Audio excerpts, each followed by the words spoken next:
ರಾಮನವಮಿಯ ಶುಭಾಶಯಗಳೊಂದಿಗೆ ಈ ಬಾರಿಯ ಪರ್ವ ಸಮೀಕ್ಷೆಯ ಚಿಂತನೆ ರಾಮನ ಬಗ್ಗೆ. ಮುಂಬರುವ ರಾಮನವಮಿಯಂದು ನಾವು ರಾಮನ ವಿಶೇಷವಾದ ಸೇವೆಯನ್ನು ಹೇಗೆ ನಡೆಸಬಹುದು ಅನ್ನುವ ಹಿನ್ನೆಲೆಯಲ್ಲಿ ವಾಸ್ತವವಾಗಿ ಅನೇಕ ಅಂಶಗಳಿವೆ. ಆದರೂ ಕೆಲವೊಂದು ಇವತ್ತು ನಮ್ಮ ಸ್ಕ್ರೀನ್ ಚೆನ್ನಾಗಿದೆ, ಬಹಳ ಸಮಯದಿಂದ ನಾವು ಪ್ರಯತ್ನಿಸಿದ್ದು ಸಫಲವಾಗಿದೆ. ಸಫಲಕ್ಕೆ ಕಾರಣರಾದ ರಮಣಾಚಾರ್ಯ ನಿಂತಿದ್ದಾರೆ, ಹಾಗಾಗಿ ಅವರನ್ನು ಅಭಿನಂದಿಸ್ತಾ, ಆದರೆ ಇವತ್ತು ನನ್ನ ಪ್ರೆಸೆಂಟೇಷನ್ ಸ್ಥಾನ ಪಲ್ಲಟಗೊಂಡಿದೆ. ಹಾಗಾಗಿ ನನ್ನ ಬೆನ್ನ ಹಿಂದೆ ಚಿಂತನೆ ನಿಮಗೆ ಕಾಣಲಿಕ್ಕಿದೆ. ನಾನು ಮೊದಲಿದ್ದರು ನಾನೇ ಆಪರೇಟ್ ಮಾಡುವ ಹಾಗೆ ಇದೆ, ಆದರೆ ಇದಕ್ಕಿಂತ ಆಪರೇಟರ್ ಬೇರೆ ಮಾಡಿಕೊಳ್ಳುವುದರೆ ಬೆಟರ್ ಅನ್ನಿಸಿಕೊಳ್ತದೆ ಅಂದಾಜು. ಆದರೆ ಇವತ್ತು ನೋಡುವ, ಇದೊಂದು ಸ್ಟೈಲ್. ದೂರ ಕೂತವರಿಗೆ ಚಂದ ಕಾಣುತ್ತೇನೆ, ಆ ದೃಷ್ಟಿಯಿಂದ ಬಹಳ ಚಂದವಾದ, ಅಂದರೆ ಒಳ್ಳೆ ಒಂದು ಸ್ಕ್ರೀನ್ ಕೊಡುವ ಮೂಲಕ ಸ್ವಾಮಿಗಳು ನಮಗೆ ದೊಡ್ಡ ಕೆಲಸ ಮಾಡಿದ್ದಾರೆ. ಹಾಗಾಗಿ ವಿಷಯಗಳು ನಿಮಗೆ ಅಲ್ಲಿ ಸಿಗ್ತದೆ. ಹಾಗಾಗಿ ನಾನು ಕ್ಲೂ ಕೊಟ್ಟರೆ ಸಾಕಾಗ್ತದೆ ಆ ದೃಷ್ಟಿಯಿಂದ. ಹೀಗಾಗಿ ಇವತ್ತಿನ ಸ್ಲೈಡ್ ಶೋ ಮತ್ತೆ ನಾವು ಆರಂಭ ಮಾಡುವ. ತಮಗೆಲ್ಲ ಮತ್ತೆ ವಂದನೆಗಳೊಂದಿಗೆ ಆರಂಭ, ಪ್ರಣವದಿಂದ ಆರಂಭ. ಓಂಕಾರ ತಮ್ಮ ಮುಂದೆ. ಇದಕ್ಕೊಂದು ದೊಡ್ಡ ಇತಿಹಾಸ ಇದೆ ವಾಸ್ತವವಾಗಿ. ರಾಮ ಅವತಾರದಲ್ಲಿ ಬರಬೇಕಾದರೆ ಅದರ ಹಿಂದೆ ರಾಮನ ಅಂದರೆ ನಾರಾಯಣನ ಭೃತ್ಯರು, ದ್ವಾರಪಾಲಕರು, ಜಯ ವಿಜಯರು ಅವರು ಭಕ್ತರಿಗೆ ಅಡ್ಡ ಮಾಡಿದ್ದಕ್ಕೆ ಅವರಿಗೆ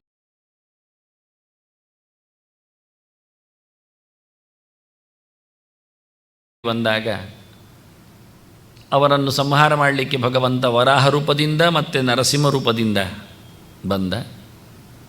ಮತ್ತು ಅವರೇ ರಾವಣ ಕುಂಭಕರ್ಣರಾಗಿ ಬಂದಾಗ ಅವರ ಸಂಹಾರಕ್ಕಾಗಿ ರಾಮನಾಗಿ ಬಂದ. ಕೊನೆಗೆ ಅವರು ಶಿಶುಪಾಲರಾಗಿ ಹುಟ್ಟಿದಾಗ ಕೃಷ್ಣನಾಗಿ ನಿಂತ. ಒಂದು ವಿಚಿತ್ರವಾದಂತಹ ಬೆಳವಣಿಗೆ ಇಲ್ಲಿದೆ.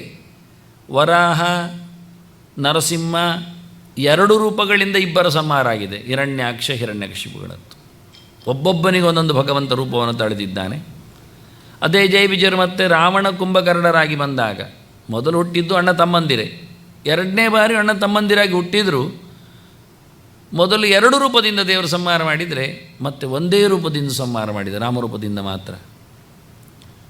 ಮುಂದೆ ಅಣ್ಣ ತಮ್ಮಂದಿರಾದರೂ ಇಬ್ಬರು ತಾಯಿಯಲ್ಲಲ್ಲಿ ಹುಟ್ಟಿದರು. ಶಿಶುಪಾಲ ಬೇರೆ ಕಡೆ, ದಂತವಕ್ರ ಬೇರೆ ಕಡೆ ಹುಟ್ಟಿದ್ದಾನೆ. ಆದರೆ ಕೊಂದದ್ದು ಕೃಷ್ಣ ಒಬ್ಬನೇ. ಈ ಬದಲಾವಣೆಗಳನ್ನು ಗಮನಿಸಬೇಕಾದ್ದು. ಒಂದೇ ಕಡೆ ದಿತಿಯಲ್ಲಿ ಹುಟ್ಟಿದಾಗ ಇಬ್ಬರನ್ನು ಎರಡು ರೂಪದಿಂದ, ಒಂದೇ ಕಡೆ ಕೈಕಸಿಯಲ್ಲಿ ಬಂದಾಗ ಇಬ್ಬರನ್ನು ಒಂದೇ ರೂಪದಿಂದ, ಆಗ ಇಬ್ಬರನ್ನು ಎರಡು ರೂಪದಿಂದ, ಇಲ್ಲಿ ಒಂದೇ ರೂಪದಿಂದ, ಇಬ್ಬರು ತಾಯಿಯಲ್ಲಿ ಬಂದಾಗ ಒಂದೇ ರೂಪದಿಂದ. ಹೀಗೆ ಇದು ನಾಲ್ಕು ರೂಪಗಳು ಜಯ ವಿಜಯರ ಉದ್ಧಾರಕ್ಕಾಗಿ ಬಂದ ರೂಪಗಳಾದ್ದರಿಂದ ಈ ರೂಪಗಳ ಮೇಲೆ ಹೆಚ್ಚು ಭರವಸೆ, ಹೆಚ್ಚು ಉಪಾಸನೆ. ಇದರಲ್ಲಿ ಗಮನ, ಯತಿಪ್ರಣವ ಕಲ್ಪದಲ್ಲಿ ಆಚಾರ್ಯ ಮಧ್ವರ ಒಂದು ಮಾತು, ಕೃಷ್ಣ ರಾಮ ನರಸಿಂಹಶ್ಚ ವರಾಹೋ ವಿಷ್ಣುರೇವಚ ಅಂತ ಮುಂದೆ ಹೋಗಿದೆ. ಅದು ಪ್ರಣವಕ್ಕಿರತಕ್ಕ ರೂಪಗಳ ಚಿಂತನೆಯನ್ನು ಕೇಳಿದರೆ ಅಕಾರ ಉಕಾರ ಮಕಾರ ನಾದದಲ್ಲಿ ಇವರನ್ನು ನೋಡಬೇಕು ಅಂತ. ಕೃಷ್ಣನನ್ನು, ರಾಮನನ್ನು, ವರಾಹನನ್ನು, ನರಸಿಂಹನನ್ನು ನೋಡಬೇಕು ಅಂತ, ನರಸಿಂಹನನ್ನು, ವರಾಹನನ್ನು ನೋಡಬೇಕು ಅಂತ ಕ್ರಮ ಅಂತ. ಹೀಗಾಗಿ ಅಷ್ಟಮಠಗಳಿಗೆ ಆಚಾರ್ಯ ಮಧ್ವರು ಕೊಡಮಾಡಿದ ವಿಗ್ರಹಗಳು ಹೀಗೆ. ಕೃಷ್ಣ ರೂಪ ವಿಗ್ರಹವೇ ಹೆಚ್ಚು ವಿಠಲ ಅಂತ ಹಿನ್ನೆಲೆಯಲ್ಲಿ, ಮತ್ತು ರಾಮರೂಪದ ವಿಗ್ರಹಗಳು. ವರಾಹ ರೂಪದ ವಿಗ್ರಹ, ನರಸಿಂಹ ರೂಪದ ವಿಗ್ರಹ ಒಂದೇ ಕಡೆ ಕಾಣಿಯೂರು ಮಠಕ್ಕೆ, ಮತ್ತು ಈಗಿನ ಕಾಣಿಯೂರು ಮಠ ಮತ್ತು ಸೋದೆ ಮಠಕ್ಕೆ. ಆಗ ಸೋದೆ ಮಠ ಅಂತ ಹೆಸರೇ ಇರಲಿಲ್ಲ, ಕಾಣಿಯೂರು ಮಠ ಅಂತ ಹೆಸರೇ ಇರಲಿಲ್ಲ. ರಾಮತೀರ್ಥರಿಗೆ, ವಿಷ್ಣು ತೀರ್ಥರಿಗೆ ಕೊಟ್ಟದ್ದು ಆಗ. ಹೀಗೆ ಉಳಿದ ಹೆಚ್ಚು ಸನ್ಯಾಸಿ ತನ್ನ ಶಿಷ್ಯರಿಗೆ ರೂಪಗಳನ್ನು ಹೆಚ್ಚು ಕೊಟ್ಟಿದ್ದರೆ ಕೃಷ್ಣ ರೂಪಗಳನ್ನು ಹೆಚ್ಚು ಉಪಾಸನೆ ಮಾಡಲಿಕ್ಕೆ ಹೇಳಿದರು. ರಾಮರೂಪ ಅಪರೂಪವಾಗಿ ಕೊಟ್ಟರು, ಅದು ಸ್ವಲ್ಪ ವ್ಯಾಪ್ತಿಯಲ್ಲೇ. ಹೀಗಾಗಿ ನಾಲ್ಕು ರೂಪಗಳು ಪ್ರಣವದ್ದುಪಾಸನೆಗೆ ಯತಿಗಳಿಗೆ ಸಂಬಂಧಪಟ್ಟದ್ದು ಅಂತ ಹೇಳಿ ಆಚಾರ್ಯರೇ ಹೇಳಿದ್ದಿದು. ಇದು ಎಲ್ಲಿ ಸಿಗುವುದಿಲ್ಲ. ಹೀಗಾರೆ ಈ ರೀತಿಯಾದದ್ದು ವರಾಹಾದಿ ರೂಪಗಳನ್ನು ಹೇಳಿದ ಪ್ರಣವದ ಚಿಂತನೆ. ಇಲ್ಲಿಗೆ ಮುಗಿಲಿಲ್ಲ. ಆಚಾರ್ಯ ಮಧ್ವರು ಮಂತ್ರಗಳನ್ನು ಹೇಳುವಲ್ಲಿ, ಅವತಾರಗಳ ಬಗ್ಗೆ ಹೇಳುವಲ್ಲಿ ಮತ್ಸ್ಯ ಕೂರ್ಮನನ್ನು ಹೇಳಲಿಲ್ಲ, ಮಂತ್ರ ಕೊಡಲಿಲ್ಲ. ವರಾಹನನ್ನು ಕೊಟ್ಟರು, ನರಸಿಂಹನನ್ನು ಕೊಟ್ಟರು, ಮತ್ತು ನಡುವೆ ವಾಮನನನ್ನು ಪರಶುರಾಮನನ್ನು ಕೊಟ್ಟಿದ್ದಾರೆ, ರಾಮನನ್ನು ಕೃಷ್ಣನನ್ನು ಕೊಟ್ಟಿದ್ದಾರೆ. ಬುದ್ಧನನ್ನು ಕಲ್ಕಿಯನ್ನು ಕೊಡಲಿಲ್ಲ. ಕೊನೆಯ ಮತ್ತು ಮೊದಲಿನ ಎರಡೆರಡು ರೂಪಗಳನ್ನು ಮಿಸ್ ಮಾಡಿಕೊಂಡಿದ್ದಾರೆ ಚಿಂತನೆಯಲ್ಲಿ ಕೊಡುವಲ್ಲಿ. ವಾಮನನು ಇಲ್ಲಿಯವನೇ, ಕೃಷ್ಣನೇ ವಾಮನನಾಗಿ ಬಂದದ್ದರಿಂದ ಅದು ಸಮಸ್ಯೆ ಅಲ್ಲ ವಾಸ್ತವವಾಗಿ. ರಾಮನಿಗೆ ಪರಶುರಾಮನ ರೂಪದಲ್ಲಿಯೂ ಅನುಸಂಧಾನಕ್ಕೆ ವ್ಯವಸ್ಥೆ ಉಂಟು ಅಂತೇಳಿ ಸೇಮ್ ಮಂತ್ರಗಳು ಒಂದೇ ಪ್ರಕಾರವಾಗಿದೆ ಅಂತ. ಇದೊಂದು ಆಚಾರ್ಯರ ಅದ್ಭುತವಾದಂತಹ ಒಂದು ಕೊಡುಗೆ ಮಧ್ವಾಚಾರ್ಯರದ್ದು. ಹೀಗೆ 4 ರೂಪಗಳು ಇರುವಂಥದ್ದು ಪ್ರಣವದಲ್ಲಿ. ನಮಗೆ ಪಕ್ಕಕ್ಕೆ ಇರತಕ್ಕಂಥ ರೂಪಗಳು ಮತ್ತೆ 2 ರೂಪಗಳು, ಒಂದು ಕೃಷ್ಣ ಮತ್ತೊಂದು ರಾಮ. ಉಪಾಸನೆಗೆ ಕೃಷ್ಣವರ್ಣಂ ಕಲವು ಕೃಷ್ಣಂ ಅಂತ ಹೇಳಿದ್ದರಿಂದ ಕಲಿಯುಗದಲ್ಲಿ ಕೃಷ್ಣನನ್ನು ನೆಚ್ಚಬೇಕು ಅಂತ ವಿಶೇಷವಾದ ಆರಾಧನೆಗೆ. ಇತ್ತ ರಾಮನನ್ನು ಉಪಾಸನೆ ಮಾಡಲಿಕ್ಕೆ ಉಂಟು. ಯಾಕೆಂದರೆ ಹತ್ತಿರದ ಯುಗ ಅಂತ, ಕೃಷ್ಣನ ಹಿಂದಕ್ಕೆ ರಾಮನಿದ್ದಾನೆ, ಆದ್ದರಿಂದ ರಾಮನನ್ನು ಉಪಾಸನೆ ಮಾಡಿ ಅಂತ. ಇದೆರಡನ್ನು ಉಪಾಸನೆ ಮಾಡಲಿಕ್ಕೆ ಉಂಟು ಅಂತ ಹೇಳತಕ್ಕಂಥ ಮಾತನ್ನು ಅದಕ್ಕೋಸ್ಕರ ಕೊಟ್ಟಿದ್ದು. ರಾಮಕೃಷ್ಣ ಅವತಾರವುತು ಅಂತ ಉಪಾಸ್ಯವು ಅಂತೇಳಿ ಇಬ್ಬರು ರೂಪಗಳನ್ನು ಉಪಾಸನೆ ಮಾಡಲಿಕ್ಕೆ ಉಂಟು. ಇದು ಅಪೂರ್ವವಾದಂತಹ ಒಂದು ಪ್ರಮೇಯ ಮತ್ತು ಪ್ರಮಾಣ. ರಾಮನನ್ನೇ ಕೃಷ್ಣನನ್ನೇ ಯಾಕೆ ನಾವು ಗಮನಿಸ್ತೇವೆ? ಅದೆರಡರ ಬೀಜಮಂತ್ರವನ್ನು ಮೇಲೆ ಹೆಡ್ಡಿಂಗ್ ಆಗಿ ಕೊಟ್ಟಿದ್ದೇನೆ. ವಾಸ್ತವವಾಗಿ ಇಬ್ಬರದ್ದು. ರಾಮ್ ಅಂದರೆ ಆನಂದವನ್ನು ಕೊಡುವವ ಅಂತ, ಕ್ಲೀಮ್ ಅಂದರೆ ಕಾಮಬೀಜ ಅಂತ ಅರ್ಥ, ಬಯಸಿದ್ದನ್ನು ಕೊಡುವವ ಅಂತ. ಒಂದು ಆನಂದ ಅಂದರೆ ಮೋಕ್ಷ ಆನಂದ, ಇನ್ನೊಂದು ಬಯಕೆಗಳು ಅಂದರೆ ಇಲ್ಲಿನ ಅಭಿಷ್ಟಗಳು. ಅಂದರೆ ಈ ಲೋಕದಲ್ಲಿ ಏನೆಲ್ಲ ಪಡಿಬೇಕೋ ಅದು ಕೃಷ್ಣನನ್ನು ಮಾತಾಡಿಸಬೇಕು. ಮೋಕ್ಷದ ಆನಂದವನ್ನು ಪಡೀಲಿಕ್ಕೆ ರಾಮನನ್ನು ಕರಿಬೇಕು. ಇದು ಮುಗ್ನಂತರ ಅದು ಕರಿತೇನೆ ಅಂತಾದರೆ ಹಾಗಾದರೆ ಈಗ ಕೃಷ್ಣನನ್ನು ಪೂಜೆ ಮಾಡಿ ಮತ್ತು ರಾಮನನ್ನು ಕರೆಯಿರಿ ಅಷ್ಟೇ, ಬಿಡಲಿಕ್ಕೆ ಬರುವುದಿಲ್ಲ. ಹೀಗಾಗಿ 2 ರೂಪಗಳ ಉಪಾಸನೆ, ನಮ್ಮ ಹತ್ತಿರದ 2 ರೂಪಗಳು ಉಪಾಸನೆಗಿರುವಂಥವುಗಳು. ಇಲ್ಲಾದರೆ ಯಾಕೆ ಅಂತ ಕೇಳುತ್ತಾರೆ. ಬುದ್ಧ ಇಲ್ಲೂ ಹತ್ತಿರದಲ್ಲಿ ಕೇಳಿದರೆ ಬುದ್ಧನಿಂದ ಮೋಹ ಆಗತ್ತೆ, ತಪ್ಪಿ ಹೋಗ್ತಾನೆ. ಅದಕ್ಕೋಸ್ಕರ ಬುದ್ಧನನ್ನು ಬಿಟ್ಟು ಕಲ್ಕಿ ಬರಬೇಕಷ್ಟೆ. ಕೃಷ್ಣ ಸಿಕ್ಕಿದ, ಅದರ ಹತ್ತಿರದಲ್ಲಿರುವುದು ರಾಮ. ಕೃಷ್ಣ ಪೂರ್ಣತೆಯನ್ನು ಮಾಡಿದವ, ರಾಮ ಆರಂಭವನ್ನು ಮಾಡಿದವ ಅಂತ. ಅವತಾರಗಳಿಗೆಲ್ಲ ಕೃಷ್ಣ ಕೊನೆ. ವಾಸ್ತವವಾಗಿ ಅಲ್ಲಿ ವಾಲಿಯ ಸಂಹಾರ ಆಯಿತು ಅಚಾನಕವಾಗಿ, ಬಹಳ ಪ್ರಿಯ ರಾಮನಿಗೆ. ಆದರೆ ಅವನ ಆಸೆಗೋಸ್ಕರ ಮತ್ತೆ ಅವನನ್ನು ಅರ್ಜುನ ಮಾಡಿಸಿಕೊಂಡು ಕೃಷ್ಣ ರಥದಲ್ಲೇ ನಿಲ್ಲಿಸಿಕೊಂಡು ಅವನನ್ನು ಗೆಲ್ಲಿಸಿ ದೊಡ್ಡ ಹೆಸರು ಮಾಡಿದ. ಹಾಗಾಗಿ ಕೃಷ್ಣಾವತಾರದಲ್ಲಿ ಮಿಸ್ಸಾದವರಿಗೆಲ್ಲ ಪೂರ್ಣತೆಯನ್ನು ಕೊಟ್ಟ ರೂಪ ಅದು ವಿಶೇಷ. ಹಾಗಾಗಿ ರಾಮ ಅದಕ್ಕೆ ಪೂರಕ. ಆದ್ದರಿಂದ ರಾಮ ಕೃಷ್ಣ 2 ರೂಪಗಳು ಮುಖ್ಯ. ಒಂದು ಮಹಾಭಾರತ, ಒಂದು ರಾಮಾಯಣ. ಮೂಲ ರಾಮಾಯಣ ಮತ್ತು ಮಹಾಭಾರತದ ಇಬ್ಬರು ಅಧಿನಾಯಕರು ರಾಮಕೃಷ್ಣರು. ಅವರು ಅದು 2 ಚಿಂತನೆಯನ್ನು ಬಿಡುವ ಹಾಗಿಲ್ಲ. ರಾಮಾಯಣಗಳ ಹರವು ಪೂರ್ತಿ ಇರುವುದು ಪುರಾಣಗಳಲ್ಲಿ. ಆದ್ದರಿಂದ ಇತಿಹಾಸ ಪುರಾಣ ಪಂಚಮೋ ವೇದಾನಾಂ ವೇದ ಅನ್ನುವ ಮೂಲಕ ಮಹಾಭಾರತವನ್ನು ಮಿಸ್ ಮಾಡಿಕೊಳ್ಳಬೇಡಿ. ವೇದವ್ಯಾಸರ ಜೊತೆಗಿರತಕ್ಕಂತಹ ಮುಖ್ಯವಾದ ಪುರಾಣಗಳ ರಾಶಿಯನ್ನು ನಾನು ಹಿನ್ನೆಲೆಯಲ್ಲಿ ಎಲ್ಲ ಪುರಾಣಗಳಲ್ಲಿ ಬಂದಿರತಕ್ಕ ರಾಮಾಯಣವನ್ನು ಕೊಟ್ಟಿದ್ದೇನೆ. ರಾಮಾಯಣ ಸಮೀಕ್ಷಾ ಅಂತ ಕೃತಿಯ ಹೆಸರು. ಅದರಲ್ಲಿ 18 ಪುರಾಣಗಳಲ್ಲಿ ಬಂದಿರತಕ್ಕ ಚಿಂತನೆಗಳಿವೆ. ಈಗ ನೇರವಾಗಿ ರಾಮನವಮಿ ವ್ರತಕ್ಕೆ ರಾಮ ಬರಬೇಕು ಅಂತಾಯಿತು, ಕೃಷ್ಣನನ್ನು ಮಿಸ್ ಮಾಡಿಕೊಳ್ಬಾರ್ದು ಅಂತಾಯಿತು. ಹಾಗಾಗಿ ನಾವು 2 ನಡೆಸಬೇಕು ಅಂತಾಯಿತು. ವಾಸ್ತವವಾಗಿ ರಾಮನವಮಿ ವ್ರತ ಇದನ್ನು ಮಾಡಲಿಕ್ಕೆ ಉಂಟು. ಮುಖ್ಯವಾಗಿ ಒಂದು ಮಾತು ಇಲ್ಲಿ ಕೊಡದ್ದು ಒಂದು ಗೆರೆ. ಸುಮಾರು ಪ್ರಮಾಣಗಳನ್ನು ಕೊಟ್ಟಿದ್ದೇನೆ. ಇದಕ್ಕೂ ಒಂದು ವಿಶೇಷವಾದ ವ್ಯವಸ್ಥೆ ಕೇಳಿದರೆ, ರಾಮನವಮಿಯನ್ನು ನಡೆಸಬೇಕು ಅಂತ ಹೇಳುತ್ತಾ ಉಪವಾಸ ಮಾಡಲಿಕ್ಕೆ ಆಗುವುದಿಲ್ಲ ಅಂತಾದರೆ ಮಧ್ಯಾಹ್ನದವರೆಗೆ ಪೂಜೆ ಮಾಡಿ ಆ ಬಳಿಕ ಊಟ ಮಾಡಬಹುದು ಅಂತ. ಇದು ನೀವು ಶಿವರಾತ್ರಿಗಾಗುವಾಗಲೂ ಹಾಗೆ ಹೇಳಿದ್ದೀರಿ. ನೀವು ಉಪಕಾರ ಆಗುವುದಾದರೆ ಹೇಗೆ ಹೇಳ್ತೀರಿ? ಅಂದರೆ ನಾನು ಪ್ರಮಾಣ ಕೊಟ್ಟದ್ರಿಂದ ಬೈಲಿಕ್ಕೆ ಬರುವುದಿಲ್ಲ. ಯೋ ಭುಂಕ್ತೆ ಶಿವರಾತ್ರೌಚ ಅದಿಲ್ಲ, ಇಲ್ಲಿಲ್ಲದ್ದು. ಶ್ರೀರಾಮನವಮಿ ದಿನೇ ಉಪವಾಸೇ ಸಮರ್ಥಸ್ತು ಸಮಹಾರೌರವಂ ರಜಯೇತು ಅಂತ ಬ್ರಹ್ಮವೈವರ್ತದ ವಾಕ್ಯ. ಶಿವರಾತ್ರಿಯಲ್ಲಿ ಮತ್ತು ರಾಮನವಮಿಯಲ್ಲಿ ಉಪವಾಸ ಮಾಡಲಿಕ್ಕೆ ಉಂಟು. ಉಪವಾಸ ಮಾಡಲಿಕ್ಕೆ ಆಗದೇ ಇದ್ದವರಿಗೆ ಮಧ್ಯಾಹ್ನದವರೆಗೆ ಪೂಜೆ ಮಾಡಿ ಸಂಜೆ ಊಟ ಮಾಡಲಿಕ್ಕೆ ಏಕಭುಕ್ತಃ ಅಂತಲ್ಲಿ ಶಬ್ದ ಹಾಕಿದೆ, ಅದಕ್ಕೋಸ್ಕರ ಊಟ ಮಾಡಲಿಕ್ಕೆ ಉಂಟು. ಯಾವಾಗ ಉಪವಾಸೆ ಸಮರ್ಥಸ್ತು ಅಂತ ಹೇಳಿದ್ರು, ಉಪವಾಸ ಮಾಡಲಿಕ್ಕೆ ಯೋಗ್ಯನಾಗಿದ್ದರೆ ಉಪವಾಸ ಮಾಡಲಿಕ್ಕೆ. ಉಪವಾಸ ಮಧ್ಯಾಹ್ನದವರೆಗೆ ಉಪವಾಸಕ್ಕೆ ಲೆಕ್ಕ, ಪೂಜೆ ಮುಗಿದ ನಂತರ ಊಟವನ್ನು ಮಾಡಲಿಕ್ಕೆ ಉಂಟು. ಇದು ಎರಡನ್ನು ಎತ್ತಿ ಹೇಳ್ತಾ ಇದ್ದಾನೆ. ಈ ವಾಕ್ಯ ಹೇಳಿದ್ದು ಕೃಷ್ಣನದ್ದು, ನಾನೀಗ ಹೇಳಿದ್ದು. ಕೃಷ್ಣನೇ ಹೇಳ್ತಾ ಇದ್ದಾನೆ. ಕೃಷ್ಣಾಷ್ಟಮಿಯನ್ನು ಹೇಳುವ ಬದಲಿಗೆ, ಕೃಷ್ಣಾಷ್ಟಮಿ ಇನ್ನೊಂದು ದಿವಸ ಹೇಳಿದ್ದಾನವನು, ನಂದನಿಗೆ ಹೇಳಿದ್ದು ಶಿವರಾತ್ರಿಯನ್ನು ಮಾಡು ಮಾರಾಯ, ರಾಮನವಮಿಯನ್ನು ಮಾಡು. ಉಪವಾಸ ಮಾಡಲಿಕ್ಕೆ ಆದಾಗ ಮಾಡು, ಆಗದೇ ಇದ್ದರೆ ಎಲ್ಲಿ ಒತ್ತಾಯ ಇಲ್ಲ. ಧರ್ಮಶಾಸ್ತ್ರದಲ್ಲಿ ಯಾರನ್ನು ಸಹ ಬಗ್ಗು ಬಡಿದು ಎಲ್ಲ ಮಾಡಲಿಕ್ಕಿಲ್ಲ. ಚಿಕ್ಕ ಮಕ್ಕಳು ಕೇಳ್ಬೋದು, ಮತ್ತೆ ಹಾಗಾದರೆ ನಮ್ಮನ್ನೆಲ್ಲ ಜೋರು ಮಾಡಿಸ್ತಾರಲ್ಲ ಉಪವಾಸ ಅಂತ. ಚಿಕ್ಕ ಮಕ್ಕಳಿಗೆ ವಿವೇಕ ಇಲ್ಲಲ್ಲ, ಹಾಗಾಗಿ ನಾವು ಅವರ ಹತ್ರ ಮಾಡಿಸಬೇಕಾಗ್ತದೆ. ಬೆಳೆದವರ ಹತ್ರ ನಾವು ಅದನ್ನು ಖಂಡಿತವಾಗಿಯೂ ನಿರೀಕ್ಷೆ ಮಾಡಲಿಕ್ಕೆ ಬರ್ತದೆ. ಮುದುಕರಾದ ನಂತರ ಆಗುವುದು ಕಷ್ಟ ಆಗ್ತದೆ. ಇನ್ನು ಶಿವ ಚಿಂತನೆಯಲ್ಲಿ ನಾನು ಶಿವರಾತ್ರಿ ವ್ರತದ ಬಗ್ಗೆ ಕೆಲವು ಮಾತುಗಳನ್ನು ಹೇಳಿದ್ದೇನೆ, ಯಾಕೆ ನೆನಪು ಮಾಡಿಕೊಳ್ಳುವವರಿಗೆ ಅಂತ. ಇದರಲ್ಲಿ ಲಿಂಕ್ ಕೊಟ್ಟದ್ದು. ಇನ್ನು ಪುನಃ ಬಾಕಿ ಇರುವುದರಿಂದ ಶಿವಚಿಂತನೆಯನ್ನು ಮುಂದುವರಿಸ್ತೇನೆ ಇನ್ನೊಮ್ಮೆ ಬಂದಾಗ. ಹಾಗಾಗಿ ಇಲ್ಲಿ ಹೆಚ್ಚು ಅದರ ಸಂಬಂಧವನ್ನು ಪಡೆಯುವುದಿಲ್ಲ, ತೆಗೆಯುವುದಿಲ್ಲ. ಇಲ್ಲಿ ಅಂತೂ ಉಪವಾಸ ಮಾಡಲಿಕ್ಕೆ ಕಷ್ಟ ಇಲ್ಲ. ರಾಮನವಮಿಯಲ್ಲಿ ಉಪವಾಸ ಮಾಡಿದರೆ ಒಂದೊಮ್ಮೆ ಕಷ್ಟ ಆಗುವುದು. ಅದನ್ನು ನೀವು ಬೇರೆ ದಿವಸ ಮಾಡಲಿಕ್ಕೆ ಹೋದರೆ ಕಷ್ಟ ಆಗುತ್ತೆ. ರಾಮನವಮಿ ಎನ್ನುವುದು ಸೂರ್ಯೋದಯದಲ್ಲಿ ಇದ್ದರೆ ಸಾಕು, ಬೆಳಗ್ಗೆ ಬರಬೇಕು. ಆದ್ದರಿಂದ ನಾಡ್ದು ಬರುವಂಥದ್ದು ಶುಕ್ರವಾರಕ್ಕೆ ರಾಮನವಮಿಯ ಸಂಬಂಧ. ತಿಥಿ ಬೆಳಿಗ್ಗೆ, ನಾನು ಇದರ ಬಗ್ಗೆಯೂ ಪಂಚಾಂಗದಲ್ಲಿ ಕೊಟ್ಟಿದ್ದೇನೆ. ರಾಮನವಮಿಯನ್ನು ಬೆಳಿಗ್ಗೆ ಮಾಡಲಿಕ್ಕೆ ತಿಥಿ ಇದ್ದಾಗ ಅಂತ. ನವಮಿಯೊಂದು ಉಪವಾಸ ಮಾಡಿದರೆ ಮತ್ತೆ ದಶಮಿ ಊಟ ಮಾಡಲಿಕ್ಕೆ ಬರ್ತದೆ.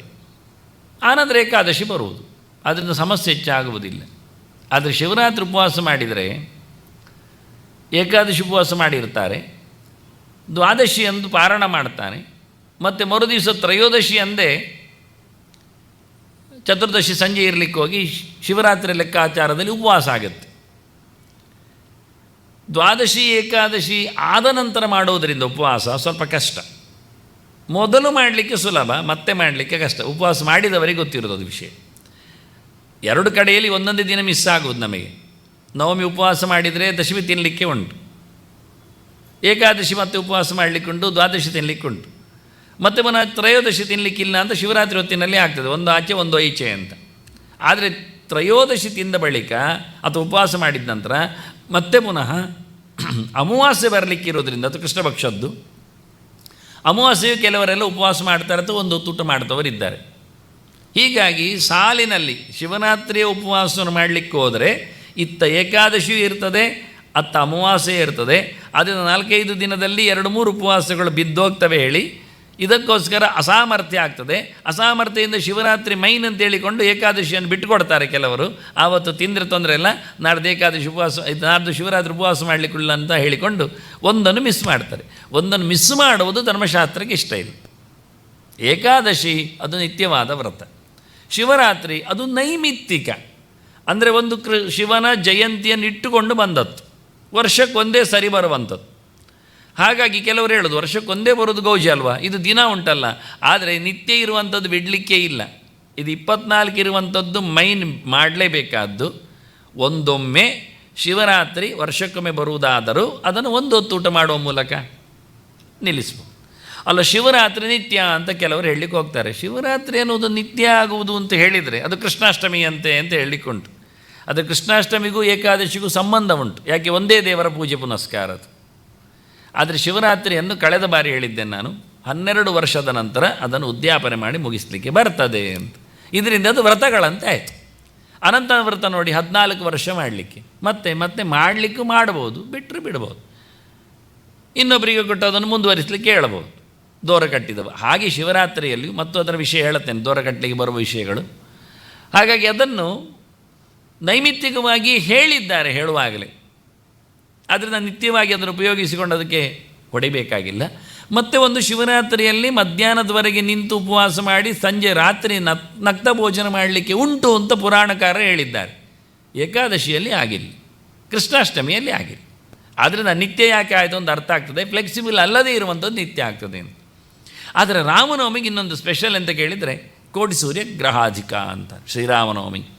ರಾಮನವಮಿ ಎನ್ನುವುದು ಕೋಟಿಗಟ್ಟಲೆ ಸೂರ್ಯಗ್ರಹಣದ ಪರ್ವಕಾಲದಲ್ಲಿನ ಪುಣ್ಯವನ್ನು ಸಂಪಾದನೆ ಮಾಡಲಿಕ್ಕೆ ಬರ್ತದೆ ಅಂತ ಈ ನೆಲೆಯಲ್ಲಿ ನೋಡಿಕೊಂಡಾಗ ನಾವು ರಾಮನವಮಿಗೆ ಹೆಚ್ಚು ಪ್ರಾಶಸ್ತ್ಯವನ್ನು ಕೊಟ್ಟು ಅವರು ಹೇಳಿದಾಗೆ ಮಧ್ಯಾಹ್ನದವರೆಗೆ ಇದ್ದುಕೊಂಡು ರಾಮನವಮಿ ಉತ್ಸವ ಆದ ನಂತರ ಸಂಜೆ ನಂತರ ಮಧ್ಯಾಹ್ನದ ನಂತರ ಊಟ ಮಾಡಲಿಕ್ಕೆ ಬರ್ತದೆ ಅಂತ ಅರ್ಥ ಮಾಡಿಕೊಳ್ಳಲಿಕ್ಕೆ ಆಗ್ತದೆ. ರಾಮನವಮಿಯನ್ನು ಮಾಡಿದರೆ ಏನು ಅಂತ ಹೇಳಿಕೊಂಡು ಫಲಶ್ರುತಿ ಕೊಟ್ಟಿದ್ದೇನೆ. ವಿಶೇಷವಾಗಿ ಎಷ್ಟೆಲ್ಲ ಪಾಪಗಳ ನಿವೃತ್ತಿ ಪುಣ್ಯದ ಸಂಪಾದನೆ ಮಾಡಲಿಕ್ಕೆ ಬರ್ತದೆ ಅನ್ನೋ ವಿಶೇಷವಾದಂಥ ವಿಚಾರಗಳನ್ನು ರಾಮನವಮಿಯ ಹಿನ್ನೆಲೆಯಲ್ಲಿ ಅದು ಪ್ರೈಸ್ ಮಾಡುವ ಮೂಲಕ ಕೆಲವೊಮ್ಮೆ ವ್ರತಗಳಿಗೆ ಗೌಣತೆ ಬರ್ತದೆ.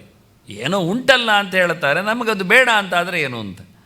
ಆದರೆ ನಿಜವಾಗಿ ನಮ್ಮನ್ನು ಉದ್ಧಾರ ಮಾಡುವಲ್ಲಿ ದೇವತೆಗಳ ಸಮಾರಾಧನೆ ಎನ್ನುವುದು ಅತ್ಯಂತ ಅಧಿಕವಾದಂತಹ ಒಂದು ನಿಯಮ ಅಂತ, ಆದ್ದರಿಂದ ಅದನ್ನು ನಡೆಸಿಕೊಡಲಿಕ್ಕೆ ಉಂಟು ಅಂತ.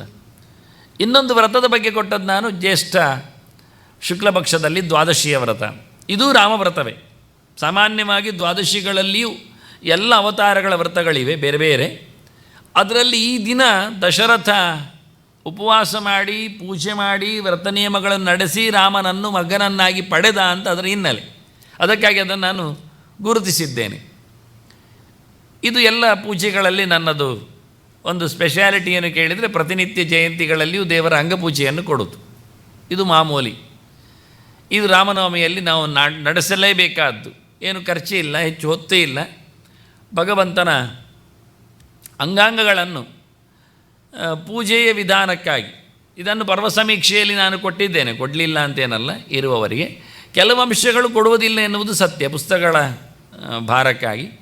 ಹಾಗಾಗಿ ಒಂದೊಂದೇ ಅಂಗಗಳನ್ನು ರಾಮನ ಪೂಜೆ ಮಾಡುವಲ್ಲಿ ಯಾರು ಹೇಳಬಹುದಾದ ನಾಮಗಳು. ಮತ್ತು ಅದರಂತೆ ನಾಮಪೂಜೆ, ದ್ವಾದಶ ನಾಮಪೂಜೆ ಅಂತ ಕ್ರಮ. 12 ಹೆಸರುಗಳಿಂದ ರಾಮನನ್ನು ಪೂಜೆ ಮಾಡುವ ವಿಧಾನಗಳು. ಇದು ಮಾಮೂಲಿ ಶ್ಲೋಕ ರೂಪದಲ್ಲಿ ಕೊಟ್ಟದ್ರಿಂದ ಅರ್ಥ ಆಗುತ್ತೆ. ನಂಬರಂತೂ ಹಾಕಿದ್ದೇನೆ, ಒಂದರ ನಂತರ ಒಂದು ಏನು ಅಂತ ಹೇಳಿ. ರಾಮನ ಅಪೂರ್ವವಾದಂತಹ ಗುಣಲಕ್ಷಣಗಳನ್ನು ಹೇಳತಕ್ಕಂಥ ನಾಮಗಳ ಜೊತೆಯಲ್ಲಿ ಇದು 12 ಎನ್ನುವುದು ಉಪಚಾರಗಳಲ್ಲಿ ಭಗವಂತನನ್ನು ಕರೆದ ಬಳಿಕ ಕುಳ್ಳಿರಿಸಿದ ಮೇಲೆ ಆಸನವನ್ನು ಕೊಟ್ಟು ವಿಶೇಷವಾಗಿ ಆನಂತರ ಉಪಕಾರಕ್ಕೆ ಬರುವಂಥ ವಿಷಯಗಳು ಒಂದೊಂದೇ.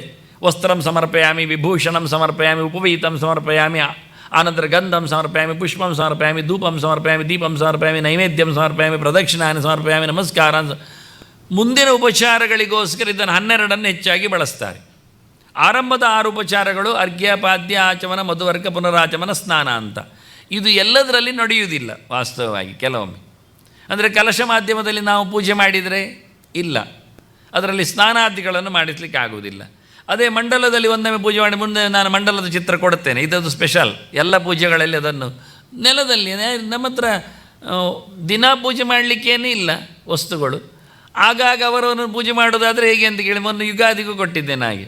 ಹಾಗಾಗಿ ಆ ಹೊತ್ತಿನಲ್ಲಿ ನಾವು ದೇವರನ್ನು ಪೂಜೆ ಮಾಡೋದಾದರೆ ಆವತ್ತಿನದ್ದು ಹೇಳಿಕೊಡಿ. ಇಲ್ಲಾಂದರೆ ರಾಮನ ಪ್ರತಿಮೆ ತರೋದು, ಅದನ್ನು ಮತ್ತೆ ಎಲ್ಲಿ ಇಡೋದು ಅಂತ ಯೋಚನೆ ಮಾಡೋದು, ಮುಂದೇನು ಕತೆ ಅಂತ ಕೇಳೋದು, ಕೊನೆಗೆ ನಿತ್ಯ ಪೂಜೆ ಮಾಡಬೇಕೋ ಬೇಡೋ ಹೀಗೆ ತಂದು ಎಲ್ಲ ಅವತಾರಗಳದ್ದೆಲ್ಲ ಪ್ರತಿಮೆಗಳು ಹೆಚ್ಚಾಗಿ ಬಿಟ್ಟರೆ ಮತ್ತು ಯಾವ ಪ್ರತಿಮೆ ಯಾವತ್ತು ಇವತ್ತು ಪೂಜೆಗೆ ಅಂತ ಹುಡುಕಬೇಕಾಗತ್ತೆ. ಅದರ ಬದಲಿಗೆ ಅಂತ ಹೇಳಿಕೊಂಡು ಹಾಗಾಗಿ ಇದೆಲ್ಲ ನಾಮಪೂಜೆಗಳ ಹಿನ್ನೆಲೆಯಲ್ಲಿ ಮೊದಲು ಕೆಲವಕ್ಕೆ ಅಭಿಷೇಕಾದಿಗಳು ಇಲ್ಲದೇ ಇರೋದ್ರಿಂದ ಹೇಳಿ ನಾನು ರಂಗೋಲಿ ಪ್ರತಿಮೆಯೆಲ್ಲ ಹಾಕಿದರೆ ಅದರಲ್ಲಿ ಪೂಜೆಗಳಿಗೆ ನೇರ ಅಭಿಷೇಕ ಎಲ್ಲ ಮಾಡಲಿಕ್ಕಿಲ್ಲ. ಸ್ನಾನಂ ಸಮರ್ಪಯಾಮಿ ಅಂತ ಒಂದು ಚೊಂಬು ನೀರು ಹಾಕಿದರೆ ಮತ್ತೆ ನಮ್ಮ ರಂಗೋಲಿ ಅಳಿಸಿ ಹೋಗ್ತದೆ. ಹಾಗೆ ಅದಕ್ಕೆ ಅರ್ಘ್ಯಾದಿಗಳು ಇರುವುದಿಲ್ಲ. ಅದಕ್ಕೋಸ್ಕರ 12 ಹೆಚ್ಚಿನವರು ಕೇಳ್ತಾರೆ ದ್ವಾದಶ ನಾಮ ಪೂಜೆ ಯಾಕೆ ಅಂತ. ಯಾವಾಗಲೂ ಎಲ್ಲದರಲ್ಲಿ ಕೊಡ್ತೇನೆ ನಾನು ಹೆಚ್ಚಾಗಿ. ಪುರಾಣಗಳು ಕೊಟ್ಟದ್ದು, ನನ್ನೇನು ಕೈಯಿಂದ ಯಾವುದು ಮಾಡಲಿಲ್ಲ. ಹಾಗೆ ಇದು ಮತ್ತು ದೇವರದ್ದು ರಾಮಚಂದ್ರನದ್ದು 108 ನಾಮಗಳು. ಇದು ಮತ್ತು ಪುರಾಣಗಳಲ್ಲೇ ಇದ್ದದ್ದನ್ನು ತಂದುಕೊಟ್ಟಿದ್ದೇನೆ. ಅಂದರೆ ಬೇರೆ ಬೇರೆ ಪುರಾಣಗಳಲ್ಲೆಲ್ಲ ಬೇರೆ ಬೇರೆ ಹೊತ್ತಗೆಗಳಲ್ಲಿ 108 ನಾಮಗಳೆಲ್ಲ ಬೇಕಾದಷ್ಟು ಬಂದಿವೆ. ಅದು ಅಧಿಕೃತವಾಗಿರುವುದಿಲ್ಲ, ಕೆಲವರು ಮಾಡಿದ್ದಿರ್ತದೆ.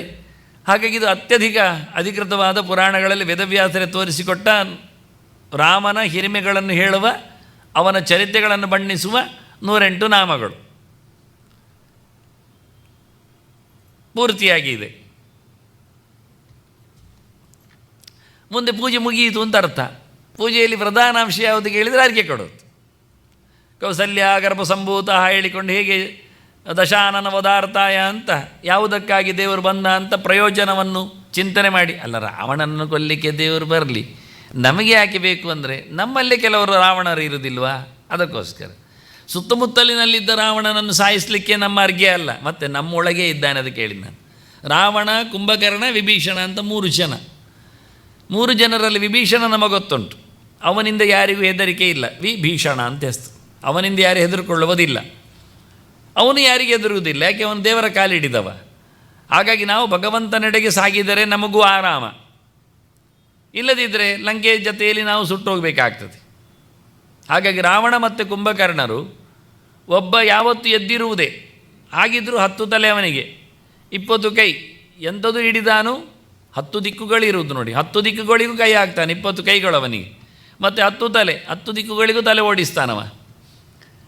ಹೀಗಾಗಿ ಒಂದು ಕನ್ಫರ್ಮ್ ಇಲ್ಲ. ವ್ಯವಸಾಯಾತ್ಮಿಕ ಬುದ್ಧಿ ರೇಖೇಹ ಕುರುನಂದನ ಅಂತಾನೆ ಕೃಷ್ಣ ಹೇಳ್ತಾನೆ.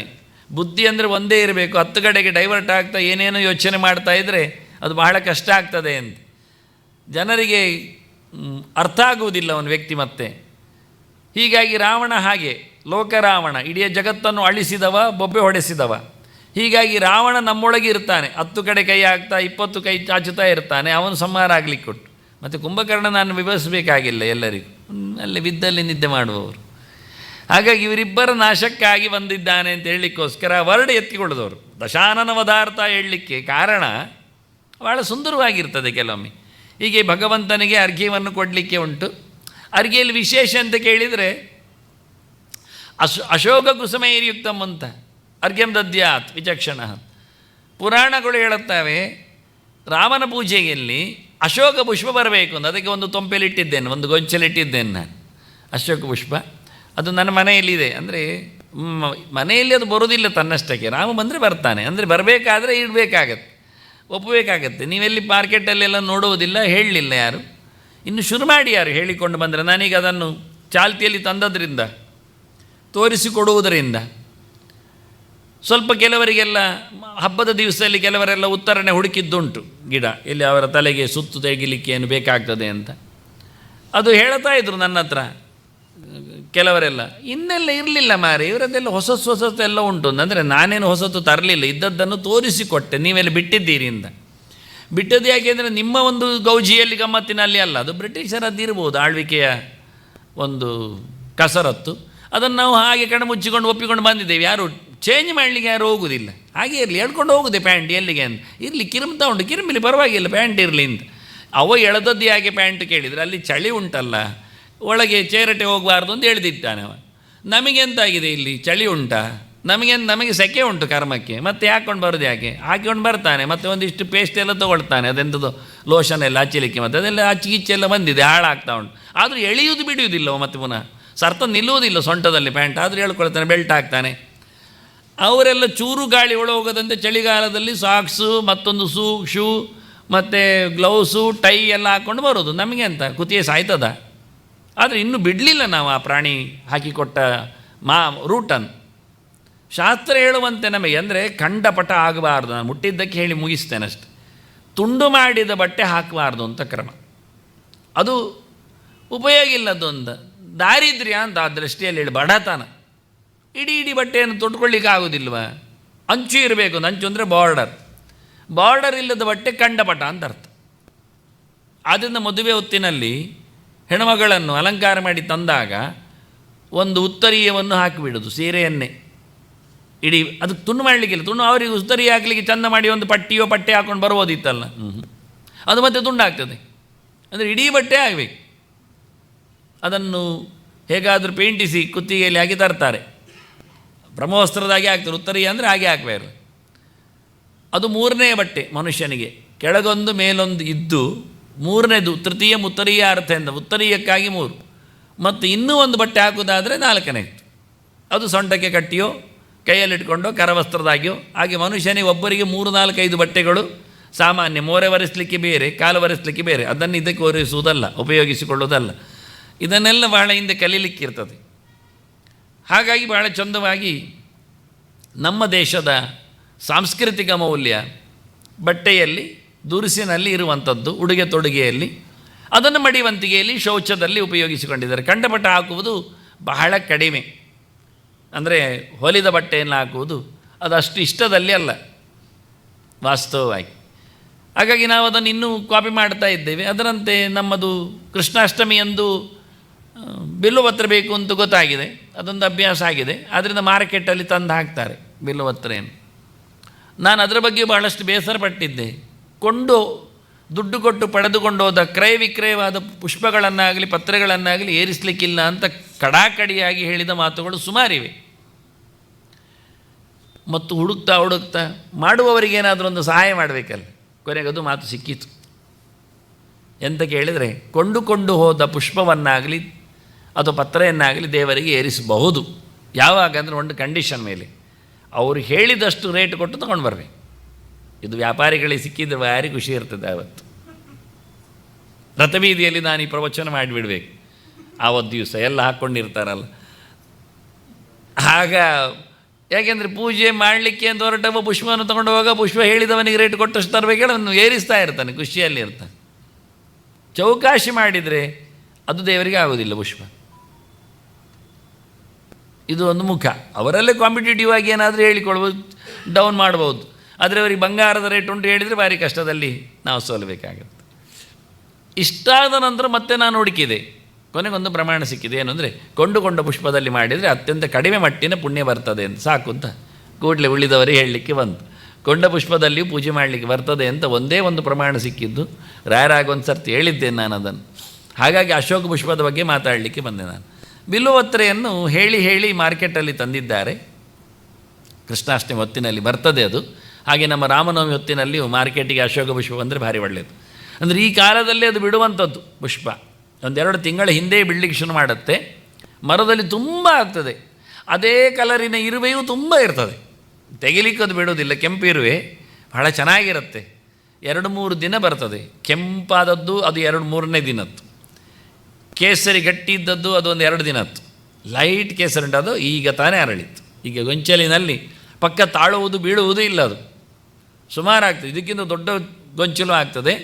ಹಾಗಾಗಿ ನೀವು ಕಾಣಿಸ್ಲಿಕ್ಕೋಸ್ಕರ ಎಷ್ಟು ಗಮ್ಮತ್ತು ಅಂದರೆ, ನಾನು ಆ ಚಿತ್ರವನ್ನು ತೆಗೆದಿದ್ದರೆ ನನ್ನ ಮೊಬೈಲಲ್ಲಿ, ಅದು ಅದಕ್ಕೊಂದು ಒಂದೊಂದು ಸ್ಟೈಲ್ ಆ್ಯಪ್ಗಳಲ್ವ, ಅದರಲ್ಲಿ ಒಂದು ಫೀಚರ್ ಉಂಟು. ಎಂತಂದರೆ, ಈ ತಿಂಗಳ ಚಂದದ ಚಿತ್ರ ಯಾವುದು ಅಂತ ಅದು ಹೈಲೈಟ್ ಮಾಡೋದು ಅಂತ ಅದನ್ನು ಕಾಲಮ್ ಮಾಡಿಟ್ಟಿದ್ದಾರೆ ತನ್ನಷ್ಟಕ್ಕೆ. ನಾವು ಮಾಡಬೇಕಾಗಿಲ್ಲ. ಅದನ್ನು ಹೈಲೈಟ್ ಮಾಡಿ ಕೊಡ್ತದೆ, ಈ ಚಿತ್ರ ಭಾರಿ ಚೆನ್ನಾಗಿದೆ ಅಂತ. ಅಂದರೆ ಮಿಷಿನರಿ ನೋಡಿಕೊಂಡಾಗಲೂ ಒಳ್ಳೆ ಚಿತ್ರ ಎನ್ನುವುದದು ಗಮನಕ್ಕೆ ಬಂದಿದೆ. ಅಶೋಕ ಪುಷ್ಪದಿಂದ ಅಂದರೆ ಹೇಳಿದ್ದು ನಾವು ಮಾಡೋದಿಲ್ಲ ಹೇಳಿದ್ದು ನಾನು. ರಾಮನವಮಿಗೋಸ್ಕರವೇ ಇರುವಂಥದ್ದು ಅಶೋಕ ಪುಷ್ಪ. ಯಾಕೆ ನಿಮಗೆ ಗಮನ ಬರ್ಬೋದು ಯಾಕೆ ಅಂತ? ಯಾಕೆಂದರೆ ಸೀತೆಯನ್ನು ತಗೊಂಡೋಗಿಟ್ಟದ್ದಲ್ಲೇ ಅಂತ. ಆ ಹೂವಿಗೊಂದು ಮರ್ಯಾದೆ ಬೇಡ ಮತ್ತೆ. ಅದನ್ನು ಅಶೋಕವನದಲ್ಲಿ ಸೀತೆಯನ್ನು ರಾವಣ ತಗೊಂಡೋಗಿ ಇಟ್ಟಿದ್ದಾನೆ. ಅದನ್ನು ಸೀತೆ ಎಷ್ಟು ಸರ್ತಿ ಅಂತ ಹೇಳಲಿಕ್ಕಿಲ್ಲ. ನಾವು ಒಟ್ಟಾದ ನಂತರ ನಾನು ಪೂಜೆಗೆ ನಿನ್ನನ್ನು ಬಳಸ್ತೇನೆ ಅಂತ ಅಲ್ಲ, ಚಂದ ಮಾಡಿ ಮಾತಾಡಿದರೆ ಅವಳು ಮತ್ತೆ ಯಾರ ಹತ್ರ ಮಾತಾಡಬೇಕು? ಮರದ ಹತ್ರ ಅಲ್ಲದಿದ್ದರೆ ತಗೊಂಡೋಗಿ ಇಟ್ಟ ಬಳಿಕ ಕಟ್ಟೆಯನ್ನು ಚೇಂಜ್ ಮಾಡೋದು ಅವಳ ವ್ಯಾಪಾರಕ್ಕೆ ಬಿದ್ದದ್ದಲ್ಲ. ಬೇರೆ ಕಡೆ ಹೋಗ್ಬೋದಿತ್ತಲ್ಲ ಅವಳಿಗೆ.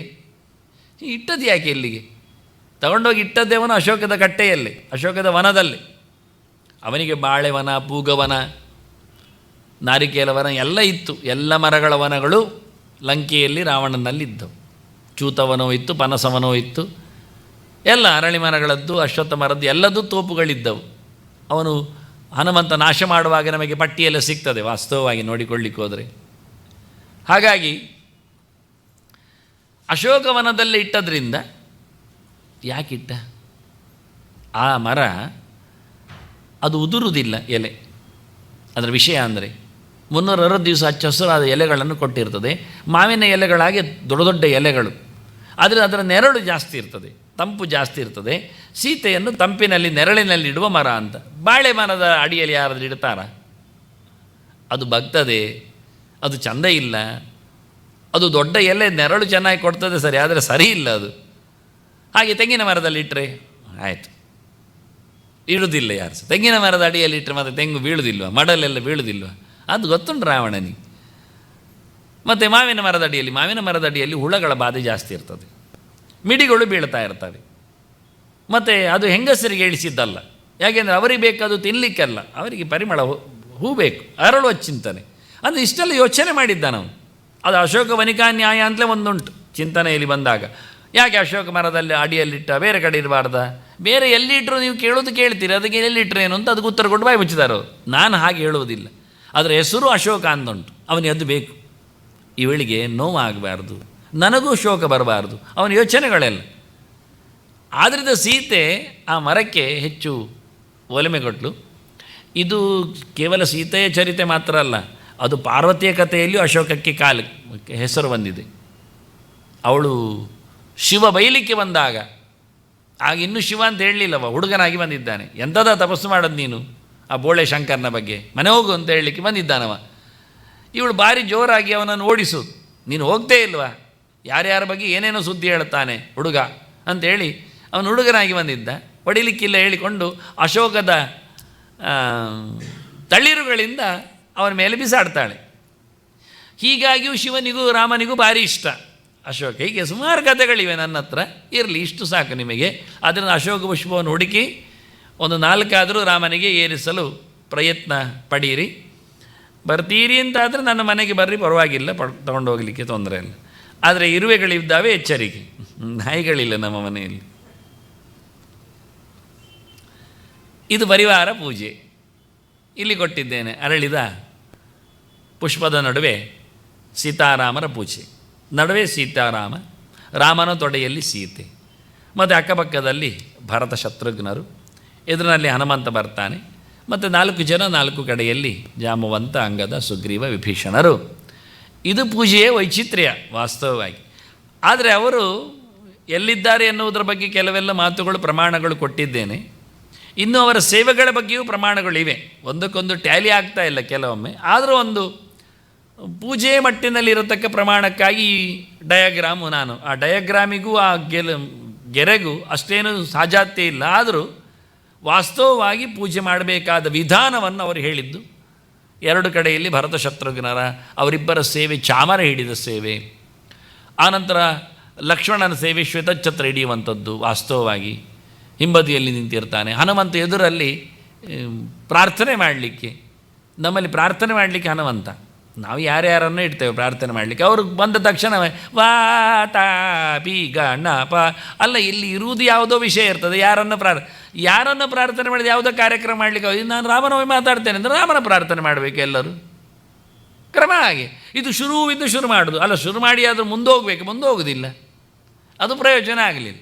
ಆದ್ದರಿಂದ ಯಾವ ಮೂರ್ತಿಯ ಯಾವ ಉಪಾಸನೆಗೆ ಬಂತು, ನಾವು ಗ್ರಹಣಕ್ಕೆ ಹೋದೆವು, ಯಾವುದೋ ಒಂದು ನದಿಯಲ್ಲಿ ಮಿಂದೆವು, ಅಲ್ಲಿ ಹೋಗಿಕೊಂಡು ಯಾವುದೋ ನದಿಯನ್ನು ಕರೆದ್ರೆ ನಮ್ಗೆ ಗೊತ್ತುಂಟಲ್ಲ, ಹೆಸರು ಹೇಳಿಕೊಂಡೆಲ್ಲ ಕೂತ್ರೆ ಆಗೋದಿಲ್ಲ. ಯಾವ ನದಿ ಇದ್ದಾಳೋ ಆ ನದಿಗೆ ಪೂಜೆ, ಪುನಸ್ಕಾರ, ಬಾಗಿನ, ಆನಂತರ ಅರ್ಘ್ಯ ಎಲ್ಲ ಕೊಡಲಿಕ್ಕೆ. ಉತ್ತಮ ನದಿಯರನ್ನು ಕರೆದ್ರೆ ಅವರು ಮಾತಾಡೋದಿಲ್ಲ. ಯಾಕೆಂದರೆ ಎಲ್ಲ ನದಿಗಳ ಸಂಗಮಲ್ಲಿ ಸೇರ್ತದೆ, ದೊಡ್ಡ ನದಿಗಳು ಬರ್ತಾರೆ. ಗಂಗೆ ಅಂತ ಕರೆದ್ರೆ ತಪ್ಪಿಲ್ಲ. ಆದರೆ ಕೆಳಗಿನ ನದಿಯನ್ನೆಲ್ಲ ಯಾವ್ಯಾವುದೋ ನದಿಗಳಿಗೆ ಕರೆದ್ರೆ ನನ್ನನ್ನು ಕರೆಯುವುದಿಲ್ಲ, ಯಾರನ್ನೂ ಕರೀತಾರೆ, ಇಲ್ಲಿ ಒಂದೊಂದು ಬೇಸರಿಸ್ತಾರೆ. ಹಾಗಾಗಿ ಯಾವ ಪ್ರೋಗ್ರಾಮು ಅವರನ್ನು ಪ್ರೈಸ್ ಮಾಡೋದ್ರಲ್ಲಿ ಅರ್ಥ ಉಂಟು, ಯಾವ ದೇವಸ್ಥಾನವೋ ಅಲ್ಲಿ ಅವರನ್ನು ಕರೆಯೋದ್ರಲ್ಲಿ ಅರ್ಥ ಉಂಟು. ಯಾವುದೋ ಗುಡಿಗೆ ಹೋಗೋದು, ಯಾವುದೋ ದೇವರ ಕೂಗಿ ಹೇಳೋದು, ಕೊನೆಗೆ ಯಾವುದೋ ವಾರ ಬಂತು ಅಂತ ಬೊಬ್ಬೆ ಹೊಡೆಯೋದು, ಪ್ರಯೋಜನ ಇಲ್ಲದ ವಿಷಯ, ಯಾವುದೋ ವಾರ, ಯಾವುದೋ ಕತೆ. ಈಗ ಹೇಳುವುದರಲ್ಲಿ ತಪ್ಪಲ್ಲ, ಆದರೆ ಎಲ್ಲಿ ಹೇಳಬೇಕು ಎನ್ನುವುದು ಬೇಕಲ್ಲ, ಅದು ಮುಖ್ಯ. ಆದ್ದರಿಂದ ರಾಮನ ಎದುರಲ್ಲಿ ಕೂತವ ಯಾರಿಗೆ? ಹನುಮಂತ. ಅವನು ಕರೀದು ಯಾರನ್ನು? ರಾಮನನ್ನು. ಮತ್ತು ಬೇರೆ ಯಾರು ಬರಲಿಕ್ಕೆ ಇರಲಿಲ್ಲ, ಉಳಿದವರೆಲ್ಲ ದೂರದಲ್ಲಿ ಇರಲಿಕ್ಕೆ ಅನ್ನೋ ಒಂದು ಸೊಗಸಾದ ಒಂದು ರಾಮನವಮಿಯಲ್ಲಿ ಒಂದೊಮ್ಮೆ ಮಂಡಲ ಮಾಡೋದಾದರೆ, ಅಷ್ಟಪದ್ಮದ ಮಂಡಲ ಮಾಡಿದರೆ ಇಷ್ಟು ಜನರನ್ನು ಪೂಜೆ ಮಾಡಲಿಕ್ಕೆ ಚಂದವಾದ ಸಣ್ಣದಾದ ಪೂಜೆ. ಈ ರಾಮನ ಪೂಜೆಯಲ್ಲಿ ಪಟ್ಟಾಭಿರಾಮನ ಚಿಂತನೆಯಲ್ಲಿ ಯಾರೆಲ್ಲ ಇದ್ದಾರೆ ಅಂತ ಇದು ಅವರವರೇ ಅಧಿಕೃತವಾಗಿ ಅಲ್ಲ ವಾಸ್ತು. ಅದಕ್ಕೆ ನಾನು ಹೇಳಿದೆ ಲಕ್ಷ್ಮಣ ಛತ್ರ ಹಿಡಿದಿರ್ತಾನೆ ಅಂತ ಕ್ರಮ, ಅತ್ತ ಇತ್ತ ಚಾಮರ ಹಿಡೀಲಿಕ್ಕೆ ಭರತ ಶತ್ರುಘ್ನರು ಇರ್ತಾರೆ ಅಂತ. ಇನ್ನೂ ವಿಶೇಷವಾಗಿ ಅಲ್ಲಿ ಚರ್ಮ ರಕ್ಷರಾಣುವುದ ಅಂತ ಕೊಟ್ಟಿದ್ದೇನೆ ನಾನು. ಜಾಂಬು ಒಂದು ಹಿಡ್ಕೊಂಡದ್ದು ಖಡ್ಗ ಅಂತ, ಸೀತಾ ತೀರ್ಥ ಕಮಂಡಲು ಅಂತ, ಸೀತೆ ಇಟ್ಕೊಂಡದ್ದು ತೀರ್ಥ ಕಮಂಡಲು ಅಂತ. ಬೇರೆ ಬೇರೆಯವರ ಸೇವೆ ಎಲ್ಲ ಇದೆ, ಅದೆಲ್ಲ ಈಗ ಸಿಗುವುದಿಲ್ಲ, ಯಾರಿಗೂ ವಿಷಯವೂ ಗೊತ್ತಿಲ್ಲ ಯಾರೆಲ್ಲ ಏನು ಹಿಡ್ಕೊಂಡಿರ್ತಾರೆ ಅಂತ. ಪೂಜೆ ಮಾಡುವಾಗ ಧನುಷೇ ನಮಃ, ಶರಾಯ ನಮಃ ಅಂತ ಹೇಳಿಕೊಂಡು ಬಿಲ್ಲಿಗೆ ನಮಸ್ಕಾರ, ಬಾಣಕ್ಕೆ ನಮಸ್ಕಾರ ಅಂತ. ಬಿಲ್ಲು ಬಾಣ ಹಿಡ್ಕೊಂಡಿದ್ದಾರೆ ಕೆಲವರು ಕೈಯಲ್ಲಿ ಹೀಗೆ ಪೂಜೆ ಪುನಸ್ಕಾರ ಮಾಡಿಕೊಳ್ಳುವಲ್ಲಿ. ಹಾಗಾಗಿ ಅಂಗದ, ವಿಭೀಷಣ ಇವರಿಗೆಲ್ಲ ಕೆಲಸ ಅದು. ಸುಮ್ಮನೆ ಕೂತ್ಕೊಂಡಿಲ್ಲ ಅವರು ರಾಮನ ಸೇವೆಯಲ್ಲಿ. ಸೀತೆಯೂ ಹಾಗೆ ಸುಮ್ಮನೆ ಇಲ್ಲ, ತೀರ್ಥ ಕಮಂಡಲವನ್ನು ಸೀತೆ ಹಿಡಿದಿದ್ದಾಳೆ. ವಾಸ್ತವವಾಗಿ ನೋಡಿಕೊಳ್ಳಿಕ್ಕೆ ಹೋದರೆ ಅವರು ಚಾಮರ ಎಲ್ಲ ಹಿಡಿದ ಹಾಗೆ, ಛತ್ರ ಹಿಡಿದ ಹಾಗೆ, ಒಬ್ಬ ಕತ್ತಿ ಹಿಡ್ಕೊಂಡಿದ್ದಾನೆ ಖಡ್ಗಮಂತ. ಹೀಗೆ ಉಳಿದವರು ಹಿಡ್ಕೊಂಡ ಕಥೆಯನ್ನೆಲ್ಲ ಚಿಂತನೆಯಲ್ಲಿ ತರುವಾಗಿ ಅವರವರು ಯಾರು ಸೇವೆ ಇದೆ ಹೇಳಲಿಕ್ಕೋಸ್ಕರ ನಾನು ಪರಿವಾರ ಸೇವೆ ಅಂತ ಬರೆದೇನೆ. ಪರಿವಾರದವರಿಗೆ ಸೇವೆ ಅಲ್ಲ, ಪರಿವಾರದವರ ಸೇವೆ ರಾಮನಿಗೆ. ಇದೀಗ ರಾಮನ ಅವತಾರ ಆಗಲಿಕ್ಕೆ ಸಂಬಂಧಪಟ್ಟಂತೆ 1-2 ಸ್ಲೈಡ್. 4 ರೂಪದಲ್ಲಿ ಬಂದಿದ್ದಾರೆ ಅಂತ, ನಾರಾಯಣಾತ್ಮಕ ಸರ್ವೆ ಅಂತ ಹೇಳಿಕೊಂಡು ಚತುರ್ಧ ಅಂತ. ರಾಮ, ಲಕ್ಷ್ಮಣ, ಭರತ, ಶತ್ರುಘ್ನ ಇವರ 4 ಯಾರು ಕೇಳಿದರೆ ಅವರು 4 ಜನರೇ. ಅದರಲ್ಲಿ 3 ಜನ ಜೀವರೇ, 1 ದೇವರೇ. ರಾಮ ದೇವರೇ, ಮತ್ತು ಲಕ್ಷ್ಮಣ ಸಂಕರ್ಷಣ, ಇಲ್ಲಿ ಮಾತುಗಳಿವೆ, ಮತ್ತು ಭರತ ಅವ ಪ್ರದ್ಯುಮ್ನ, ಅನಿರುದ್ಧ ಅವ ಶತ್ರುಘ್ನ. ಭರತ ಶತ್ರುಘ್ನರೇ ಚಕ್ರಶಂಕರು, ಲಕ್ಷ್ಮಣ ಅವನೇ ಶೇಷ ಸಂಕರ್ಷಣ, ಅಂದರೆ ದೇವರ ಹಾಸುಗೆ, ಆಸನ, ಅನಂತಾಸನ ಅನಂತ ಶಯನ ಎರಡೂ ಆಗ್ತದೆ. ಶೇಷನೇ ಹಾಸಿಗೆಯೂ ಹೌದು, ಅವನು ಬಿಡಿಸಿಕೊಂಡ್ರೆ ಹಾಸಿಗೆ. ಹೀಗೆ ಓವೆಲ್ ಶೇಪ್ ಉದ್ದ ಉರುಟಾದರೆ ಅವನು ಹಾಸಿಗೆ ಆಗ್ತಾನೆ, ಕಾಲು ಚಾಚಲಿಕ್ಕೆ ಬರ್ತದೆ. ಅವನು ರೌಂಡ್ ಶೇಪ್ ಆಗಿಬಿಟ್ರೆ ಆಸನನಾಗಿ ಬಿಡ್ತಾನೆ. ಹಾವಿಗೆ ಬಹಳ ಸುಲಭ, ಫ್ಲೆಕ್ಸಿಬಲ್. ನಮ್ಮದೆಲ್ಲ ಕೆಲವೊಮ್ಮೆ ಮಡಿಸುವ ಬಿಡಿಸುವ ಎಲ್ಲ ಮಂಚ ಎಲ್ಲ ಇದ್ದರೆ ಹಾಗೆ ಆಗ್ತದೆ. ಮಡಿಸಿದರೆ ಕೂತ್ಕೊಳ್ಳಿಕ್ಕೆ ಆಗ್ತದೆ, ಬಿಡಿಸಿದರೆ ಮಲಗಲಿಕ್ಕೆ ಆಗ್ತದೆ, ಮತ್ತು ಅದನ್ನು ರೋಲ್ ಮಾಡಿದರೆ ಯಾರಿಗಾದರೂ ಹೊಡಿಲಿಕ್ಕೂ ಆಗ್ತದೆ. ಅವರು ಮಾಡುವ ವಿಧಾನಗಳು. ಆದರೆ ಇವ ಶೇಷನನ್ನು ದೇವರೇನು ಹಾಗೆ ಉಪಯೋಗಿಸಿಕೊಳ್ಳಲಿಲ್ಲ. ಆರಾಮ, ಬಹಳ ಚಂದವಾಗಿ ಮೆತ್ತನೆಯ ಹಾಸಿಗೆ ಮತ್ತು ಆಸನ ಎರಡೂ ಒಂದೇ ದೇವರಿಗೆ. ಹಾಗಾಗಿ ಅವನು ಲಕ್ಷ್ಮಣ, ಭಗವಂತನ ರಾಮನ ಆಸನನಾಗಿದ್ದಾನೆ. ಇದು 3 ಜನ ಜೀವರೇ, ಮತ್ತೊಬ್ಬ ಭಗವಂತ. ಆದರೆ ಈ 3 ಜೀವರಲ್ಲಿ ಭಗವಂತನ 3 ವಿಶೇಷ ರೂಪಗಳಿವೆ. ಭಗವಂತನ ವ್ಯೂಹ ರೂಪಗಳಲ್ಲಿ ವಾಸುದೇವ ರೂಪನೇ ನಾರಾಯಣ ರಾಮ. ಸಂಕರ್ಷಣ ಯಾರು ಭಗವಂತನ ರೂಪ ಇದೆ, ಅದೇ ಹಲಮುಸಲು ಇಟ್ಕೊಂಡದ್ದು, ಅದು ವಾಸ್ತವವಾಗಿ ಸಂಕರ್ಷಣ ರೂಪ. ಅದು ಲಕ್ಷ್ಮಣನಲ್ಲಿ ಸೇರಿದೆ. ಲಕ್ಷ್ಮಣನಲ್ಲಿ ಚಕ್ರಶಂಕ ಇಲ್ಲ, ಹಲಮುಸಲ ಉಂಟು ಶೇಷನಲ್ಲಿ. ಪ್ರದ್ಯುಮ್ನಲ್ಲಿ ಚಕ್ರಶಂಕ ಇಲ್ಲ, ಅವನಲ್ಲಿ ಬಿಲ್ಲು ಬಾಣ ಉಂಟು. ಅನಿರುದ್ಧನಲ್ಲಿ ಚಕ್ರಶಂಕ ಇಲ್ಲ, ಅವನಲ್ಲಿ ಕತ್ತಿ ಮತ್ತು ಡಾಲು ಉಂಟು. ಇದು ಜೀವರಲ್ಲಿ. ಲಕ್ಷ್ಮಣ ಶೇಷ ಅಂದರೆ ನಮಗೆ ಅರ್ಥ ಆಯಿತು. ರಾಮನ ನಂತರ, ನಾರಾಯಣನ ನಂತರದಲ್ಲಿ ಬ್ರಹ್ಮ ವಾಯುಗಳಾದರೆ ನೆಕ್ಸ್ಟ್ ಇವರೇ, ಶೇಷ ಶಿವರೇ ಎಲ್ಲ ಇರುತ್ತು. ಆದರೆ ಪ್ರದ್ಯುಮ್ನ ಅವ ಇಂದ್ರ ಸಮ ಕಾಮ ಇದ್ದಾನವ. ಆದ್ದರಿಂದ ನೆಕ್ಸ್ಟ್ ಸ್ಟೇಜ್ ಶಿವನ ನಂತರದ ಹಂತರದಲ್ಲಿರುವವನು ಇಂದ್ರ ಕಾಮ. ಅವನ ನಂತರದಲ್ಲಿ ಅದೇ ಪ್ರದ್ಯುಮ್ನ, ಅವನ ನಂತರದಲ್ಲಿರುವವನು ಪ್ರದ್ಯುಮ್ನ ಮಗನಾಗಿ ಹುಟ್ಟಿದವ ಅನಿರುದ್ಧ. ಅವನ ಕಕ್ಷೆ ಬರುವುದು ಮಾತ್ರ ಆ ನಂತರದಲ್ಲಿ 10ನೇತ್ತು. ಇಂದ್ರ 8 ಆದರೆ ಒಂದು ಮಧ್ಯೆಯಲ್ಲಿ ಪ್ರಭಾ ಇದ್ದಾನೆ, ಆ ನಂತರದಲ್ಲಿ ಅವ ಇದ್ದಾನೆ. ಹೀಗೆ ಈ 3 ಜನರು ಕೆಳಗಿದ್ದಾರೆ, ಬ್ರಹ್ಮವಾಯುಗಳ ನಂತರದಲ್ಲಿದ್ದಾರೆ. ಹಾಗಾಗಿ ಇವರ ಕೆಟಗರಿ ಹೇಗೆ ಹೇಳಿದರೆ ಲಕ್ಷ್ಮಣಾಯ ನಮಃ ಪೂಜೆ ಆದ ನಂತರ ಭರತಾಯ ನಮಃ, ಮತ್ತು ಶತ್ರುಘ್ನಾಯ. ಆದ್ದರಿಂದಲೇ ರಾಮಚಂದ್ರ ಬಂದ ಬಳಿಕ ಲಕ್ಷ್ಮಣನಲ್ಲಿ ಕೇಳುತ್ತಾನೆ, ನೀನು ಅರಸನಾಗ್ತೀಯಾ, ಯುವರಾಜನಾಗ್ತೀಯಾ? ಆಗಬೇಕು ಅಂತ ಇಲ್ಲ. ನಿಜವಾಗಿ ಒಂದು ವಿಷಯ ಇರೋದು ಭರತನಾಗಲಿಕ್ಕೆ ಅಂತ. ಭರತ 14 ವರ್ಷದಲ್ಲಿ ರಾಮನಿಗೆ ಬಿಟ್ಟುಕೊಟ್ಟ. ರಾಮನೇ ಆಗಬೇಕು ಅಂತ ಹಠ ಹಿಡಿದ, ತಾಯಿ ಕೇಳಿದ್ದಕ್ಕೆ ಅಂತ. ಅದೆಲ್ಲ ಬಿದ್ದೋಯ್ತು. ಈಗ ರಾಮಚಂದ್ರ ಬಂದ, ಆಳ್ವಿಕೆಯನ್ನು ಮಾಡುತ್ತೇನೆ ಅಂದ. ಭರತ ಹಠ ಮಾಡಿದ್ದಕ್ಕೆ ಆಯಿತು, 14 ವರ್ಷದ ನಂತರ ಆದರೂ ಬರ್ತೇನೆ ಮಾರೆ, ಒಂದು ಅಪ್ಪನ ಕೆಲಸ ಮುಗಿಲಿ ಅಂದ. ಬಂದ ನಂತರ ಭರತನ ಹತ್ರ ಕೇಳಲಿಲ್ಲ, ಯುವರಾಜ ನೀನಾಗು ಅಂತ ಹೇಳಲಿಲ್ಲ. ಲಕ್ಷ್ಮಣ ಹತ್ರ ಕೇಳಿದ. ಯಾಕೆ? ಅದೆಲ್ಲ ವಿಷಯಗಳು ಬಿದ್ದೋಗಿವೆ. ಕ್ರಮ ಪ್ರಕಾರಿಗೆ ರಾಮನ ರಾಜ್ಯದಲ್ಲಿ ಯಾರಿಗೂ ಮೋಸ ಇಲ್ಲ. ಕ್ರೊನಾಲಾಜಿಕಲಿ ಕ್ರಮಬದ್ಧವಾಗಿ ಲಕ್ಷ್ಮಣ ನೀನು ಯುವರಾಜನಾಗಲಿಕ್ಕೆ ಬೇಡ ಅಂದ, ನನಗೆ ನಿನ್ನ ಸೇವೆ ಸಾಕು. ಆ ನಂತರ ಬಂದದ್ದು ಭರತನಿಗೆ, ಭರತ ಯುವರಾಜನಾಗು ಆಯಿತು. ಹೆಚ್ಚು ಜನರಿಗೆ ಇದು ವಿಷಯ ಗೊತ್ತಿಲ್ಲ. ಸೀದಾ ಅದು ರಾಮನ ನಂತರದಲ್ಲಿ ಭರತನಿಗೆ ಇರಬೇಕು ಯುವರಾಜ್ಯ ಅಂತ ಹೇಳಿಕೊಂಡು ಅವನನ್ನು ಮಾಡಿದ್ದು ಅಂತ. ನಡುವೆ ಲಕ್ಷ್ಮಣನನ್ನು ಕೇಳಿದ್ದು ಹೇಳುವುದಿಲ್ಲ, ತಿಳಿಸುವುದಿಲ್ಲ. ಅಂದರೆ ವಾಸ್ತವವಾಗಿ ಅವರ ಹಯಾರಿಕೆ ಇರುವುದು, ತಾರತಮ್ಯ ಇರುವುದು ಹಾಗೆ. ಹಾಗೆ ಈ 4 ರೂಪಗಳು ಸುಮಾರು ಕಡೆಯಲ್ಲಿ, ಮತ್ಸ್ಯ ಪುರಾಣ ಎಲ್ಲ ಕೊಟ್ಟಿದ್ದೇನೆ ಹೆಸರು ನಿಮಗೆಲ್ಲ ನೋಡಿದೆ, ಬ್ರಹ್ಮ ಪುರಾಣ, ಬ್ರಹ್ಮಾಂಡ ಪುರಾಣ, ಬ್ರಹ್ಮಾಂಡ ಎಲ್ಲ ಕಡೆಯಲ್ಲಿ ಈ 4 ರೂಪಗಳು ಭಗವಂತನ ವ್ಯೂಹರೂಪಗಳ ಒಳಗೆ ಇರತಕ್ಕ ಸಂದೇಶಗಳು. ಅಂದರೆ ಅವರೇ ಬಂದದ್ದಲ್ಲ, ಜೀವರಿದ್ದಾರೆ, ಜೀವರ ಜೊತೆಯಲ್ಲಿ ದೇವರು ಇದ್ದಾರೆ. ಆ ರೀತಿಯಾದ ಉಪಾಸನೆಯ ಮುಖಗಳು.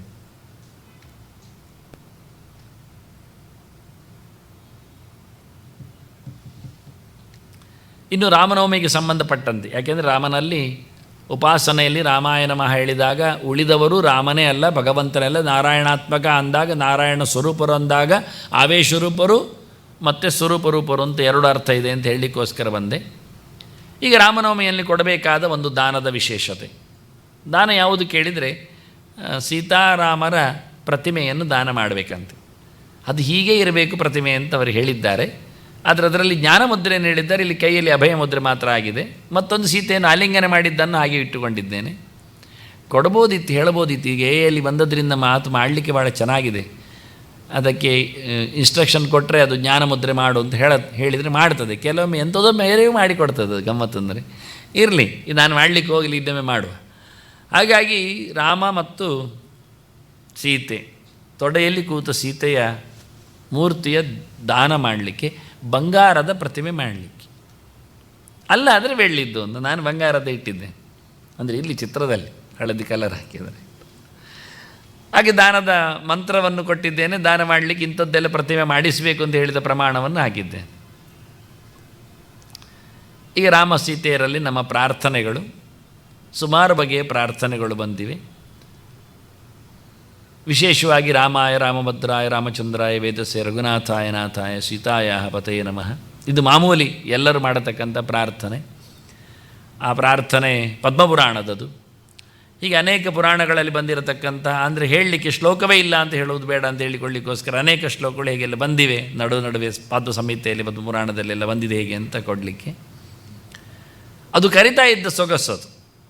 ರಾಮಾಯ ರಾಮಭದ್ರಾಯ ರಾಮಚಂದ್ರಾಯ ವೇದಸೆ ರಘುನಾಥಾಯ ನಾಥಾಯ ಸೀತಾಯ ಪತಯೇ ನಮಃ ಅಂತ. ಇದು ಬೇಕೆಂದಲೇ ಮಾಡಿದ, ಪುರಾಣ ಮಾಡಿದ ಒಂದು ಕತೆ. ಅಂದರೆ 7 ಪದಗಳು, 7 ಕಾಂಡಗಳ ಕಥೆಗಳು. ವಾಸ್ತವವಾಗಿ ಮಗುವಾಗಿದ್ದಾಗ ಕರೆದಾಗ ರಾಮ ಅಂತ ಕರೆದ ಕಥೆ ಅದು, ಬಾಲಕಾಂಡದ ಕಥೆ. ಆನಂತರ ಎಲ್ಲ ಅಯೋಧ್ಯೆಗೆ ಭದ್ರತೆಯನ್ನು ಕೊಡುವನಾಗಿ ಅವನು ರಾಮಭದ್ರಾಯ. ಮತ್ತು ಅಲ್ಲಿಂದ ಹೊರಟಾಗ ಕಿಷ್ಕಿಂದ ಕಂಡ ರಾಮಚಂದ್ರ, ಕಾಡಿಗೆ ಬೇಕಾದ್ದು ಚಂದ್ರನ ಬೆಳದಿಂಗಳು, ಹಾಗಾಗಿ ಅರಣ್ಯಕಾಂಡದ್ದು. ಮತ್ತು ಕಿಷ್ಕಿಂದ ಕಾಂಡದ್ದು ವೇದಸೆ, ತಿಳಿದವನು, ಜ್ಞಾನಿಗಳಿಗೆ ಋಷಿಗಳಿಗೆಲ್ಲ ಬೇಕಾದವ. ಮುಂದಕ್ಕೆ ಹೋದಾಗ ಎಲ್ಲ ದೊಡ್ಡ ದೊಡ್ಡ ಜನರು. ರಘುನಾಥ ಸುಂದರಕಾಂಡಕ್ಕೆ. ಆನಂತರ ಯುದ್ಧಕಾಂಡದಲ್ಲಿ ಸೀತೆಗೆ ನಾಥನಾಗಿ, ನಾಥ ಅಂತ ಕರೆಯುವಳೊಬ್ಬಳೆ. ಕೊನೆಗೆ ಅಯೋಧ್ಯೆಯ ಅರಸನಾಗಿ ಮತ್ತೆ ಪಟ್ಟಾಭಿಷಿಕ್ತನಾಗಿ ಸೀತಾಪತಿಯಾಗಿ, ಸೀತಾಪತಿ ರಾಮಚಂದ್ರ ಅಂಥೇಳಿ ಉತ್ತರಕಾಂಡದಲ್ಲಿ. ಹೀಗೆ ಸಮಗ್ರ ಕಾಂಡದ ಚಿಂತನೆಯಲ್ಲಿ ಅದೊಂದು ಔಚಿತ್ಯ ಇದೆ ಅಂತ ಹೇಳುತ್ತಾ, ಮತ್ತು ಕರೆಯುವಾಗಲೂ ಜನರು ಮನೆಯಲ್ಲಿ ಎಲ್ಲ, ಊರಿನಲ್ಲೆಲ್ಲ ರಾಮ ಅಂತ ಕರೀತಾರೆ. ಮತ್ತು ದೊಡ್ಡವರು ಕೆಲಸದವರೆಲ್ಲ ರಾಮಭದ್ರ ಅಂತ ಕರೀತಾರೆ. ತಿಳಿದವರೆಲ್ಲ ರಾಮಚಂದ್ರ ಅಂತ ಹೇಳ್ತಾರೆ. ಜ್ಞಾನಿಗಳಿಗೆಲ್ಲ ಅವನು ಅತಿ ಜ್ಞಾನಿಯಾಗಿ ಜ್ಞಾನಮುದ್ರೆಯಲ್ಲಿ ವೇದಸ್ ಆಗ್ತಾನೆ. ಮತ್ತು ಹಿರಿಯರಿಗೆ, ಊರಿನವರಿಗೆ, ಹಳೆಯ ವಂಶ ಪರಂಪರೆಗೆ, ನಮ್ಮ ರಘುವಂಶಕ್ಕೆ ಇವನು ನಾಥ ಒಡೆಯ ಅಂತ ರಘುನಾಥ ಅಂತ. ಸೀತೆಗೊಬ್ಬಳಿಗೆ ಕರೀಲಿಕ್ಕೆ ಸಿಗೋದು ಅವನು ನಾಥ ಅಂತ, ಅವಳು ರಾಮ ಅಂತ ಕರೆಯೋದಿಲ್ಲ. ಜಪ ಮಾಡದೇ ಇದ್ದರೆ, ರಾಮ ಜಪ ಮಾಡದೇ ಇರೋದಿದ್ರೆ ಸೀತೆ ಒಬ್ಬಳೇ ಕಾಣ್ತದೆ. ಅವಳು ನಾಥ ನಾಥ ಅಂತಲೇ ಮಾಡ್ತಾಳೆ. ಸತ್ಯವು. ಯಾಕೆಂದರೆ ಪತಿತ್ವೇನ ಶ್ರೇಯೋಪಾಸ್ಯ ಅಂತ ಲೆಕ್ಕ. ಹೆಂಡತಿ ಲಕ್ಷ್ಮಿಗೆ ದೇವರು ಹೇಗೆ ಉಪಾಸನೆ ಯೋಗ್ಯ ಕೇಳಿದರೆ ಗಂಡ ಅಂತಲೇ. ಮತ್ತು ನಾವೆಲ್ಲ ಗಂಡ ಅಂತ ದೇವರನ್ನು ಹೇಳಲಿಕ್ಕೆ ಆಗುವುದೇ ಇಲ್ಲ. ಅಲ್ಲ, ನಾವು ಹೆಣ್ಣುಗಳಿದ್ದೇವೆ, ನೀವು ಹೆಣ್ಣುಗಳಿದ್ದೀರ, ಅದು ದೇವರು ಗಂಡ ಆಗ್ತಾನೆ, ಆಗುವುದೇ ಇಲ್ಲ. ಆದ್ದರಿಂದ ಗಂಡ ಅಂತ ಒಂದೊಮ್ಮೆ ದೇವರನ್ನು ಕರೆಯುವುದಾಗಿದ್ದರೆ ಒಬ್ಬಳು ಹೆಂಡತಿ ಮಾತ್ರ ಲಕ್ಷ್ಮಿ. ಪತಿತ್ವೇನ ಶ್ರೇಯೋಪಾಸ್ಯ.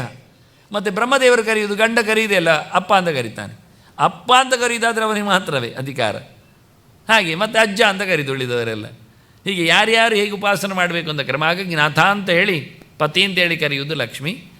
ಸೀತಾಯ ಪತಯೇ ನಮಃ ಅಂತೇಳಿ ಕರೆಯುವುದು ಜನಕನವರವರು. ಮಿಥಿಲೆಯವರೆಲ್ಲ ಕರೆಯುವುದು ಅವನು ಯಾರು, ಅವನು ನಮ್ಮ ಸೀತಾಪತಿ ಅಲ್ವಾ ಅಂತ. ಅಂದರೆ ನಮ್ಮ ಹುಡುಗಿ, ನಮ್ಮೂರಿನ ಹುಡುಗಿಯ ಗಂಡ ಅಂತ ಹೇಳೋದು ಅವರು. ಸೀತಾಪತಿ ಅಂತ ಕರೆಯುವುದು ಅಯೋಧ್ಯೆಯಲ್ಲಿ ಅಲ್ಲ, ಮಿಥಿಲೆಯಲ್ಲಿ, ನೇಪಾಳದಲ್ಲಿ. ಹೀಗೆ ಆ ಶ್ಲೋಕಗಳು ಯಾರ್ಯಾರು ಹೇಗೆ ಕರೀತಾ ಇದ್ರು ಆ ಕಾಲದ ಇತಿಹಾಸವನ್ನು ಹೇಳ್ತದೆ ಅಂತ ಸುಮಾರು ವಿಷಯಗಳೆಲ್ಲ ಇದೆ. ಸುಮ್ಮನೆ ಒಂದು ಶ್ಲೋಕವನ್ನು ಮಾತ್ರ ಹೈಲೈಟ್ ಮಾಡಿದೆ. ಈಗ ಹನುಮಂತ ಮಾಡುವ ಜಪವನ್ನು ಕೊಟ್ಟಿದ್ದೇನೆ, ಸೀತೆ ಜಪವನ್ನು ಉಲ್ಲೇಖ ಮಾಡಿದೆ. ಇದು ಭಾಗವತದಲ್ಲಿ ಬಂದ ಸುದ್ದಿ. ಇಲ್ಲಿಯೂ ಹಾಗೆ ನಮ್ಮ ಆರ್ಯ ಲಕ್ಷ್ಮಣ ಶೀಲವ್ರತಾಯ ನಮ್ಮ ಸಾಧುವಾದ ನಿಕರ್ಷನಾಯ, ಇವೆಲ್ಲ ಭಾಗವತದಲ್ಲಿ ಅವ ಮಾಡುವ ಜಪ. ಅದರಲ್ಲಿಯೂ 7 ಮಾತುಗಳು, ಅದು 7 ಕಾಂಡದ ಚಿಂತನೆಗಳು. ಹನುಮಂತ ಜಪ ಮಾಡೋದು ಅಂದರೆ ಏನು ಕಮ್ಮಿ ಇರ್ತದೆ. ಹಾಗಾಗಿ ಬಹಳ ಅದ್ಧೂರಿಯಾದಂತಹ ಕಿಂಪುರುಷ ಖಂಡದಲ್ಲಿ ಇವತ್ತು ಇದ್ದಾನೆ ಹನುಮಂತ. ಅಲ್ಲಿ ಹೋದರೆ ಸಿಗ್ತಾನೆ. ಭಾರತ ವರ್ಷದಲ್ಲೇ ಅಂದರೆ ಭಾರತದ ಜಂಬೂದ್ವೀಪದಲ್ಲೇ ಇದೆ ಕಿಂಪುರುಷ, ಇಳಾವರತ, ರಮ್ಯಕ, ಕೇತುಮಾಲ, ಹರಿ, ಉತ್ತರ ಕುರು ಎಲ್ಲ. ಹಾಗಾಗಿ ಭೂಭಾಗಗಳು ಅತಿಮಾನುಷ ಸ್ಥಾನಗಳು ಅಂತ ಹೇಳಲ್ಪಡ್ತವೆ. 16,000 ವರ್ಷಗಳವರೆಗೆ ಬದುಕು, ಅದು ಇನ್ನೊಂದು ದಿವಸ ಮಾತಾಡುವ ವರ್ಷಗಳ ಬಗ್ಗೆ. 16,000 ವರ್ಷಗಳ ಬಗ್ಗೆ ಬದುಕುವವರು ಅಂತ ಇದೆ. ಮತ್ತು ಗಂಡ ಹೆಂಡತಿ ಒಟ್ಟಿಗೆ ಸಾಯುವುದು ಅಂತಲೂ ಇದೆ, ಮತ್ತು ಒಂದೇ ಮಕ್ಕಳು ಅಂತಲೂ ಇದೆ. ಇಂಥ ಸುಮಾರು ವಿಷಯಗಳಿವೆ ಮತ್ತು ವಿಚಾರಿಸುವುದೆಲ್ಲ. ಹೀಗಾಗಿ ಕಿಂಪುರುಷ ವರ್ಷದಲ್ಲಿ ಇವತ್ತು ಹನುಮಂತ ಇದ್ದಾನೆ,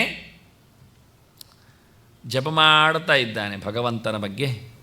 ದೀರ್ಘವಾದ ಮಾಲಾಮಂತ್ರ ಚಿಂತನೆ ಅದವನದ್ದು. ಗಂಧರ್ವರೆಲ್ಲ ಸೇರಿದ್ದಾರೆ. ಯಾಕೆಂದರೆ ಹನುಮಂತನಿಗೆ ಚಂದವಾಗಿ ಸ್ವರ ಬರಲಿಕ್ಕೆ ಉಂಟು. ವೇದಾದಿಗಳನ್ನೆಲ್ಲ ತಿಳಿದವ. ಮುಂದೆ ಹನುಮ ಜಯಂತಿ ಇರಲಿಕ್ಕೆ ಹೋಗಿ ನಾನು ಹೆಚ್ಚು ಹೇಳುವುದಿಲ್ಲ ಅವನ ಬಗ್ಗೆ, ಮತ್ತೆ ಕೇಳುವ ಅಂತ. ಹಾಗಾಗಿ ಅವನ ಜಪಕ್ಕೆ ಸೇರಿಕೊಂಡವರು ಗಂಧರ್ವರು ಅಂತ. ಇದು ರಾಮನ ಕವಚ ಮಂತ್ರ. ಯಾವ ಯಾವ ಜಾಗದಲ್ಲಿ ಯಾವ ಯಾವ ಭಗವಂತನ ರಾಮನ ರೂಪಗಳು ನಮ್ಮನ್ನು ರಕ್ಷಣೆ ಮಾಡಲಿಕ್ಕೆ ಉಂಟು ಅಂತ ಹೇಳತಕ್ಕಂಥ ಚಿಂತನೆ.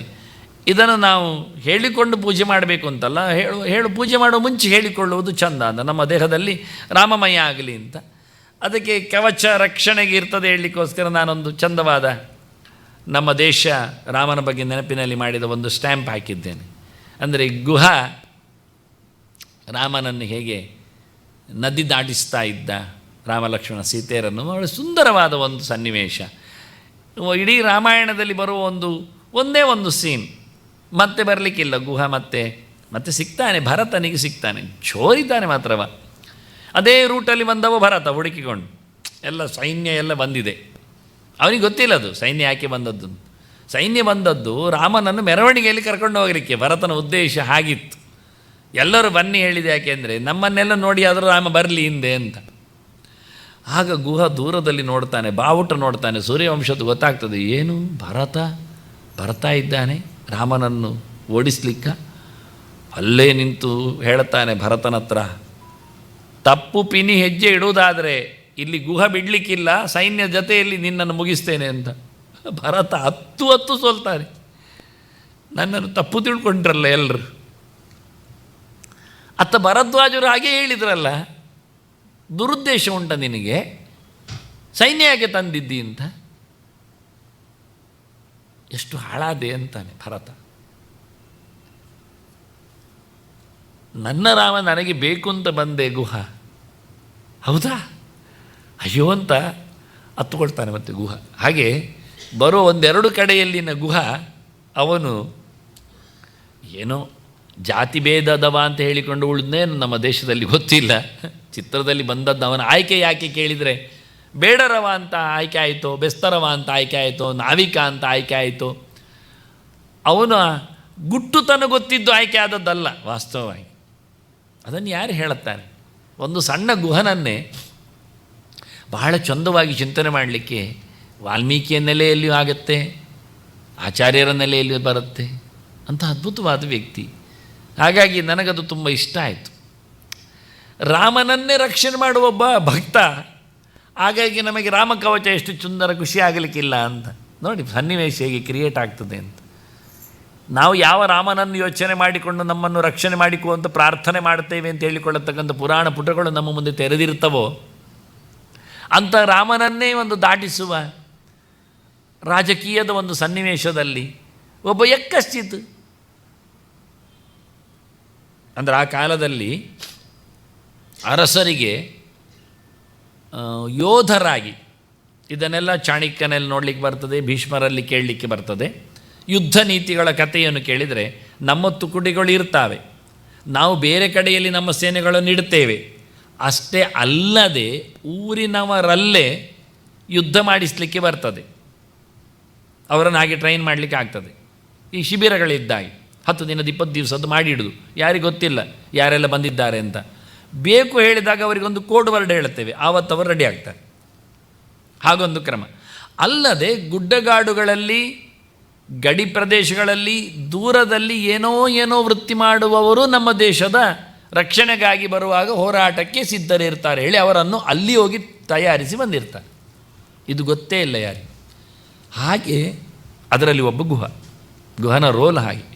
ಅಯೋಧ್ಯೆ ಅರಸರವನನ್ನು ನೀರಿನ ಪ್ರದೇಶಗಳಲ್ಲಿ ದಾಟಿಸುವ ವ್ಯವಸ್ಥೆಯಲ್ಲಿ ಬೇಕಾದಾಗ ಹೋರಾಟದಲ್ಲಿ ಮಾಡುವ ಬೇಡರ ಪಡೆಯಲ್ಲಿ ಪ್ರಮುಖನನ್ನಾಗಿ. ಆದ್ದರಿಂದ ರಾಮನಲ್ಲಿ ಏನು ಕೇಳಿದ ಗೊತ್ತ ಗುಹ ಬಂದ ತಕ್ಷಣವೇ, ಎಲ್ಲಿಗೆ ನಿನ್ನನ್ನು ನಾನು ಹೊರಗೆ ಹಾಕುವುದು, ಬಂದಿಯಲ್ಲ ಮುಗಿದೋಯ್ತು, ಅಲ್ಲಿಲ್ಲಲ್ಲ ಅರಸೊತ್ತಿಗೆ, ಇಲ್ಲಿ ನೀನೇ ರಾಜ, ಬಿಡು ಇಲ್ಲೇ ಇದ್ದು ಬಿಡು. ಎಲ್ಲ ಮಾರ ಅಪ್ಪ ಹೇಳಿದ್ದು ಕಾಡಿಗೆ ಹೋಗು ಅಂತ, ನಾನು ಮತ್ತೆ ಇಲ್ಲಿ ಕೂತು ಊರು ಮಾಡಿದರೆ ಮತ್ತೆ ಮನ ಕತೆ ಅಂತ ಆಗ್ತದೆ, ಅದೆಲ್ಲ ಆಗೋದಿಲ್ಲ ಹೇಳಿದ ರಾಮ, ಹೊರಟ. ಇದು ವಿಷಯ. ಹೀಗಾಗಿ ಗುಹ ಭಾರಿ ಜೋರಿದ್ದ, ಅವನದ್ದೇ ದೊಡ್ಡ ಬೆಟಾಲಿಯನ್ ಇತ್ತು, ಅವನಿಗೊಂದು ಆಯಕಟ್ಟಿನ ಪ್ರದೇಶಗಳೆಲ್ಲ ಇದ್ದವು. ಆದರೆ ಅಯೋಧ್ಯೆಗೆ ಪಾರಾಗಿತ್ತು. ವಿರೋಧ ಮಾಡಿದರೆ ವಿರೋಧಕ್ಕೂ ತಯಾರಿತ್ತು, ಅಷ್ಟು ಜೋರು ಇದ್ದವನ ಪಡೆ. ಹಾಗಾಗಿ ಗುಹ ಭಾಳ ಅದ್ಭುತನಾದ, ರಾಮನ ಕವಚಕ್ಕೆ ಅವನ ಒಂದು ಪ್ರವೇಶ. ಇನ್ನು ದೊಡ್ಡದಾದ ವಿಷಯ ಶ್ರೀರಾಮ ಶರಣಂ ಮಮ. ಶ್ರೀರಾಮ ಶರಣಂ ಮಮ ಅಷ್ಟಾಕ್ಷರ ಮಂತ್ರ ಇದು. ಇದರಲ್ಲಿ ರಾಮನ ಪೂರ ಕಥೆಗಳಿವೆ. ಮುಖ್ಯವಾಗಿ ಮೊದಲೇ ಕೌಸಲ್ಯಾಗರ್ಭ ಸಂಭೂತಃ ಅಂತ ಹೇಳಿ, ಕೌಸಲ್ಯವು ಈಗ ಒಂದು ಮುತ್ತು, ನೀವು ಅದು ಓದ್ತಾ ಇದ್ದೀರಿ ನನಗೆ ಗೊತ್ತು, ಹಾಗಾಗಿ ನಾನು ಹೇಳೋದೇನು ವಿಶೇಷ ಇಲ್ಲ. ಸ್ಲೈಡ್ ಹಾಕಿದರೆ ಇದೊಂದು ಗಮ್ಮತ್ತು ಇರ್ತದೆ. ನಾನು ಅದನ್ನು ಓದುವುದಿಲ್ಲ ಅಂತಾದರೆ ನೀವು ಓದ್ತೀರಿ, ಮತ್ತೆ ಅದಿರಲಿ, ಅದು ಚಂದವೇ. ಇವತ್ತು ಹೊಸ ಪ್ರಯೋಗ ನಾನು ಹೇಳಿದ್ನಲ್ಲ, ಅದಕ್ಕೆ ಇನ್ನೂ ಮುಂದಿನ ಹೊಸ ಪ್ರಯೋಗಕ್ಕೆ ನಾನು ತಯಾರಾಗ್ತಾ ಇದ್ದೇನೆ. ಕೇವಲ ಚಿತ್ರಗಳನ್ನು ಮಾತ್ರ ಇಡ್ತೇನೆ ಅಂತ, ಸೈಲೆಂಟಾಗಿ ಅದು ಮಾತಾಡಬೇಕು ಅಂತ, ಅದೊಂದು ಯೋಚನೆ ಇರಲಿ. ಇನ್ನೂ ಚೆಂದ ಅಂದರೆ ಮತ್ತೊಂದು ಮೂಮೆಂಟ್ಸ್ ಕೊಡಬೇಕು ಅಂತ ಯೋಚನೆ ಮಾಡ್ತಾ ಇದ್ದೇನೆ ಸ್ಲೈಡ್ಸ್ಗಳಲ್ಲಿ. ಅದು ಒಂದು ರೀತಿಯಿಂದ ಇನ್ನಷ್ಟು ಆಕರ್ಷಣೀಯ ಆಗ್ತದೆ, ಟಚಿಂಗ್ ಆಗ್ತದೆ. ಈಗ ಹೇಳಬೇಕಾದ್ದು ಮುತ್ತಿನ ಚಿಪ್ಪು, ಅದು ಸಮುದ್ರದ ಗರ್ಭದಲ್ಲಿ ಬರುವಂಥದ್ದು, ಮೀನಿನ ಗರ್ಭದಲ್ಲಿ ಉಂಟಾಗುವಂಥದ್ದು. ಹಾಗಾಗಿ ಕೌಸಲ್ಯ ಎನ್ನುವುದೊಂದು ಮುತ್ತು ಚಿಪ್ಪು, ಅದರಿಂದ ಹುಟ್ಟಿರತಕ್ಕಂಥ ಮುತ್ತು. ಅದನ್ನು ಹೊತ್ತವಳು ಜಾನಕಿ ಕಂಠಭೂಷಣ ಅಂತ, ಹೊತ್ತವಳು ಸೀತೆ. ಅದು ಯಾವ ಮುತ್ತು ಹೇಳಿದ್ದು? ಅದು ರಾಮನ ಮುತ್ತು.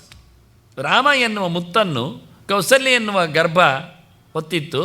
ಅದನ್ನು ಹೊತ್ತುಕೊಂಡವಳು ಸೀತೆ ಎನ್ನುವಳು, ಅವಳು ಅದನ್ನು ಕುತ್ತಿಗೆಯಲ್ಲಿಟ್ಟುಕೊಂಡು, ಕುತ್ತಿಗೆ ಅಂದರೆ ಮಾತು ಅಂತ ಅರ್ಥ, ಮಾತಿನ ಅಂಗಳದಲ್ಲಿ. ಹೀಗೆ ಭಾಳ ಚಂದವಾಗಿ ಅವ್ಯಕ್ತವಾಗಿ ಕುತ್ತಿಗೆ ನನ್ನ ಹತ್ರ ಗೊತ್ತಿತ್ತು, ಹೇಳಲಿಕ್ಕೆ ಆಗ್ತಿರಲಿಲ್ಲ. ಅಂದರೆ ಕುತ್ತಿಗೊಳಗೆ ಉಂಟು ಅಂತ ಹೇಳ್ತೇವೆ, ಮಾತು ಹೊರಗೆ ತರಲಿಕ್ಕೆ ಆಗ್ತಾ ಇರಲಿಲ್ಲ, ಹೇಳಲಿಲ್ಲ ಅಂತ. ಇಲ್ಲಿವರೆಗೆ ಬಂದಿತ್ತು, ಆದರೆ ಹೇಳೋದು ಬೇಡ ಅಂತ ಬಂದೆ ಅಂತ ಹೇಳ್ತಾರೆ ಕೆಲವು. ಹಾಗಾಗಿ ಸೀತೆಯನ್ನು ಹೇಳುವಾಗ ಭಾಳ ಚಂದವಾಗಿ ಆ ಮುತ್ತು ಧಾರಣೆ ಮಾಡಿಕೊಂಡದ್ದನ್ನು ಹೇಳುತ್ತಾ ಎಲ್ಲ ಶ್ಲೋಕದ ಕೊನೆಯಲ್ಲಿ, ಅದು 3 ಪಾದದ ಶ್ಲೋಕ, ಅದು 4ನೇದಲ್ಲಿ ನಿಂತಿದ್ದದು. 4ನೇ ಪಾದ ಏನು ಕೇಳಿದರೆ ಶ್ರೀರಾಮ ಶರಣಂ ಮಮ ಅಂತ ಹಾಗೆ ಓದಿಕೊಳ್ಳಿಕ್ಕೆ, ಅದು ಒಂದು ಗೆರೆ ಓದಲಿಕ್ಕೆ, ಕೊನೆಗೆ ಶ್ರೀರಾಮ ಶರಣ ಮಮ ಅಂತ ಸೇರಿಸಲಿಕ್ಕೆ. ಪ್ರತಿಯೊಂದರಲ್ಲಿ ಸುಮಾರಾಗಿ ರಾಮನ 3 ಇತಿಹಾಸದ ಘಟನೆಗಳನ್ನು ಹೇಳುತ್ತಾರೆ, ಕೆಲವಲ್ಲಿ 4 ಹೇಳುತ್ತಾರೆ ಲೆಕ್ಕ ಹಾಕಿದಾಗ. ಹಾಗಾಗಿ ರಾಮನ ಬಗ್ಗೆ ಇದು ನಾನೇ ಲೆಕ್ಕ ಹಾಕಿ ಕೊಟ್ಟದ್ದು ಈ ಚರಿತೆಯನ್ನು.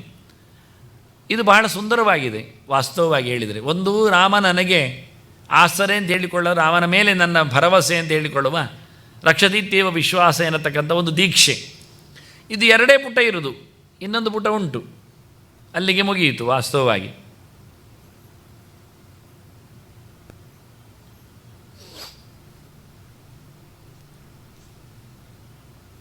ಇದರಲ್ಲಿ 51 ಚರಿತ್ರೆಯನ್ನು ಕೋಟ್ ಮಾಡಿದ್ದೇನೆ ನಾನು. ವಿಷಯವನ್ನು ಕೇಳಿದರೆ ಹಾಗೆ ಅಕ್ಷರ ಚರಿತ್ರೆ ಅಂತ, ಅಂದರೆ ರಾಮನ ಚರಿತ್ರೆ ಕ್ಷರ ಚರಿತ್ರೆ ಅಲ್ಲ, ಅಕ್ಷರ ಚರಿತ್ರೆ, ಅದು ನಾಶವಿರದ ಚರಿತ್ರೆ.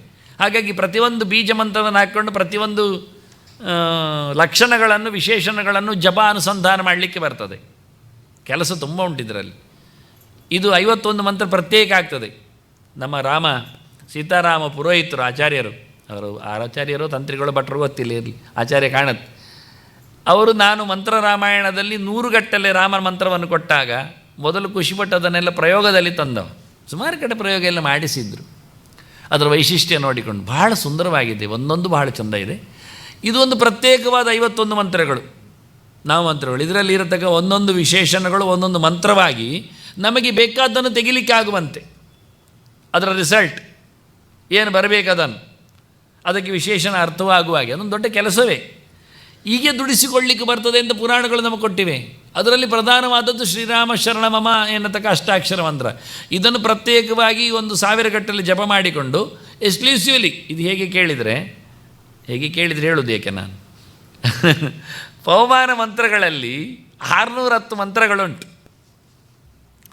ಅದನ್ನು ಒಂದೊಂದನ್ನು ಪ್ರತ್ಯೇಕವಾಗಿ ಉಪಯೋಗಿಸಲಿಕ್ಕೆ ಬರ್ತದೆ. ಹೇಳಿ ನೋಡು ಒಂದನ್ನೊಂದು ಯಾರಾದರೂ ಕೇಳ್ಬೋದು, ಸ್ವಲ್ಪ ಆಚೀಚೆ ತಲೆ ಓಡಿಸಿದವರು. ಅದಕ್ಕೆ ಒಂದು ಹೇಳ್ತಾನೆ, ಯಾಕೆ ಹೇಳಿದ್ದು ಗೊತ್ತಿರುವುದಕ್ಕೆ. ಯದಂತಿ ಎಚ್ಚ ದೂರಕ್ಕೆ ಭಯಂ ವಿಂದತಿ ಮಾಮಿಹ ಮೌಮಾನ ವಿದಜ್ಜಹಿ ಅಂತ. ನನಗೇನಾದರೂ ಯಾರದ್ದಾದರೂ ಪೋಡಿಗೆ ಉಂಟಂತಾದರೆ, ಹೆದರಿಕೆ ಉಂಟಂತಾದರೆ, ಭಯೋತ್ಪಾದನೆ ಉಂಟಂತಾದರೆ, ಉಗ್ರಗಾಮಿಗಳು ಬರ್ತಾರೆ ಅಂತಾದರೆ ಜಸ್ಟ್ ಇದನ್ನು ಜಪ ಮಾಡೋದು. ಒಂದು 24,000 ಜಪ ಮಾಡಿದರೆ ಆಯಿತು. ಟೆರರಿಸ್ಟ್ ಲಗಾಡಿ ಹೋಗ್ತಾರೆ, ಮಾಡ್ಬೋದಿತ್ತಲ್ಲ ಎಲ್ಲರೂ, ಮಾಡೋದಿಲ್ಲಲ್ಲ ಯಾರು ಸಹ. ನಾನೇನು ಹೇಳೋದು, ಯಾರಲ್ಲಿ ವೇದದ ಕ್ಲಿಪ್ತ ಇಲ್ಲ, ಗಟ್ಟಿತನ ಇಲ್ಲ. ಯದಂತಿ ಎಚ್ಚ ದೂರಕ್ಕೆ, ಇದೆಲ್ಲ ಹನುಮತ್ ಜಯಂತಿಗೆ ಹತ್ತಿರ ಆಗುವ ಮಾತುಗಳಾಗ್ತದೆ. ಇರಲಿ, ಮುಂದಕ್ಕಾದರೆ ಹಿಂದಕ್ಕಾದರೆ, ಭಟ್ಟ ಬಂದ್ರೇನು ರಾಜ ಬಂದ್ರೇನು, ಇಬ್ಬರು ಬಂದರೂ ಒಳ್ಳೆಯದು. ಕೆಲವೊಮ್ಮೆ ತಟ್ಟಿದ ಹೈವೇ ಚಂದ ಕಾಣ್ತದೆ, ಅದರ ಪಕ್ಕದಲ್ಲೇ ನಾವು ಎಲ್ಲ ಕ್ಲಿಪ್ ತೆಗೆಯುವಂಥದ್ದು, ಆಟೋ ತೆಗೆಯುವಂಥದ್ದು. ಮತ್ತು ದೇವರನ್ನು ಯಾರು ನೋಡ್ತಾರೆ, ಅದು ಕಾಣುವುದಿಲ್ಲ. ಒಂದಿಷ್ಟು ರಾಶಿ ಗುಡ್ಡೆ ಹಾಕಿರ್ತಾರೆ, ಪುಷ್ಪ, ಅದು ಪೆಟ್ಟಿಗೆ ಒಳಗೆ ಇಟ್ಟಿರ್ತಾರೆ, ಮತ್ತು ಅದಕ್ಕೊಂದು ಶಾಲ ಹಾಕಿ ಕೂತ್ಕೊಳ್ತಾರೆ. ಅಂತೂ ದೇವರಂತೂ ಕಾಣುವುದಿಲ್ಲ, ಹತ್ತಿರ ಯಾರು ಇರುವುದಿಲ್ಲ. ತಟ್ಟಿರ ಏನೋ ಚಂದ ಕಾಣ್ತಾನೆ, ಅಲ್ಲಿ ಎಲ್ಲರೂ ಫೋಟೋ ತಗೊಳ್ತಾರೆ. ಇದು ಸತ್ಯವೂ ಹೌದು, ಇಲ್ಲ ಅಂತಲ್ಲ. ಹಾಗೆ ನಮ್ಮ ಕಥೆ ಆಗಿರ್ತದೆ, ತೋರಣ ನೋಡಿಯೇ ನಾವು ಗೋಜಿ ಹೇಳುವವರು.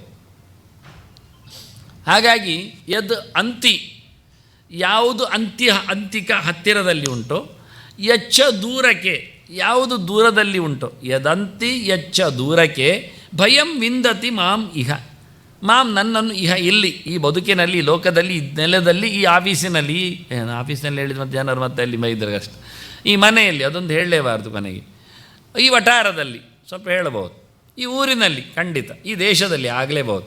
ಅದರಿಂದ ಯದಂತಿ ಎಚ್ಚ ದೂರಕ್ಕೆ ಭಯಂ ವಿಂದತಿ ಮಾಮಿಹ, ಏನು ತೊಂದರೆ ನನಗೆ ಬರ್ತಾ ಉಂಟೋ, ಪವಮಾನ ಓ ಪ್ರಾಣನೇ, ವಿತಜ್ಜಹಿ, ಅದನ್ನು ಗೆಲ್ಲಿಸಿಬಿಡು, ಮುಗಿಸಿಬಿಡು. ನೀನು ಗೆದ್ದರೆ ನಾನು ಗೆದ್ದಾಗಿ.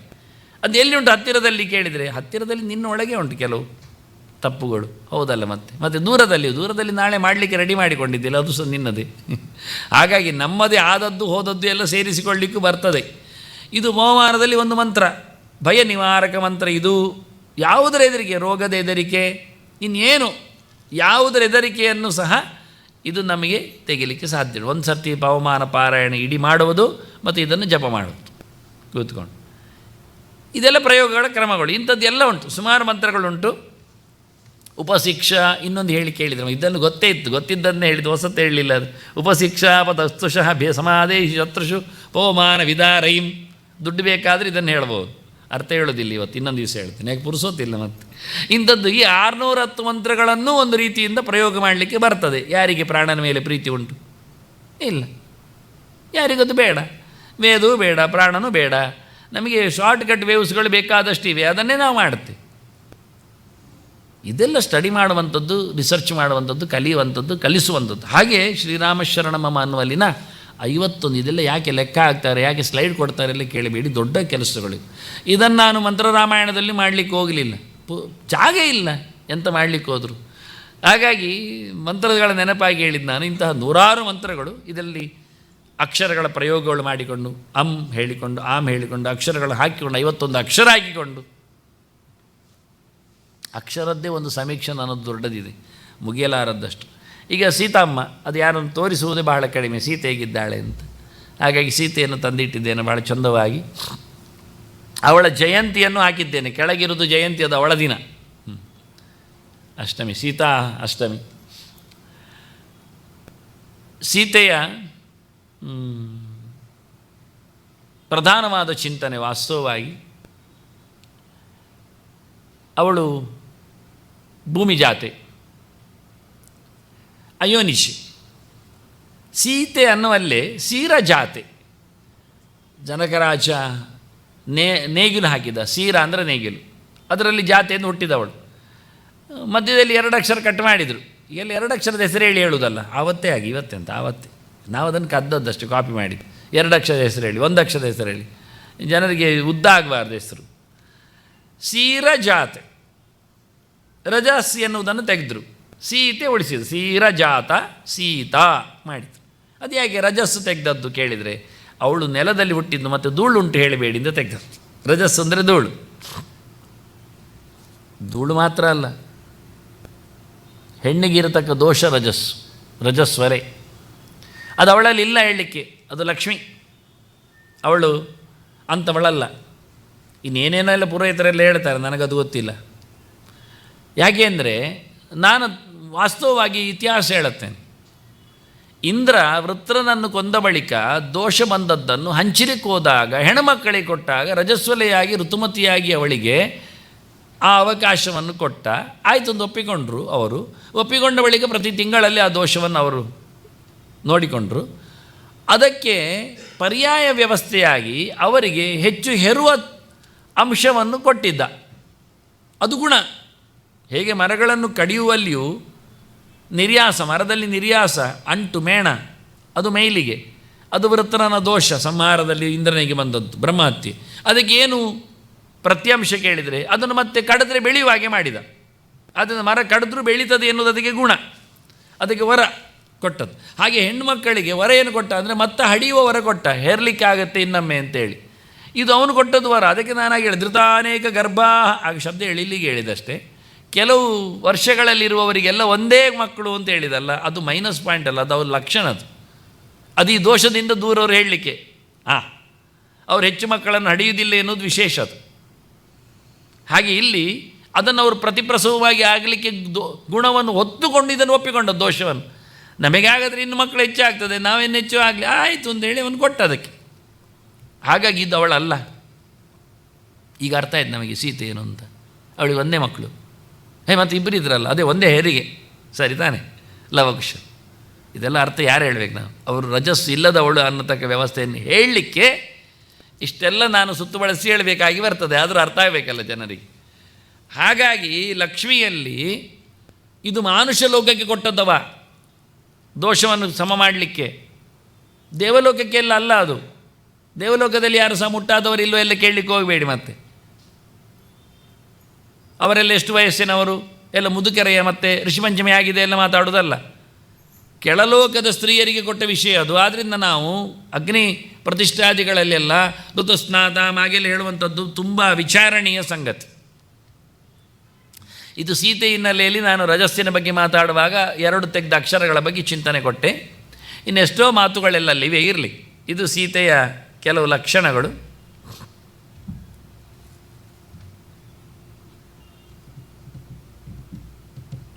ಅಗ್ನಿ ಪರೀಕ್ಷೆ.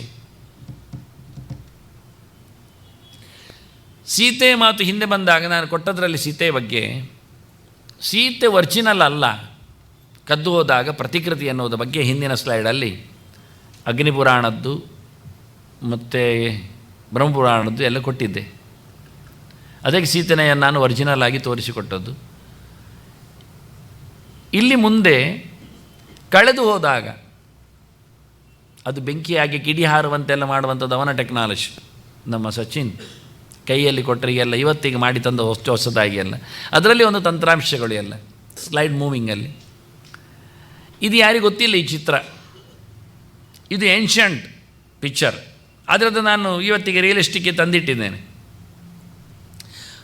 ಪುರಾಣಗಳು ಹೇಳುವಂಥದ್ದು ಸುಮಾರು ಸೀಕ್ರೆಟ್ಗಳಿವೆ. ವಾಲ್ಮೀಕಿ ಕೆಲವು ಮಾತುಗಳನ್ನು ಮುಚ್ಚಿದ್ದಾನೆ. ಅದಕ್ಕೆ ನಾವು ಕೆಳಗೆ ಬರೆಯುವುದಲ್ಲ. ವಾಲ್ಮೀಕಿ ತೂಕಡಿಸಿದಾಗ, ಇನ್ನು ಕರ್ಮ ನೀನು ಓದುವುದು ತೂಕಡಿಸಿದಾಗ ಅಷ್ಟೆ.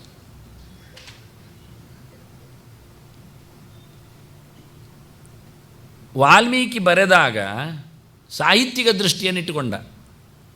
ನೀವು ಓದ್ತಾ ಬನ್ನಿ, ಎಲ್ಲ ರಸಗಳು ನಿಮಗೆ ಆವಿರ್ಭಾವ ಆಗಬೇಕು. ಆದ್ದರಿಂದ ನೀವು ರಾಮನ ಜೊತೆಯಲ್ಲಿ ಕಾಡಿಗೆ ಹೋಗಬೇಕು, ನಿಮಗೂ ಮುಳ್ಳು ಕಚ್ಚಬೇಕು, ನೀವು ಬಯಸಬೇಕು ಹಣ್ಣುಗಳನ್ನು ಹೂಗಳನ್ನು. ಎಷ್ಟು ಚೆನ್ನಾಗಿದ್ದೆ ರಾಮನ ಚರಿತ್ರೆ ಕೇಳಿದರೆ. ನಾನು ಅದನ್ನೆಲ್ಲ ಚಿತ್ರ ಹಾಕಲಿಲ್ಲ ಇವತ್ತು, ನನಗದು ತುಂಬ ಇಷ್ಟ. ಅದು ಹುಡುಕಿದ್ದೆ, ತೆಗೆದಿಟ್ಟಿದ್ದೆ, ತರಲಿಲ್ಲ, ಹಾಕಲಿಲ್ಲ. ಎದುರಲ್ಲಿ ಲಕ್ಷ್ಮಣ ಹೋಗಲಿಕ್ಕೆ, ನಡುವಿನಲ್ಲಿ ಸೀತೆ ಹೋಗಲಿಕ್ಕೆ, ಹಿಂಬದಿಯಲ್ಲಿ ರಾಮ ಬರಲಿಕ್ಕೆ. ತುಂಬ ಜನ ವಾಲ್ಮೀಕಿ ತೂಗಡಿಸಿದಾಗ ಬಂದಿದ್ದರು ಅಲ್ಲಿ. ಇವ ಎಷ್ಟು ಜೋರಿದ್ದಾನೆ ನೋಡು. ಕಾಡಿಗೆ ಹೊರಟದ್ದು ರಾಮ, ಭಾರಿ ಸತ್ಯವಂತ ಹೇಳಿಕೊಂಡು ಬೇಡ ಹೇಳಿದರೂ ಸಹ ಹೋಗ್ತೇನೆ ಅಂತ. ಎದುರಿಟ್ಟದ್ದು ಲಕ್ಷ್ಮಣನನ್ನು ಹೋಗುವಾಗ. ತಾನು ಹಿಂದಕ್ಕೆ, ಎಲ್ಲಿಯಾದರೂ ಮುಳ್ಳು ಕಚ್ಚಿದರೆ ಕಚ್ಚಿಲಿ, ಹಾವು ಹೇಳಿದ್ರೆ ಹೇಳಿಲಿ, ಹೊಂಡಕ್ಕೆ ಬಿದ್ದರೆ ಬೀಳಲಿ. ನೋಡಿದ, ಲಕ್ಷ್ಮಣ ಬಿದ್ದಾಯ್ತಲ್ಲ, ಈಚಿಂದ ಹೋಗು, ಮತ್ತೆ ಸುಧಾರಿಸಲಿಕ್ಕೆ ಆಗ್ತದೆ. ಎದುರಲ್ಲಿ ಏನು ಬರ್ತದೆ ವಿಘ್ನ ಗೊತ್ತಿಲ್ಲ, ಹೊಡೆಯುವವರು ಎಷ್ಟು ಸಿಗ್ತಾರೆ. ಕೆಲವೊಮ್ಮೆ ಜೇಡರ ಬಲೆಗಳೆಲ್ಲ ಮುಸುಂಡಿಗೆ ತಾಗ್ತದೆ ಹೋಗುವಾಗ. ನೀವು ಕಾಡಿಯಲ್ಲಿ ಹೋಗಿ ನೋಡಬೇಕಲ್ಲ. ಅದಕ್ಕೆ ಲಕ್ಷ್ಮಣನನ್ನಿಟ್ಟ ಒಬ್ಬ ಬೇಕಲ್ಲ ಎದುರು ಆಗಲಿಕ್ಕೆ. ಇವನು ಆರಾಮವಾಗಿ ಹಿಂದಿಂದ ಬಂದ. ರಾಮನ ಚತ್ತೆ ಅಂತ ಗೊತ್ತುಂಟು, ಹೇಳಿದ್ದೇನೆ ಗೊತ್ತುಂಟು ಲಕ್ಷ್ಮಣನ ಹತ್ರ, ಲಕ್ಷ್ಮಣ ನೀನು ಮುಂದೋಗು, ಸೀತೆ ಏನಾದರೂ ಬೇಕು ಹೇಳಿದರೆ ಅದನ್ನು ತಂದುಕೊಡು, ಹೂವೋ ಹಣ್ಣು ಅಥವಾ ಕಿಸಲಯವೋ ಏನಾದರೂ ಕೇಳಿದರೆ. ಅವಳು ಕಾಡಿನಲ್ಲಿ ಕಷ್ಟದ ಯೋಚನೆ ಮಾಡುವ, ನಾನು ಹಿಂದೆ ಇದ್ದೆ, ಹಿಂದಿನಿಂದ ಏನು ಆಪತ್ತು ಬರುತ್ತೆ ಗೊತ್ತಿಲ್ಲ, ಮುಂದಿನಿಂದ ಏನು ಬರುತ್ತೆ ನೋಡಲಿಕ್ಕೆ ಬರ್ತದೆ. ನಾವು ಡ್ರೈವಿಂಗ್ ಮಾಡುವಾಗ ಚಂದ ಮಾಡಿ ನೋಡಿಕೊಂಡು ಹೋಗ್ತೀವಿ, ಈಗ ಹಾಗೆ ಎಲ್ಲ ಹಿಂದಿಂದ ಬಂದು ಗುಡ್ದಿದವ ಎಂತ ಹೇಳುವಾಗ ನಾವು ಆಸ್ಪತ್ರೆಯಲ್ಲಿ ಇರ್ತೇವೆ, ಕೂಡಿಸಲಿದ್ದೇವೆ, ಅವು ಕೂಡಿಸ್ತಾ ಇರ್ತಾನೆ ದುಡ್ಡು. ಹೇಗೆ ಉಂಟು ಕತೆ? ಅದಕ್ಕೆ ರಾಮ ಹೇಳಿದ, ಹಿಂದಿನಿಂದ ಯಾರು ಗುದ್ದುತ್ತಾರೆ ಗೊತ್ತಾಗೋದಿಲ್ಲ, ಬೆನ್ನಲ್ಲಿ ಕಣ್ಣಿಲ್ಲ, ಎದುರಲ್ಲಿ ಕಾಣ್ತದೆ. ಲಕ್ಷ್ಮಣ ನೀನು ಎದುರು ಹೋಗು, ನಾನು ಹಿಂದೆ ಬರ್ತೇನೆ, ನನ್ನನ್ನು ಯಾರಾದರೂ ತುಂಬುದಾದರೆ ತುಂಬಲಿ, ನೋಡುವ. ನಿನ್ನನ್ನು ನೋಡುವವ ನಾನು, ಸೀತೆಯನ್ನು ನೋಡುವವ ನಾನು, ನನ್ನನ್ನು ನಾನು ನೋಡಿಕೊಂಡು ಬರ್ತೇನೆ. ಅದೇ ನಿನ್ನನ್ನು ಹಿಂದೆ ಹಾಕಿದರೆ ಅವರು ತೂಕಡಿಸಿದಾಗ ಹೇಳ್ತಾರೆ, ರಾಮ ಎದುರು ಹೋಗಲಿ ಗೊತ್ತಾಗ್ತದೆ ಆಗ ಎಂತ ಮುಳ್ಳಿ ಇರ್ತದೆ ಇಲ್ಲ ಅಂತ. ರಾಮ ಎದುರು ಹೋದರೆ ಹಿಂಬದಿಯಿಂದ ಲಕ್ಷ್ಮಣ ಯಾರು ತಗೊಂಡು ಹೋದರೆ ಎಂತ ಮಾಡೋದು? ಬರುವವರೆ ಮೊದಲು ಗೋಣಿ ಹಾಕಿ ಬಿಡ್ತಾರೆ, ಆಗ ಬಾಯಲ್ಲಿ ಕೂಗಲಿಕ್ಕೆ ಬರೋದಿಲ್ವಾ, ಮತ್ತು ಎತ್ಕೊಂಡು ಹೋಗಿಬಿಡ್ತಾರೆ. ಈಗ ಸುಮಾರು ದೂರ ಹೋದ ನಂತರ ಲಕ್ಷ್ಮಣ ಎಷ್ಟು ಚಂದ ಉಂಟಲ್ಲ ಹೂ ಹೇಳಿದಾಗ, ಎಲ್ಲಿದ್ದಾನೆ, ಯಾರಿದ್ದಾನೆ? ಲಕ್ಷ್ಮಣ ಎಲ್ಲಿಯೋ ಕಿಡ್ನ್ಯಾಪ್. ಮೊದಲು ಹಿಡಿದವರು ಬಾಯಿ ಮುಸುಂಡನ್ನೇ, ಹಿಂಬದಿಯಿಂದ ಬಂದವರು ಕರಾಳವಾದ ಕೈಗಳು ಮೂಗನ್ನು ಬಾಯಿಯನ್ನು ಒತ್ತಿ ಹಿಡಿತವೆ, ಉಸಿರಾಡಲಿಕ್ಕೆ ಬಿಡೋದಿಲ್ಲ, ಕೂಗಲಿಕ್ಕೂ ಆಗೋದಿಲ್ಲ. ನಾವು ಹೇಳಲಿಕ್ಕೆ ಸುಲಭ, ಯಾರಾದರೂ ಬಂದರೆ ಈಗ ಕಚ್ಚಿ ಬಿಡೋದು ಕೈಯನ್ನು, ಆಗವ ಸತ್ತೇ ಹೋಗ್ತಾರೆ. ಮೊದಲು ನಾವು ಬದುಕಿದ್ರೆ ಅಲ್ವ ಎಲ್ಲ ಆಗೋದು, ನಮಗೆ ಉಮೇದಿರ್ತದೆ, ಭಾರಿ ಜೋರಿರ್ತದೆ. ಅಂದರೆ ಎಂತಂದು ಮಾಡ್ತೇವೆ. ನನ್ನ ಮಗುಗೆಲ್ಲ ಹೇಳ್ತಿತ್ತು, ಪೆರ್ಗುಡೆ ಬಂದರೆ, ಅದು ಪೆರ್ಗುಡೆಯಿಂದ ಹೆಗ್ಗಣ ಬಂದರೆ ಅದನ್ನು ಬೀಲ ಹಿಡಿದು ಹೀಗೆ ಗರಗರ ಗರಗರ ತಿರುಗಿಸಿ ಬಿಸಾಡೋದಂತೆ. ಬಿಸಾಡೋದು ಮೊದಲು ಅದು ಟ್ವಿನ್ ಶಬ್ದ ಮಾಡುವಾಗ ಬದುಕಿರಲಿ ಅಲ್ಲಿ ಸರಿಯಾಗಿ, ಅದು ಉಸ್ ಕೇಳಿ ಬರುವಾಗಲೇ ಇದು ಓಡಿರ್ತದೆ. ಹೇಳಲಿಕ್ಕೇನು ಗಮ್ಮತ್ತಿರ್ತದೆ, ಬಾಯಲ್ಲಿ ಎಲ್ಲ ಪೌರುಷ ಆಗೋದಿಲ್ಲ. ರಾಮ ಹೇಳಿದ್ದು ಕತೆ ನೋಡಿ ಎಷ್ಟು ಚೆನ್ನಾಗಿರ್ತದೆ ಅಂತ. ಆದ್ದರಿಂದ ಲಕ್ಷ್ಮಣನನ್ನು ಹಿಂದಕ್ಕೆ ಬೀಳಲಿಕ್ಕೆ ಬಿಡಲಿಲ್ಲ. ಲಕ್ಷ್ಮಣವು ಜಾರಿ ಬೀಳದಂತೆ ನೋಡಿಕೊಳ್ಳುವ ಜವಾಬ್ದಾರಿ ರಾಮನಲ್ಲಿತ್ತು. ಸೀತೆಯನ್ನು ಬಿಡಲಿಲ್ಲ, ಹೆಣ್ಮಗಳು ಪಾಪ, ಬೇಕಾದ್ದನ್ನು ಕೊಡು, ನಿಲ್ಲುವಲ್ಲಿ ನಿಲ್ಲು. ಎಷ್ಟು ಚೆನ್ನಾಗಿದೆ ಉದಾರತೆ ಅವನತ್ತು. ಹಾಗೆ ಸೀತೆಗೆ 13ನೇ ವರ್ಷ ಮುಗಿದಿದೆ ಈಗ, ಕಾಡುಬಾಲು 14ನೇ ವರ್ಷದಲ್ಲಿ ಆದ ಘಟನೆ, ಲಾಸ್ಟ್ ಇಯರ್ ಆದದ್ದು. ಮಿಂತು ಕೆಲವರೆಲ್ಲ ಬದ್ದೆಯಲ್ಲಿ ಆಗೋದು, 14 ವರ್ಷ ವನವಾಸದಿಂದ ರಾವಣನ ಕಥೆಯಿಂದ ಹೊರಗೆ ಬಂದಳು ಸೀತೆ. ಏನಿಲ್ಲ ಕರ್ಮ, 13 ವರ್ಷ ಗಮ್ಮತ್ತಲ್ಲಿ ಮುಗಿದಿದೆ ಕಾಡಿನಲ್ಲಿ ಇವರತ್ತು. 14ನೇ ವರ್ಷ ಇದು ಹ್ಯಾಪನ್ಸ್, ಒಂದೇ ವರ್ಷದ ಗಲಾಟೆ. ಅದರಲ್ಲಿ ಲಾಸ್ಟ್ 2 ಮಂತ್ಸಲ್ಲಿ ಹನುಮಂತ ಸಿಕ್ಕಿದ್ದಾನೆ, ಯುದ್ಧ ಆಗಿದೆ, ವಿಷಯ ನಡೆದಿದೆ. ಆದ್ದರಿಂದ 14ನೇ ವರ್ಷದಲ್ಲಿ ಸೀತೆ ಅಗ್ನಿ ಬಂದ ರಾಮನಲ್ಲಿಗೆ. ಸೀತೆ ಇದ್ಲು, ಹೇಳುತ್ತಾನೆ ಕತೆ ಆಗಲಿಕ್ಕೆ ಉಂಟಲ್ಲ, ಹೌದು ಕತೆ ಆಗಲಿಕ್ಕೆ ಉಂಟು, ಆಗಿಬಿಡಲಿ. ಲಕ್ಷ್ಮಣೋ ನಭೂದೆ, ಅದನ್ನು ಹಿಂದೆ ಬರೆದದ್ದು ನಾನು. ಲಕ್ಷ್ಮಣೋ ನೈವ ಭೂದೆ, ಇಲ್ಲೇ ಕೆಳಕ್ಕೆ ಹಾಕಿದ್ದೇನಲ್ಲ ಪ್ರಮೋವಿವರತು. ಈ ವಿಷಯ ಲಕ್ಷ್ಮಣನಿಗೆ ಗೊತ್ತಿಲ್ಲ. ಇವರಿಬ್ಬರ ಮಾತುಕತೆ, ದೇವರಗಳ ಬಗ್ಗೆ ರಹಸ್ಯಗಳು ಇದು ವಾಲ್ಮೀಕಿ ಹೇಳಲಿಕ್ಕೆ ಹೋಗೋದಿಲ್ಲ. ಇದು ಹೇಳಿದರೆ ನಿಮಗೆ ಅದು ಡುಪ್ಲಿಕೇಟ್ ಸೀತೆ ಹೇಳಿದರೆ ಕ್ಯೂರಿಯಾಸಿಟಿಯೇ ಇಲ್ಲ. ಮತ್ತು ರಾವಣ ಗೊಂಬೆ ತಗೊಂಡದ್ದು ಪ್ರಯೋಜನ ಏನಿಲ್ಲ. ಮತ್ತು ರಾಮ ಉಂಟಾ ಎಲ್ಲಿದ್ದಾಳೆ ಸೀತೆ ಕೂಗುವುದು, ಇದೆಲ್ಲ ನಾಟಕ ಮಾರೆ, ಬರೀ ಪ್ರಯೋಜನ ಇಲ್ಲ ಅಂತ ಮುಂದೋಗು ಅಂತ ಕ್ಲಿಕ್ ಹೊಡೆದು ಮುಂದೆ ಹೋಗ್ತಾರೆ, ಕತೆ ಹೋಗಲಿ ಅಂತ. ಪ್ರಯೋಜನ ಇಲ್ಲ. ಕ್ಯೂರಿಯಾಸಿಟಿ ಹುಟ್ಟಬೇಕಾದ್ರೆ ಒರಿಜಿನಲ್ ವಿಷಯವೇ ಹೇಳುವ. ನಿಜವಾಗಿ ಹೇಳಲೇ ಇಲ್ಲಲ್ಲ, ವಾಲ್ಮೀಕಿ ಮೊದಲೇ ಹೇಳಿದ್ದಾನೆ, ಇಯಂ ಲಕ್ಷ್ಮೀ ಅಯಂ ವಿಷ್ಣು ಅಂತ. ಇದು ವಿಷ್ಣುವೇ ಲಕ್ಷ್ಮಿಯೇ, ಮರ್ತ್ಯಾವತಾರಸ್ತ್ವಿಹ ಮರ್ತ್ಯ ಶಿಕ್ಷಣಂ ರಕ್ಷೋವಧಾ ಇವ ನ ಕೇವಲಂ ವಿಭೋವನ್. ಇದು ಮನುಷ್ಯರನ್ನು ಆಡಿಸಲಿಕ್ಕೆ ಬಂದದ್ದು, ಕಲಿಸಲಿಕ್ಕೆ ಬಂದದ್ದು, ರಕ್ಕಸರನ್ನು ಕೊಂದು ಆಟ ಮಾಡಲಿಕ್ಕೆ ಬಂದದ್ದಲ್ಲ. ಮತ್ತು ನರೇಶು ಜಾತಃ ನರವತ್ ಪ್ರವೃತ್ತಿ. ಊರಲ್ಲಿ ಬಂದಾಗ ಊರಿನ ಹಾಗೆ ನಡ್ಕೊಳ್ತಾರೆ, ಹಣ್ಣು ತಿಂತಾರೆ, ಕೊಟ್ಟದ್ದನ್ನು. ರಾಮನೇನು ಹಣ್ಣು ಬೇಕಾ? ಇದು ಒಂದೇ ದಿನ ಮುದುಕಿ ಕೊಟ್ಟದ್ದು ಶಬರಿ. ಇಷ್ಟು ದಿವಸ ತಿಂದುಕೊಂಡು ಬರಲಿಲ್ಲ 16 ವರ್ಷ. ದೊಡ್ಡ ಸಂಗತಿ ಮಾಡಿದ್ದು ಪುಡಾಯಿಗಟ್ಟಲೆ. ಇನ್ನು ಮುಂದೆ ಯಾರು ಕೊಡ್ತಾರೆ? ಅವನ ಎದುರೇ ಸತ್ತೋದ್ಲು ಕೊನೆಗೆ. ರಾಮ ಹೇಳಿ ಮುಂದೆ ಇನ್ಯಾರು ಹಣ್ಣು ಕೊಡುವವರಿದ್ದಾರೆ? ಇವತ್ತಿನ ಹಣ್ಣು ತಿಂದು ಬದುಕಿ ಬಂದವ, ನಾಳೆ ಬದುಕುವವ, ದೊಡ್ಡ ಸಂಗತಿ ಮಾಡಿ ಇರಲಿ, ಅವಳದ್ದು ಪಾಪ ತಗೊಳ್ತೇನೆ. ನರೇಶು ಜಾತ ನರವತ್ ಪ್ರವೃತ್ತಿ. ಮನುಷ್ಯರನ್ನು ಹುಟ್ಟಿದಾಗ ಮನುಷ್ಯರಾಗೆ ಆ್ಯಕ್ಟ್ ಮಾಡುವಂಥದ್ದು ದೇವರಿಗೆ ಚೆನ್ನಾಗಿ ಗೊತ್ತು. ಇವಳು ಹಾಗೆ. ಆದ್ದರಿಂದ ವಿಷಯಗಳೆಲ್ಲ ಬಹಳ ಚಂದವಾಗಿ ಸೀಕ್ರೆಟಾಗಿ ರಹಸ್ಯವಾಗಿತ್ತು, ಗೊತ್ತಾಗಬಾರ್ದು ಅಂತ. ಹಾಗೆ ಸೀತೆ ಸಿಕ್ಕಿದ್ದು ನಾನು ಹೇಳಿದೆ ಹಿಂದೆ. ಇದಕ್ಕೂ ಹಿಂದೆ ಏನಿತ್ತು, ಸೀತೆ ಬಗ್ಗೆ ಬರೆಯುವಾಗ ಒಂದು ಮಾತು ಕೊಟ್ಟದ್ದು ನಾನು. ಜನಕರಾಜ ತಪಸ್ಸು ಮಾಡಿದ್ದ ಪಾರ್ವತಿಪತಿಯ, ಹಾಗಾಗಿ ಪಾರ್ವತಿ ಸೀತೆಯನ್ನು ಕೊಟ್ಟದ್ದು, ಶಿವ ಧನುಸ್ಸನ್ನು ಕೊಟ್ಟದ್ದು. ಇದು ಎರಡರ ಕಾಂಬಿನೇಷನ್ ಸಮಾವೇಶ. ಮತ್ತೆ ಸೀತೆ ಪಾರ್ವತಿಯಲ್ಲಿಗೆ ಹೋಗಲಿಕ್ಕೆ, ಶಿವನಲ್ಲಿ ಇರಲಿಕ್ಕೆ ಬಂದದ್ದು. ಕೊಟ್ಟದ್ದೇ ಅವರು, ಧನುಸ್ಸನ್ನು ಭಂಗ ಮಾಡಿದ್ದು ರಾಮ, ಮದುವೆ ಆಯಿತು. ಹೀಗಾಗಿ ಕೊನೆಯ ಗಳಿಗೆಯಲ್ಲಿ ಅಗ್ನಿ ಬಂದು ಕೇಳುತ್ತಾನೆ, ನಾಟಕ ಮಾಡಲಿಯ? ಮಾಡುದು. ಸರಿ, ಹಾಗಾದರೆ ರಾವಣ ಬಂದ, ಸೀತೆಯಲ್ಲಿ ಕೇಳಿದ್ದ ಭಿಕ್ಷೆ ಮಾರೀಚ ಹೊರಗೆ ಎಳ್ಕೊಂಡೋಗಿದ್ದಾನೆ. ಅಷ್ಟೊತ್ತಿಗೆ ಸೀತೆ ಆಯಿತು ಭಿಕ್ಷೆ ಕೊಡ್ತೇನೆ ಅಂತ ಒಳಗೋಗಿ ಹೊರಗೆ ಬಂದ್ಲು. ಕೊಡಬೇಕಾದ್ರೆ ಭಿಕ್ಷೆ ಒಳಗಿನ ತರಬೇಕಲ್ಲ, ಕೈಯಲ್ಲಿ ಹಿಡ್ಕೊಂಡು ನಿಲ್ತಾರೆ ಯಾರು, ಬರ್ತಾರೆ ಯಾರಂದು. ಒಳಗೋಗಿ ಹೊರಗೆ ಬರುವಾಗ ಡೂಪ್ಲಿಕೇಟ್ ಸೀತೆ ಬಂದದ್ದು. ಒರಿಜಿನಲ್ ಸೀತೆ ಅಗ್ನಿಯಲ್ಲಿ ಪ್ರವೇಶ ಮಾಡಿದ್ಲು, ನಿತ್ಯ ಉಪಾಸನೆ ಮಾಡುವ ರಾಮನ ಅಗ್ನಿಯಲ್ಲಿ. ಡೂಪ್ಲಿಕೇಟ್ ಸೀತೆ ತಂದುಬಿಟ್ಟು ಹೊರಗೆ ಬಂದು ಅಗ್ನಿ ತಗೊಂಡೋಗಿ ಕೈಲಾಸದಲ್ಲಿ ಇಟ್ಟ. ಅಲ್ಲಿಂದಲೇ ಬಂದದ್ದು ಸೀತೆ, ಪಾರ್ವತಿಯಿಂದ ಬಂದದ್ದು ಒರಿಜಿನಲ್. ಇದು ಡೂಪ್ಲಿಕೇಟ್ ಸೀತೆಯ ಆಕೃತಿ, ಅದರಲ್ಲಿ ಕೆಲಸ ಮಾಡಲಿಕ್ಕೆ ಇಂದ್ರ ಪ್ರವೇಶ ಮಾಡಿದ್ದಾನೆ. ಹಾಗಾಗಿ ತಗೊಂಡೋದ ರಾವಣ, ಸೀತೆ ಅಂತ ಹೇಳಿಕೊಂಡು ತಗೊಂಡೋದ ಅದನ್ನು. ಕಪ್ಚಿಪ್ ಲಕ್ಷ್ಮಣಿಗೆ ಗೊತ್ತಿಲ್ಲ, ಆದ್ದರಿಂದ ಬಹಳ ಕಷ್ಟದಲ್ಲಿ ಅವ, ಅಯ್ಯೋ ಪಾಪ ಅಮ್ಮ ಅಂಥೇಳಿ ಹತ್ತುಕೊಂಡದ್ದು, ಗಲಾಟೆ ಮಾಡಿದ್ದು, ಹೇಳಲೇ ಇಲ್ಲ ಸೀಕ್ರೆಟ್. ಲಕ್ಷ್ಮಣಿಗೂ ಗೊತ್ತಿಲ್ಲದಂತೆ ಅದೇ ಮತ್ತೆ ಸೀತೆ ಅಗ್ನಿ ಪ್ರವೇಶಕ್ಕೆ ಕಾರಣನಾದದ್ದು. ರಾಮ ಹೇಳಿದ, ಇದು ನನ್ನ ಸೀತೆ ಅಲ್ಲ, ನೀನು ನನಗಲ್ಲ. ಸರಿ, ಹಾಗಾದರೆ ಒಳಗೋಗಿ ಹೊರಗೆ ಬಂತು.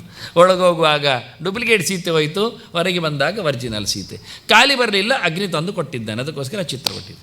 ಆ ಗೆರೆಗಳನ್ನೆಲ್ಲ ಕೊಟ್ಟು ಸಾಕ್ಷಾತ್ತಾಗಿ ಅಗ್ನಿಯೇ ಬಂದು ರಾಮನಿಗೆ ಕೊಟ್ಟ ಕತೆ. ಆದ್ದರಿಂದಲೇ ದೊಡ್ಡ ಗಲಾಟೆ ಆದದ್ದು. 11,000 ವರ್ಷ ಮುಗಿದಿದೆ ರಾಮನ ರಾಜ್ಯಭಾರದಲ್ಲಿ. ಆಗ ನಾನು ರಾವಣನಾಗೇ ಅಲ್ಲ, ಸೀತೆಯನ್ನು ಹಿಡ್ಕೊಳ್ಳಿಕ್ಕೆ ಅಂತ ಶುರು ಮಾಡಿದ್ದು ಕತೆ. ಅಷ್ಟು ಗ್ಯಾಪ್ ಇದೆ. ಆಗ ರಾಮನ ಬಗ್ಗೆ ಮಂಗಗಳು, ಉಳಿದವರು, ಲಕ್ಷ್ಮಣನು ಎಲ್ಲರೂ, ಸೀತೆ ಶುದ್ಧ ಅಲ್ಲವ, ಅಗ್ನಿ ಪರೀಕ್ಷೆಯಾಗಿ ಬಂದದ್ದಲ್ಲ. ಅದಕ್ಕೆ ರಾಮ ಏನು ಹೇಳ್ತಾನೆ ಗೊತ್ತುಂಟು, ಎಲ್ಲಿ ಅಗ್ನಿ ಪರೀಕ್ಷೆ ಆದದ್ದು? ಅದು ಲಂಕೆಯಲ್ಲಿ. ಅದು ಲಂಕೆಯಲ್ಲಿ ಇಲ್ಲಿಯವರಿಗೆ ಎಂದು ಗೊತ್ತುಂಟು ಕೇಳಿದ. ಸಾಕ್ಷಿ ಯಾವಾಗಲೂ ಇರೋದು, ನೀನಿದ್ದೆಯಾ ಕೇಳೋದು. ಮೊದಲು ಹಿಡಿಯುವುದೇ ವಕೀಲರು, ಅಲ್ಲಿಯೇ ಕಾಲರ್, ನೀನಿದ್ದೆಯಾ ಅಲ್ಲಿ? ಇಲ್ಲ, ನಾನಿರಲಿಲ್ಲ. ಅಗ್ನಿ ಪರೀಕ್ಷೆ ಆಗೋ, ನೀನಿದ್ದೆಯಾ? ನಾನಿರಲಿಲ್ಲ. ಮತ್ತು ನೋಡಿ ಸರ್, ಎಲ್ಲ ಮಂಗಗಳು ಮಾತ್ರ ಇದ್ದವು, ನಂಬಲಿಕ್ಕೆ ಆಗ್ತದ? ಮನುಷ್ಯರು ಯಾರೇ ಇರಲಿಲ್ಲ. ಆದ್ದರಿಂದ ಸೀತೆ ಶುದ್ಧ ಹೇಳೋದು ಹೇಗೆ? ಲಾಜಿಕ್ ಮುಗಿದಾಯಿತು. ರಾಮನ ಅದನ್ನು ಹೇಳಿದ, ವಕೀಲರು ನಾಳೆ ತಪ್ಪಿಸ್ತಾರೆ ಕಾಲು, ಖಂಡಿತ ಇದನ್ನು ಕಟಗಟ್ಟಲೆ ಬಂದರೆ ಸೀತೆಯ ಪರೀಕ್ಷೆ ಯಾರಿಗೂ ಗೊತ್ತೇ ಇಲ್ಲ ಹೇಳ್ತಾರೆ, ಅಲ್ಲಿ ಆದದ್ದನ್ನು ಇಲ್ಲಿ ಒಪ್ಪಲಿಕ್ಕೆ ಬರುವುದಿಲ್ಲ ಹೇಳ್ತಾರೆ, ನಾವು ಯಾರು ನೋಡಲೇ ಇಲ್ಲ ಹೇಳ್ತಾರೆ, ಇನ್ನೇನು ಮಾಡಲಿಕ್ಕಾಗ್ತದೆ? ಆದ್ದರಿಂದ ರಾಮನು ಅದೇ ದಿಟ್ಟವಾದ ನಿರ್ಧಾರವನ್ನು ಇಟ್ಟುಕೊಂಡಿದ್ದ ಸೀತೆಗಾಗಿ. ಹಾಗಾಗಿ ಸೀತೆ ಅಗ್ನಿ ಪರೀಕ್ಷೆ ಆದದ್ದಲ್ಲಿ ಇಲ್ಲಿ ಜನರಿಗೆ ಮತ್ತೆ ಅಗ್ನಿ ಪರೀಕ್ಷೆಯೆಲ್ಲ ಮಾಡಿಕೊಟ್ಟು ತೋರಿಸಲಿಕ್ಕೆಲ್ಲ ಆಗುವಂಥದ್ದಲ್ಲ, ಹೋಗುವಂಥದ್ದಲ್ಲ. ಮಾತು ಬಂದ ನಂತರ ಮುಗಿದೋಗುತ್ತೆ ಮತ್ತೆ ಅಂತ ಹೇಳಿಕೊಂಡು ಬಹಳ ಚಂದವಾಗಿ ಇದೆಲ್ಲ ಪುರಾಣಗಳಲ್ಲಿ ವೇದವ್ಯಾಸರಿದನ್ನು ಏನೇನು ನಡೆದಿದೆ ಇದು ಗುಟ್ಟಾಗಿ ಆದದ್ದು. ಅಗ್ನಿ ಬಂದು ರಾಮನಲ್ಲಿ ಮಾತಾಡಿ ಹೋದದ್ದು ವಿಷಯ ಲಕ್ಷ್ಮಣನಿಗೆ ಗೊತ್ತಿಲ್ಲ, ಅವನು ಹೊರಗೋದಾಗ ಆಗಿದ ವಿಷಯಗಳು.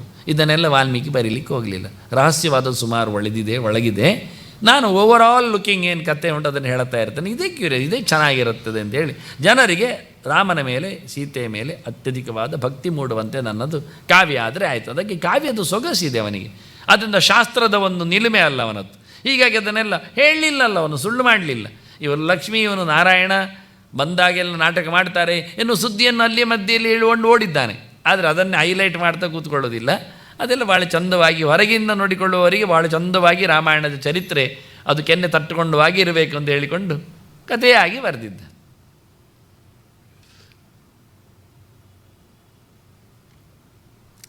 ಇದು ಯಾರು ಕೊಡುವುದಿಲ್ಲ. ಮತ್ತು ಸೀತೆಯ ಸ್ತುತಿ ಎಲ್ಲೂ ಇಲ್ಲ. ಎಲ್ಲಿ ಇಲ್ಲ ಅಂದರೆ ಪುರಾಣದಲ್ಲಿ ಇದ್ದದ್ದು, ಕೊಡಲಿಲ್ಲ ಅಂತ ಅದಕ್ಕೆ ಹೇಳಿದ್ದು ನಾನು. ಭಾಳ ಚಂದವಾಗಿ ಸೀತೆಯನ್ನು ಸ್ತೋತ್ರ ಮಾಡಿದ ರೀತಿ ಬ್ರಹ್ಮವೇದ ಹೇಳುವಂಥದ್ದು. ಲಕ್ಷ್ಮಿಯ ಬಗ್ಗೆ ಮತ್ತು ಉಳಿದ ಸ್ತ್ರೀ ರೂಪಗಳ ಚಿಂತನೆಯ ಬಗ್ಗೆ ಎಲ್ಲ ಇದರಲ್ಲಿ ಹಾಕಿದ್ದಾರೆ. ಹಾಕುವುದು ಯಾಕೆ ಅಂದರೆ ಸುಮಾರು ಅರ್ಥಗಳಲ್ಲಿ. ಉಮಾ ಅಂತಲೂ ಕರೆದ್ರು, ಉಮಾ ಅಂದರೆ ಅವಳು ಉಮೆ ಅಲ್ಲ, ಪಾರ್ವತಿ ಅಲ್ಲ, ಮತ್ತು ಉತ್ಕೃಷ್ಟವಾದ ಮಾನವುಳ್ಳವಳು, ಜ್ಞಾನವುಳ್ಳವಳು ಅಂತ ಅರ್ಥದಲ್ಲಿ. ಹೆಸರು ಬರಬೇಕಾದ್ರೂ ಕಾರಣ ಹಾಕ್ತಾರೆ. ಸರಸ್ವತಿ ಅಂತಲೂ ಹಾಕ್ತಾರೆ. ಹೌದು, ಸರಸ್ವತಿ ಅವಳು ಬಹಳ ರಸವತಿ ಇದ್ದಾಳೆ, ಅವಳು ಚೆನ್ನಾಗಿದ್ದಾಳೆ, ಮಾತು ಒಳ್ಳೆಯದಾಡ್ತಾಳೆ ಎನ್ನುವ ಅರ್ಥಗಳು ಇದೆಲ್ಲರೂ ಹೇಳ್ತಾರಲ್ಲ. ನಾವು ಯಾವ್ಯಾವುದು ವ್ಯಕ್ತಿಗಳಿಗೆಲ್ಲ ಅಂದರೆ ಗಂಡು ವ್ಯಕ್ತಿಗಳಿಗೆಲ್ಲ ಸರಸ್ವತಿ ಹಾಗೆಲ್ಲ ಶಬ್ದ ಹಾಕ್ತೇವೆ, ಭಾರತಿ, ಸರಸ್ವತಿ ಎಲ್ಲ ಹಾಕಿರ್ತೇವೆ. ಹಾಗಿರುವಾಗ ನಾವು ಸ್ತ್ರೀಲಿಂಗದ ಶಬ್ದಗಳನ್ನು ಇಂಥವರಿಗೆ ಹಾಕಬೇಕಂದ್ರೆ ಬಳಸಬೇಕು ಅನ್ನೋ ನಿರ್ಬಂಧಗಳಿಲ್ಲ. ಸ್ವಾರಸ್ಯ ಇದ್ದರೆ ಆಯಿತು, ರಸ ಇದ್ದರೆ ಆಯಿತು. ಹಾಗಾಗಿ ಸೀತೆಯ ಒಂದು ಅಪೂರ್ವವಾದ ಸ್ತುತಿ, ಸೀತೆಯ ಚಿಂತನೆ ಮಾಡಲಿಕ್ಕೆ ರಾಮನ ಜೊತೆಯಲ್ಲಿ ಉಂಟಾದ್ದರಿಂದ ಇಷ್ಟೆಲ್ಲ ಮಾತುಗಳಿದ್ದಾಗ ಸೀತೆಯ ಸ್ತುತಿಯನ್ನು ವೇದವ್ಯಾಸರು ಕೊಡ್ಡಿಲ್ವೋ? ಕೊಟ್ಟಿದ್ದಾರೆ, ಭಾಳ ಚಂದವಾಗಿ ಕೊಟ್ಟಿದ್ದಾರೆ. ಇನ್ನು ಸೀತಾ ತ್ಯಾಗ, ಇದು ಕೊನೆಯ ಗಳಿಗೆಯಲ್ಲಿ ಆಗ ಎತ್ತಿಕೊಂಡದನ್ನು ವಿಷಯ. ಅವಳು ಗರ್ಭವತಿ ಆಗಿದ್ಲು, ಬಿಡ್ಬೋದಿತ್ತ? ಜನ ಕೇಳ್ತಾರೆ. ಗರ್ಭವತಿಯಾಗಿದ್ದರೆ ಬಿಡಬಾರ್ದು ಅಂತೇನು ನಿಯಮ ಅಲ್ಲ. ಆದರೆ ರಾಮನಿಗೆ ಗೊತ್ತಿಲ್ವ ಅವಳು ಶುದ್ಧಳು ಅಂತ? ಗೊತ್ತಿದೆ. ಆದ್ದರಿಂದ ಲಕ್ಷ್ಮಣನಲ್ಲಿ ಹೇಳಿದ್ದು ಸೀತೆಯನ್ನು ವಾಲ್ಮೀಕಿ ಆಶ್ರಮದಲ್ಲಿ ಬಿಟ್ಟು ಬಾ ಅಂತ. ಕಾಡಿನಲ್ಲಿ ಬಿಟ್ಟು ಬಂದದ್ದಲ್ಲ. ಎಷ್ಟೋ ಜನರಿಗೆ ಅದು ಗೊತ್ತಿಲ್ಲದ ಸುದ್ದಿ. ಕಾಡಿನಲ್ಲಿ ಬಿಟ್ಟಿದ್ದಾನೆ, ಹೇಳಲಿಕ್ಕೆ ಕೇಳಲಿಲ್ಲ, ಅದು ಮೋಸಲ್ಲಿ ಕರ್ಕೊಂಡೋಗಿದ್ದಾನೆ. ಒಮ್ಮೆ ಒಂದು ರೌಂಡ್ ನಿನಗೀಗ ಬಯಕೆ ಉಂಟಲ್ಲ, ಆವತ್ತಿನ ಹಾಗೆ ಕಾಡು ನೋಡಬೇಕಂದು ಇಷ್ಟ ಉಂಟಲ್ಲ, ಹೋಗುವ ಹೇಳಿ ತಪ್ಪಿಸಿಕೊಂಡಾಗಿ ಮಾಡಿದ್ದಾನೆ. ಎಂಥದೂ ಅಲ್ಲ. ಕರಾರುವಾಕ್ಕಾಗಿ ರಾಮನೇ ಹೇಳ್ತಾನೆ ಲಕ್ಷ್ಮಣನ ಹತ್ರ. ಇದೆಲ್ಲ 2-3 ಕಡೆದು ಕೊಟ್ಟಿದ್ದೇನೆ ಅದಕ್ಕೋಸ್ಕರ ಗೆರೆಗಳನ್ನು. ಲಕ್ಷ್ಮಣನಲ್ಲಿ ಹೇಳ್ತಾನೆ, ವಾಲ್ಮೀಕಿ ಆಶ್ರಮ ಪಕ್ಕದಲ್ಲಿ ಬಿಟ್ಟು ಬಾ, ಹೇಳಿವ. ನನಗೆ ಗೊತ್ತಿದೆ ಆಕೆ ಶುದ್ಧಳು ಅಂತ ಹೇಳುತ್ತಾನವ ಅದನ್ನೆಲ್ಲ. ಹಾಗಾಗಿ ವಾಲ್ಮೀಕಿಯ ಒಂದು ಆಶ್ರಮದ, ಇದು ಏನ್ಷಿಯಂಟ್ ಆರ್ಟೆ, ವಾಲ್ಮೀಕಿಯ ಒಂದು ಹಿನ್ನೆಲೆ ಆಶ್ರಮದ್ದು, ಅವನ ಅಭಯದ ರಕ್ಷೆ, ಅವನೊಂದು ಗುಡಿಸಲು ಅಲ್ಲಿ ಸೀತೆಯನ್ನು ಬಿಟ್ಟದ್ದು. ಲಕ್ಷ್ಮಣ ಹೇಳ್ತಾನೆ ಸೀತೆ ಹತ್ರ, ಅಮ್ಮ ನೀನು ಶುದ್ಧಳು ನನಗೆ ಗೊತ್ತು, ರಾಮನಿಗೆ ಗೊತ್ತು, ಜನಕ್ಕೆ ಗೊತ್ತಿಲ್ಲ. ಈಗ 2 ಆಯ್ಕೆ ಇರೋದು ರಾಮನಿಗೆ. ಜನರು ಹೇಳುತ್ತಾ ಇದ್ದಾರೆ ಸೀತೆ ಸರಿ ಇಲ್ಲ ಅಂತ, ರಾಮ ಸರಿ ಇದ್ದಾನೆ ಅಂತ. ಈಗ ರಾಮ ಸರಿ ಇಲ್ಲ, ಯಾಕೆಂದರೆ ಸೀತೆ ಸರಿ ಇಲ್ಲ. ಆದ್ದರಿಂದ ಈಗ ರಾಮನನ್ನು ಏನು ಮಾಡಬೇಕು? ರಾಮನ ಆಯ್ಕೆ ಏನು? ಜನರನ್ನು ನೋಡಿಕೊಳ್ಳಿಕ್ಕೆ ರಾಜನಾಗಬೇಕಾ? ಸೀತೆಯನ್ನು ಇಷ್ಟಪಡುವಂತೆ ರಾಜ್ಯ ಬಿಡಬೇಕಾ?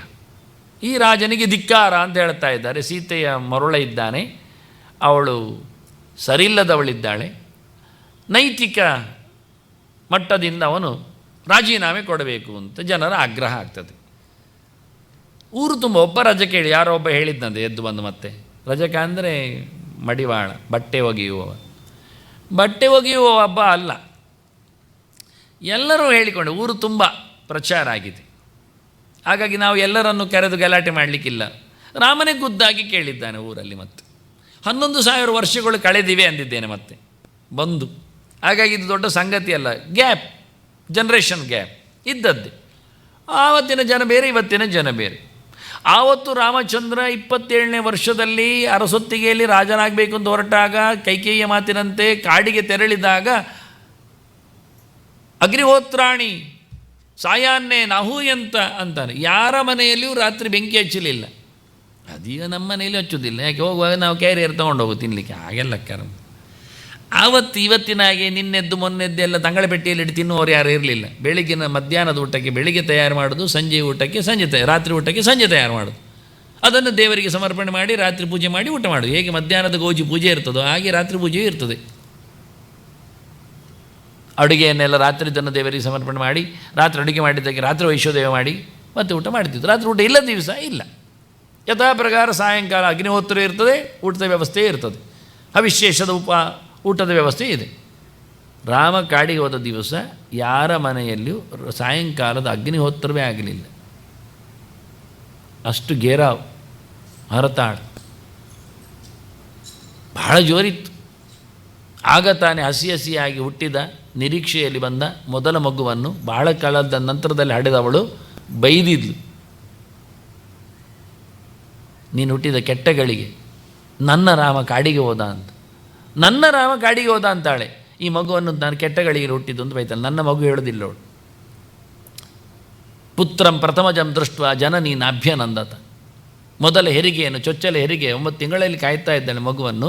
ಆ ಮಗು ಹಡೆದಿದೆ ಅಂದಾಗ ರಾಮ ಕಾಡಿಗೆ ಹೋಗಿದ್ದಾನೆ ಹೇಳಿ ರಾಮನ ಬಗ್ಗೆ ಚಿಂತನೆ ಮಾಡ್ತಾಳೆ, ಇದರ ಬಗ್ಗೆ ಬೈತಾ ಇದ್ದಾಳೆ. ಇಂಥದ್ದೆಲ್ಲ ನಡೆದಿದೆ ಘಟನೆ. ಆದ್ದರಿಂದ ಈಗ ಆ ಜನ ಅಲ್ಲ, 11,000 ವರ್ಷ ಆಗಿದೆ. ಜನರು ಬೇರೆ ಆಗಿರ್ತಾರೆ. ದಶರಥನ ಕಾಲದಲ್ಲೇ ಗಡ್ಡ ನೆರೆದವರಿದ್ದರು. ದಶರಥನ ಕೇಳಿದ್ದ ರಾಮ ರಾಜನಾಗ್ತಾನೆ ಅಂತ. ಓ ಚಂದ ಚಂದ ಖುಷಿ ಅಂದರು ಅವರು. ಕೂಡಲೇ ಪ್ಲೇಟ್ ಚೇಂಜ್ ಮಾಡಿ ದಶರಥ, ನಾನು ಸಮ ಇಲ್ವಾ ನಿಮಗೆ ರಾಜನಾದದ್ದು ಅಂದ. ಅಲ್ಲ, ನೀನು ಸಮ ಇದ್ದಿ ಮಾರೆ, ನಿನ್ನ ಸಮದಲ್ಲಿ ನಾವು 10-50,000 ವರ್ಷ ಆಯ್ತಲ್ಲ ಬದುಕಿ. ಇನ್ನು ರಾಮನದ್ದೊಂದು ರಾಜ್ಯದಲ್ಲಿ ನಾವು ಬದುಕಿಯನ್ನು ನೋಡಬೇಕೇ ಬೇಡ? ಇನ್ನೆಂತ ನಮ್ಮದೆಲ್ಲ ಆದ ನಂತರ ರಾಮ ರಾಜನಾಗುವುದ? ಆಗಲಿ ರಾಮ ಅಂತ. ನೋಡಿ ಕ್ಯೂರಿಯಾಸಿಟಿ ಅವರಿಗೆ. 60,000 ವರ್ಷ ದಶರಥ ರಾಜನಾಗಿದ್ದ, ಈಗ ಹೊರಡ್ತೇನೆ, ಬಿಳಿ ಕೊಡೆಯಲ್ಲಿ ಮಂಡೆ ಬಿಳಿಯಾಗಿದೆ ಅಂದ. ಈಗ ಅವನಿಗೆ ಗೊತ್ತಾದ ಬಿಳಿ ಕೊಡೆಯಲ್ಲಿಂದ ಕಪ್ಪು ಕೊಡೆ ಇರದೆ ಕಪ್ಪಾಗ್ತದೆ ಏನೋ ಪಾಪ ಪುಣ್ಯ ಅಂತ. ಶ್ವೇತಛತ್ರದಡಿಯಲ್ಲಿ ನನ್ನ ಗಡ್ಡವೂ ನೆರೆದಿತ್ತಲ್ಲ, ಅದಕ್ಕಾಗಿ ರಾಮನನ್ನು ರಾಜನಾಗಿಸ್ತೇನೆ, ಆಗ್ಬೋದಾ ಹೇಗೆ ಕೇಳೋದವ. ಆಯ್ತಾಯ್ತು ಎಲ್ಲರೂ ಅಂದರು. ಆಯ್ತು ಅಂದ ತಕ್ಷಣ ಭಾರಿ ಬೇಜಾರು, ಓಟ್ ಎಲ್ಲ ಮನೆಗೆ ಕೊಟ್ಟರೆ ಎಲ್ಲರೂ. ಎಲ್ಲ ಮಾರೇ ನನ್ನ ಊಟ ಮಾಡಿದವರು ನೀವು ಇಷ್ಟು ಸಮಯ ವರ್ಷ, ಸಂಬಳ ಎಲ್ಲ ನಾನು ಕೊಡೋದು, ರಾಮ ರಾಜನಾಗಲಿ ಹೇಳ್ತೀರಲ್ಲ. ಅಲ್ಲ, ಅವನೊಂದು ರಾಜನಾದರೆ ಹೇಗೆ ಅಂತ ನಮಗೊಂದು ಗೋಜಿ ನೋಡುವ ಅಂತ ಖುಷಿ ಆಗ್ತದೆ ಅಂತ ಹೇಳಿದ್ದು. ಹಾಗೆ ಒಳ್ಳೆ ಬೆಸ್ಟ್ ಅಂತ.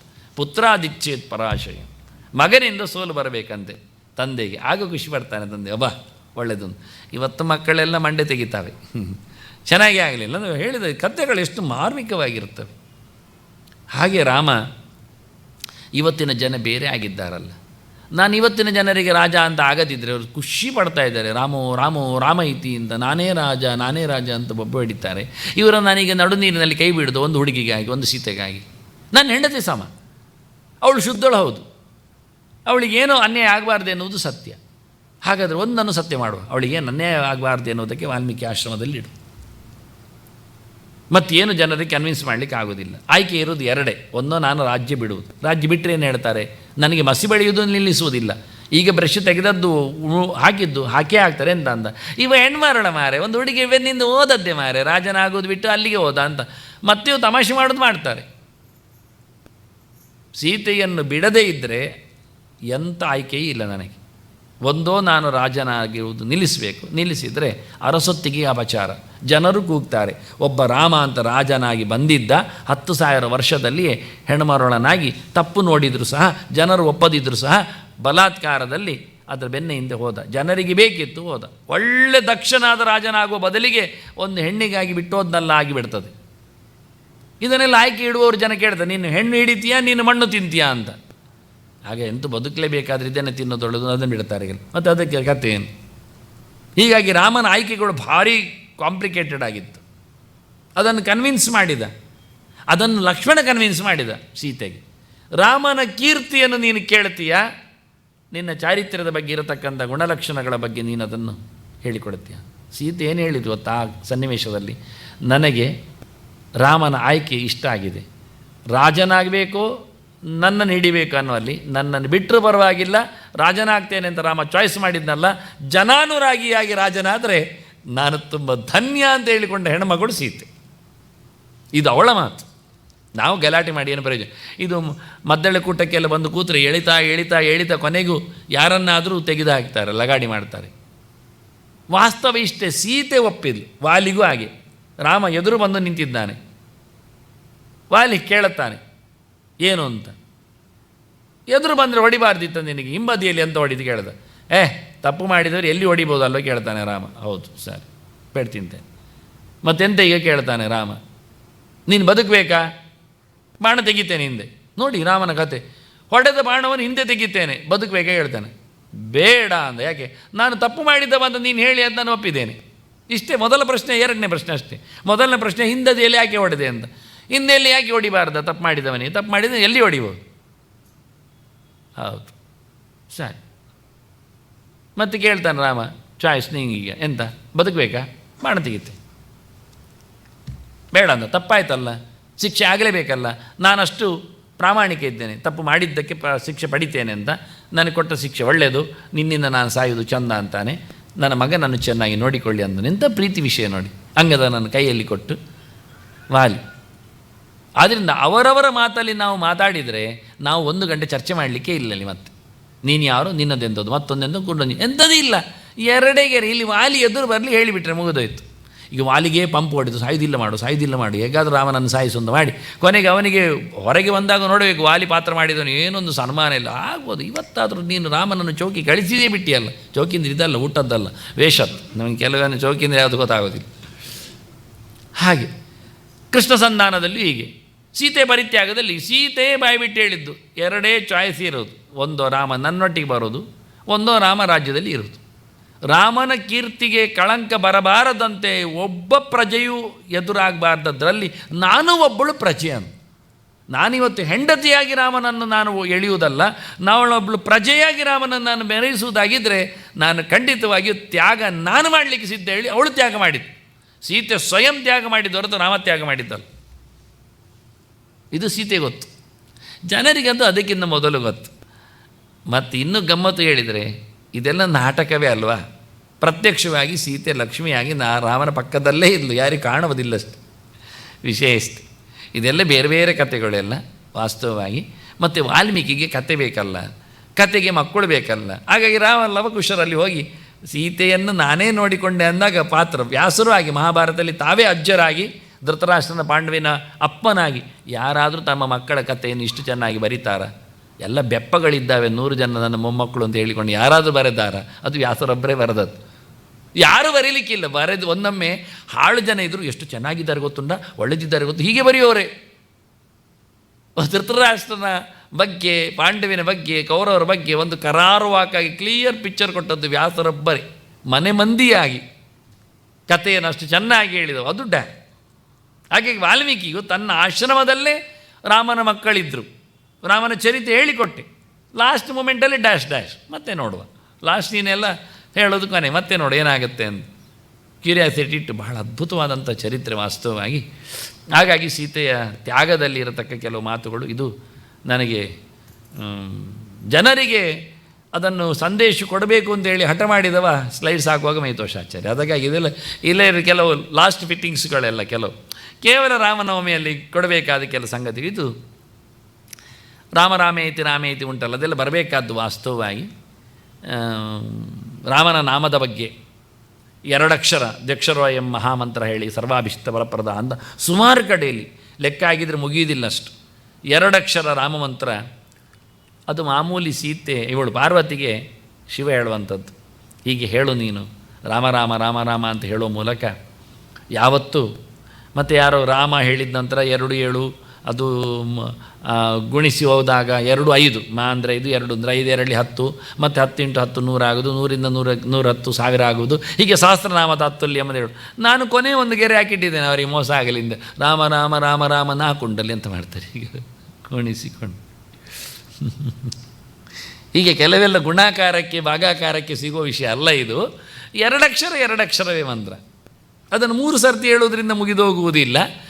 3 ಸರ್ತಿ ಹೇಳಿ 4 ಸರ್ತಿ ಹೇಳಿ ಎಷ್ಟು ಸರ್ತಿ ಹೇಳಿಕೊಂಡು ಅಂತ ರಾಮ ರಾಮ ರಾಮ ಎನ್ನುವುದು ಒಂದು ಅಪೂರ್ವವಾದಂತಹ ಒಂದು ಚಿಂತನೆ. 2 ಅಕ್ಷರದ ಮಹಾಮಂತ್ರ. ಅದು ಪಾರ್ವತಿಗೆ ಶಿವ ಹೇಳಿದ್ದು, ಅದು ಪಾರ್ವತಿಗೆ ಹೇಳಿದ್ದಾಗಿ ಸೂಟಾಗ್ತದೆ. ಪಾರ್ವತಿಗೆ ಹೇಳಿಕೊಟ್ಟ ಮಂತ್ರ ಅದು ವಿಶೇಷವಾಗಿದೆ, ಅವಳು ಅದನ್ನು ಜಪ ಮಾಡ್ತಾನೆ. ಶಿವಕೃಷ್ಣ ಜಪವನ್ನೇ ಮಾಡ್ತಾನೆ ಎನ್ನುವುದನ್ನು ನಾನು ಶಿವ ಚಿಂತನೆ ಬಂದಾಗ ಮತ್ತೆ ಹೇಳುತ್ತೆ. ಇದು ರಾಮಾಯಣದ ಒಂದು ಹೊಸ ಮುಖ, ಹೊಸ ಚಿಂತನೆ, ನಿಮ್ಗೆ ಗೊತ್ತಿರದೇ ಇರುವಂಥದ್ದು. ಗೊತ್ತಿದ್ದರೆ ಹೇಳಿಬಿಡ್ಬೋದು ನೀವು ಮತ್ತೆ ನನ್ನ ಹತ್ರ. ಮಹಾಭಾರತ ಮಹಾಯುದ್ಧ ಎಷ್ಟು ಸಮಯ ಆಯಿತು?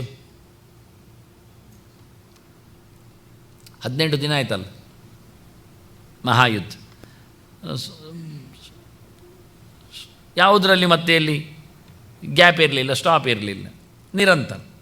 ಭೀಷ್ಮ ಬಿದ್ದ ಅಂದ ತಕ್ಷಣ ಮರುದಿನ ಎಲ್ಲರೂ ತರ್ಪಣ ಕೊಡಲಿಕ್ಕೆ ಏನು ಹೋಗಲಿಲ್ಲ. ಭೀಷ್ಮ ತರ್ಪಣ ಸಾಯಲಿಲ್ಲವ ತರ್ಪಣ ಕೊಟ್ಟಿದ್ದ ಅಂತ. ಆದ್ದರಿಂದ ಏನು ಮಾಡಲಿಲ್ಲ. ನಾಳೆ ರಜೆ ಘೋಷಣೆ, ಒಂದು ಮಹಾ ಅಸಾಮಿ ಸತ್ತ, 1 ವಾರ ಶೋಕಾಚರಣೆ, ಅರ್ಧದಲ್ಲಿ ಬಾವುಟ ಹಾಕೋದು, ಎಂತ ಮಾಡಲೇ ಇಲ್ಲ. ಮುಗೀತು. ಅಲ್ಲಿಗೆ ಒಂದು ಕೋಟೆ ಹಾಕಿದ್ರು ಬಾಣದ, ಅದೆಲ್ಲ ಯಾರಿಗೆ ಗೊತ್ತಿಲ್ಲ ಕತೆ. ಮಾಡಿದರು, ಆಚೆ ಹೋಗಬೇಡಿ ಯಾರು ಅಂತೇಳಿ. ಇತ್ತ ಮರುದಿನದಿಂದಲೇ ದ್ರೋಣನ ಗಲಾಟೆ ಶುರುವಾಯಿತು. ಭೀಷ್ಮರು ಹೇಳಿದರು, ನಾನು ಬಿದ್ದಲ್ಲಿಗೆ ಲಡಾಯಿ ಮುಗಿಲಿ ಅಂದರು. ಕೇಳಲಿಲ್ಲ ಕೌರವ. ಮರುದಿನ ದ್ರೋಣರನ್ನು ನಿಲ್ಲಿಸಿದ. ಅದು 5 ದಿವಸದಲ್ಲಿ ರಾತ್ರಿ ಆಗಲೆನ್ನದೇ ಪೆಟ್ಟುಬುಡೆ ಮಾಡಿ ಅವರು ಹೋದರು. ಅಶ್ವತ್ಥಾಮ ಆವತ್ತು ಸಂಜೆಯೇ ಗಲಾಟೆ ಮಾಡಿದ್ದ, ಆದರೆ ಮರುದಿನ ಅವನನ್ನು ಮಾಡಲಿಕ್ಕೆ ಆಗಲಿಲ್ಲ. ಕರ್ಣನನ್ನು ಮಾಡಿದ. ನೋಡುವ, ಇವರೆಲ್ಲ ಸುಮ್ಮನೆ ಪಾಂಡವರನ್ನು ಹೀಗೀಗೆ ಓಡಿಸುವುದು ಮಾತ್ರ, ಸಾಯಿಸುವುದಿಲ್ಲ ಅಂತ ಕರ್ಣ ಇದ್ದಾನೆ ಹೇಳಿ ಮಾಡಿದ. 2 ದಿನದಲ್ಲಿ ಅವನು ಮೊದಲೇ ಹೇಳಿಕೊಂಡಿದ್ದ, ನಂದೆಲ್ಲ ಪೌರುಷ ಜೋರುಂಟು ಅಂತ. ಎಂಥ ಜೋರಿಲ್ಲ. ಎಷ್ಟೋ ಅಸಾಮಿಗಳು ಸತ್ತಾಗಿವೆ ಕರ್ಣ ಬರುವಾಗ. ಸೈನ್ಯ ಸಣ್ಣದಾಗಿದೆ ಪಾಂಡವರದ್ದು. ಆದರೂ ಎಂತ ಮಾಡಲಿಕ್ಕೆ, ಅದು ಯೋಚನೆ ಮಾಡಿ ನೀವು. ಭೀಷ್ಮರಿದ್ದಾಗ, ದ್ರೋಣರಿದ್ದಾಗ ಪಾಂಡವರ ಸೈನ್ಯ 7 ಅಕ್ಷೋಹಿಣಿ ಸೈನ್ಯ ಇತ್ತು, 5 ಅಕ್ಷೋಹಿಣಿ ಸೈನ್ಯಕ್ಕೆ ಬಂತು. ಇವ ಇದ್ದಾಗ ಬಹಳ ಕಮ್ಮಿ ಇತ್ತು. ಆದರೂ ಎಂತ ಮಾಡಿದೆ ಇವ? ಎಂತ ಮಾಡಲೇ ಇಲ್ಲ. ಭೀಷ್ಮರಿದ್ದರೆ ದ್ರೋಣರಿದ್ದರೆ ನಂಬಲಿಕ್ಕೆ ಆಗಲಿಲ್ಲ. ಅವರು ನಂಬಲಿಕ್ಕೆ ಆಗದವರು ಇಲ್ಲ. ಈಗ ಕಾರಣ ಇಟ್ಕೊಂಡು ನಂಬಲಿ, ಎಲ್ಲರ ನಂಬಿಸಲಿಲ್ಲ. ಎಲ್ಲಿ ಮಾಡಿದ್ದು? ಎಂತ ಮಾಡಲಿ? 1.5 ದಿನ, 2ನೇ ದಿನ ಸಂಜೆಯಲ್ಲೇ ಸತ್ತ. ರಾತ್ರಿ ಯುದ್ಧದಲ್ಲಿ ಸಿಗಲಿಲ್ಲ. ದ್ರೋಣ ಆದರೂ ರಾತ್ರಿ ಯುದ್ಧ ಮಾಡಲಿದ್ದ, ಕಾರಣ ಅದು ಮಾಡಲಿ. ಶಲ್ಯ ಅರ್ಧ ದಿನ, ಮತ್ತೆಂಥದ್ದು ಇಲ್ಲ. ಅಲ್ಲಿಗೆ ಗ್ಯಾಪ್ ಇಲ್ಲದೆ ಕರ್ಣ ಸತ್ರೂ ನಿಲ್ಲಿಸಲಿಲ್ಲ ಯುದ್ಧ, ದುಶ್ಯಾಸನ ಸತ್ರೂ ಇಲ್ಲ, ಗ್ಯಾಪ್ ಇಲ್ಲದೆ ಯುದ್ಧ ಮಾಡಿದ್ದು ಮಹಾಭಾರತದ 18ನೇ ದಿನ. ರಾಮಾಯಣ ಯುದ್ಧ ಎಷ್ಟು ದಿವಸ ಆಯಿತು ಅಂತ ಓದಿದೆ ಅಂತ ಕಾಣೋದಿಲ್ಲ ಅಲ್ಲಿ.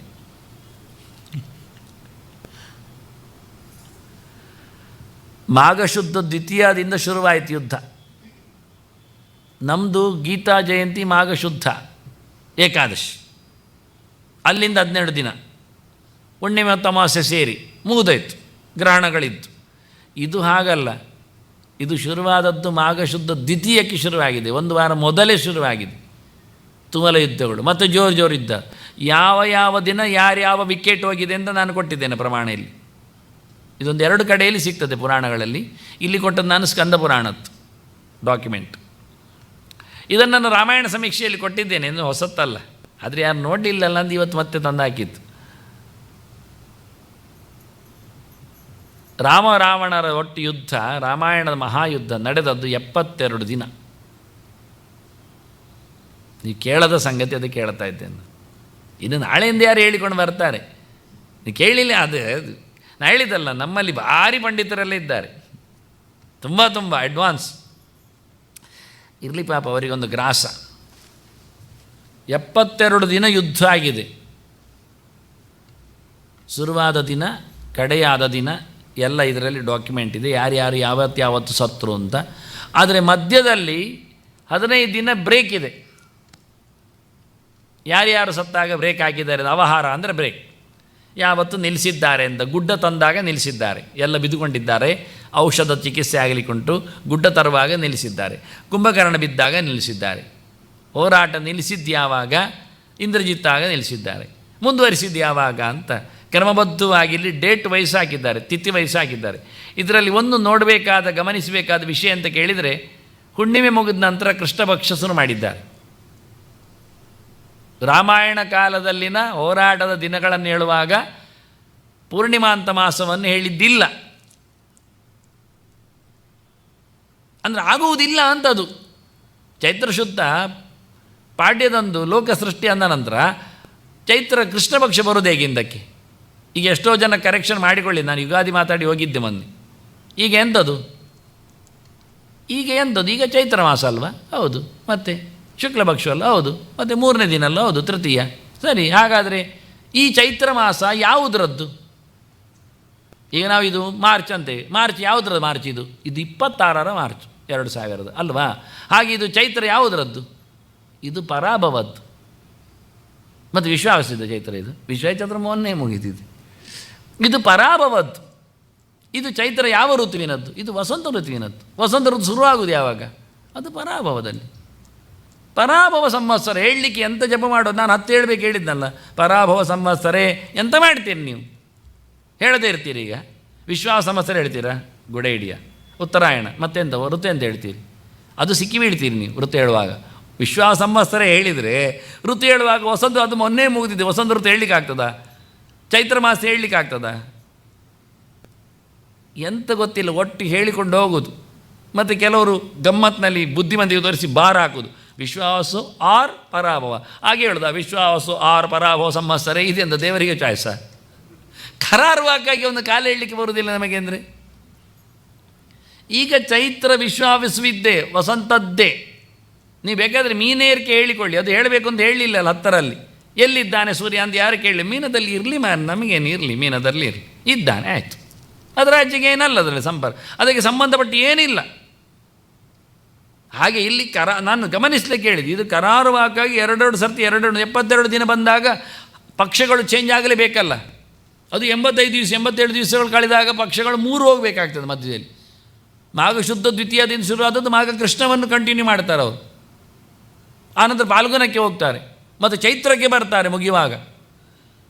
ಈಗ ನವಮಿಯಲ್ಲಿ ಲಡಾಯಿ ಆಗ್ತಾ ಇತ್ತು ಅಲ್ಲಿ. ನೆಕ್ಸ್ಟ್ ಪೇಜಲ್ಲಿ ತೋರಿಸ್ತೇನೆ ಲಡಾಯಿ ಚೈತ್ರದ್ದು ಮುಗಿಯುವಾಗ ನೋಡ್ತೀರಿ. ಅದೆಲ್ಲ ಅವನದ್ದು ಟೆಕ್ನಾಲಜಿ. ಅದಕ್ಕಾಗಿ ಇಂಥ ದೊಡ್ಡ ಸ್ಕ್ರೀನಲ್ಲಿ ಚಂದ ಕಾಣುತ್ತದೆ ಅನ್ನೋ ನೆಲೆಯಲ್ಲಿ ಇದನ್ನು ನಾನು ಬೇಕು ಅನ್ನುವ ಇರುವಾಗ ಕೊಡುವ.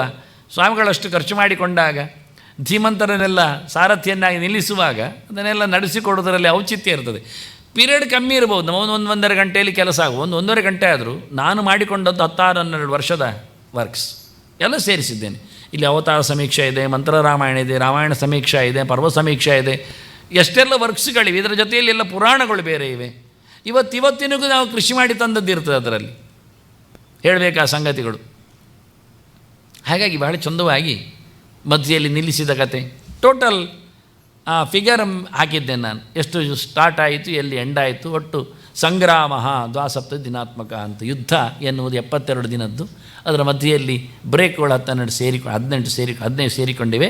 ಇಷ್ಟು ಉದ್ದದ ಮಹಾಭಾರತ, ಇದು ರಾಮಾಯಣದ ಮಹಾಯುದ್ಧ ನಡೆದಿದೆ. ಮಹಾರಾಮಾಯಣ ಯುದ್ಧ ನಡೆದ ಚಿಂತನೆ. ಹಾಗೆ ಯುದ್ಧ ಆರಂಭ ಮತ್ತು ಯುದ್ಧ ಸಮಾಪ್ತಿಯಿಂದ 2 ಸ್ಲೈಡಲ್ಲಿ ಮಾತುಗಳು ಅದುವೆ. ನಾನು ಇದನ್ನು ಶ್ಲೋಕವಾಗಿ ಕೊಟ್ಟಿಲ್ಲ, ಯಾಕೆಂದರೆ ಅರ್ಥ ಆಗೋದಿಲ್ಲ ಅಂದರೆ ಅದಕ್ಕೆ ಮೆನ್ಷನ್ ಮಾತ್ರ ಮಾಡಿದ್ದೇನೆ. ಯಾವ ದಿನ ಯಾವ ತಿಥಿಯಲ್ಲಿ ಏನಾಗಿದೆ, ಎಷ್ಟಾಗಿದೆ, ಎಲ್ಲಿಂದ ಏನು ಅಂತ ಖಾಲಿ ಸ್ಲೈಡ್ಸ್ ಆಗಿ, ಯಾರಿಂದ ಯಾರು ಬಿದ್ದರು, ಯಾರು ಎದ್ದರು, ಯಾರನ್ನು ಹೊಡೆದ್ರು ಅಂತ ಹೇಳಿಕೊಳ್ಳುವುದಷ್ಟೇ ಮಾತ್ರ. ಇಂದ್ರಜಿತಿಯಲ್ಲಿ ಬಂದ ಲಕ್ಷ್ಮಣನಿಂದ ಎಷ್ಟು ದಿವಸ ಹೋರಾಟ ಮಾಡಿದರು, ರಾವಣ ಎಷ್ಟು ಸರ್ತಿ ಹೋಗಿ ಬಂದಿದ್ದಾನೆ, ಅದನ್ನೆಲ್ಲ ಸೆಕೆಂಡ್ ಟೈಮ್ ಲಕ್ಷ್ಮಣ ಮೂರ್ಛೆ ಬಿದ್ದಾಗಲೂ ಗರುಡ ಬಂದಾಗಲೂ ಎಷ್ಟು ಬ್ರೇಕ್ ತಗೊಂಡ್ರು ಅಂತ ಇದನ್ನೆಲ್ಲ ಭಾಳ ಚಂದವಾದಂತಹ. ರಾವಣನ ಯುದ್ಧಕ್ಕೆ ಬಂದಾಗ ಇಂದ್ರ ರಥ ಕಳಿಸಿದ್ದಾನೆ. ಹಾಗಾಗಿ ಮೊದಲು ನೆಲದಲ್ಲಿ ನಿಮಗೆ ಅದು ಚಿತ್ರ ಸಿಗುವುದು ಕಡಿಮೆ. ರಥದಲ್ಲಿ ಕೂತ ರಾಮನ ಯುದ್ಧ. ಇಂದ್ರ ಕಳಿಸಿದ ರಥ ಆದ್ದರಿಂದ ಇಂದ್ರನ ರಥದಲ್ಲಿ ಪಚ್ಚೆ ಕುದುರೆಗಳು ಇರುತ್ತೆ. ಎಲ್ಲ ನಾವು ಮಾಡಿದ್ದದಕ್ಕೋಸ್ಕರ. ರಾವಣಂತೂ ಚೆನ್ನಾದ ಕುದುರೆ ಎಲ್ಲೆಲ್ಲ ಬಂದಿದ್ದಾನೆ, ಭಯಂಕರವಾಗಿ ಕಾಣುತ್ತೆ. ಅವನು ಚೆನ್ನಾಗಿ ಕೊಟ್ಟಿದೆ ಅದು ರಾವಣನ ಚಿತ್ರ ಅಂತ. ರಾಮ ರಥದಲ್ಲಿ ಬಂದಿದ್ದಾನೆ, ರಥದಲ್ಲಿ ಆದರೆ ರಾಮ ಮಾತ್ರ ವೇಷದಲ್ಲಿ ಮಾತ್ರ ವನವಾಸ ವೇಷದಲ್ಲೇ ಇದ್ದವ. ಹಾಗಾಗಿ ಇಂದ್ರ ಕೊಟ್ಟು ಕಳಿಸಿದ. ಮೊದಲು ಹನುಮಂತನ ಎತ್ತಿಕೊಂಡು ಹೋರಾಟ ಮಾಡಿದ್ದುಂಟು ರಾಮ ಲಕ್ಷ್ಮಣರನ್ನು. ಮೇಲೆ ಕೂತವನಿರಿ ದೊಡ್ಡ ಕಾಯ ಹನುಮಂತನದ್ದು. ಈಗ ರಥ ಇಂದ್ರನದ್ದು ಬಂದಿದೆ, ಆದ್ದರಿಂದ ಇಂದ್ರನ ರಥದಲ್ಲಿ ಮಾತಲ್ಲಿಯೇ ಕೂತು ಸಾರಥ್ಯ ಮಾಡಿದ್ದಾನೆ, ಹೋರಾಟ ರಾಮ ಕೊಟ್ಟಿದ್ದಾನೆ. ಹಾಗಾಗಿ ಅದನ್ನು ಚಿತ್ರ ಅಂದರೆ ಸಹಜವಾಗಿ ಹೇಗೆ ನಡೆದಿತ್ತು ಅನ್ನೋದನ್ನು ತೋರಿಸಿಕೊಡ್ಲಿಕ್ಕೆ ಅದನ್ನೆಲ್ಲ ಯುದ್ಧದಲ್ಲಿ ಅನೇಕ ಅಂಶಗಳಿವೆ, ಆದ್ದರಿಂದ ತೋರಿಸಿಕೊಟ್ಟಿದ್ದೇನೆ. ಮತ್ತೊಂದು ಮುಟ್ಟಬೇಕಾದ್ದು ರಾಮನ ಸೇತು. ಕೊನೆ 2 ಗೆರೆ ಸೇತುವಿನ ನಮಸ್ಕಾರ ಹಾಕಿದ್ದೇನೆ. ಸೇತುವೆ ನಮಃ ಅಂತೇಳಿ ಪುರಾಣಗಳು ಸೇತುವೆಗೆ ನಮಸ್ಕಾರ ಮಾಡಲಿಕ್ಕೆ. ಇದು ರಾಮನ ಚರಿತೆಯಲ್ಲಿ ಪ್ರಧಾನ ಅಂಶ.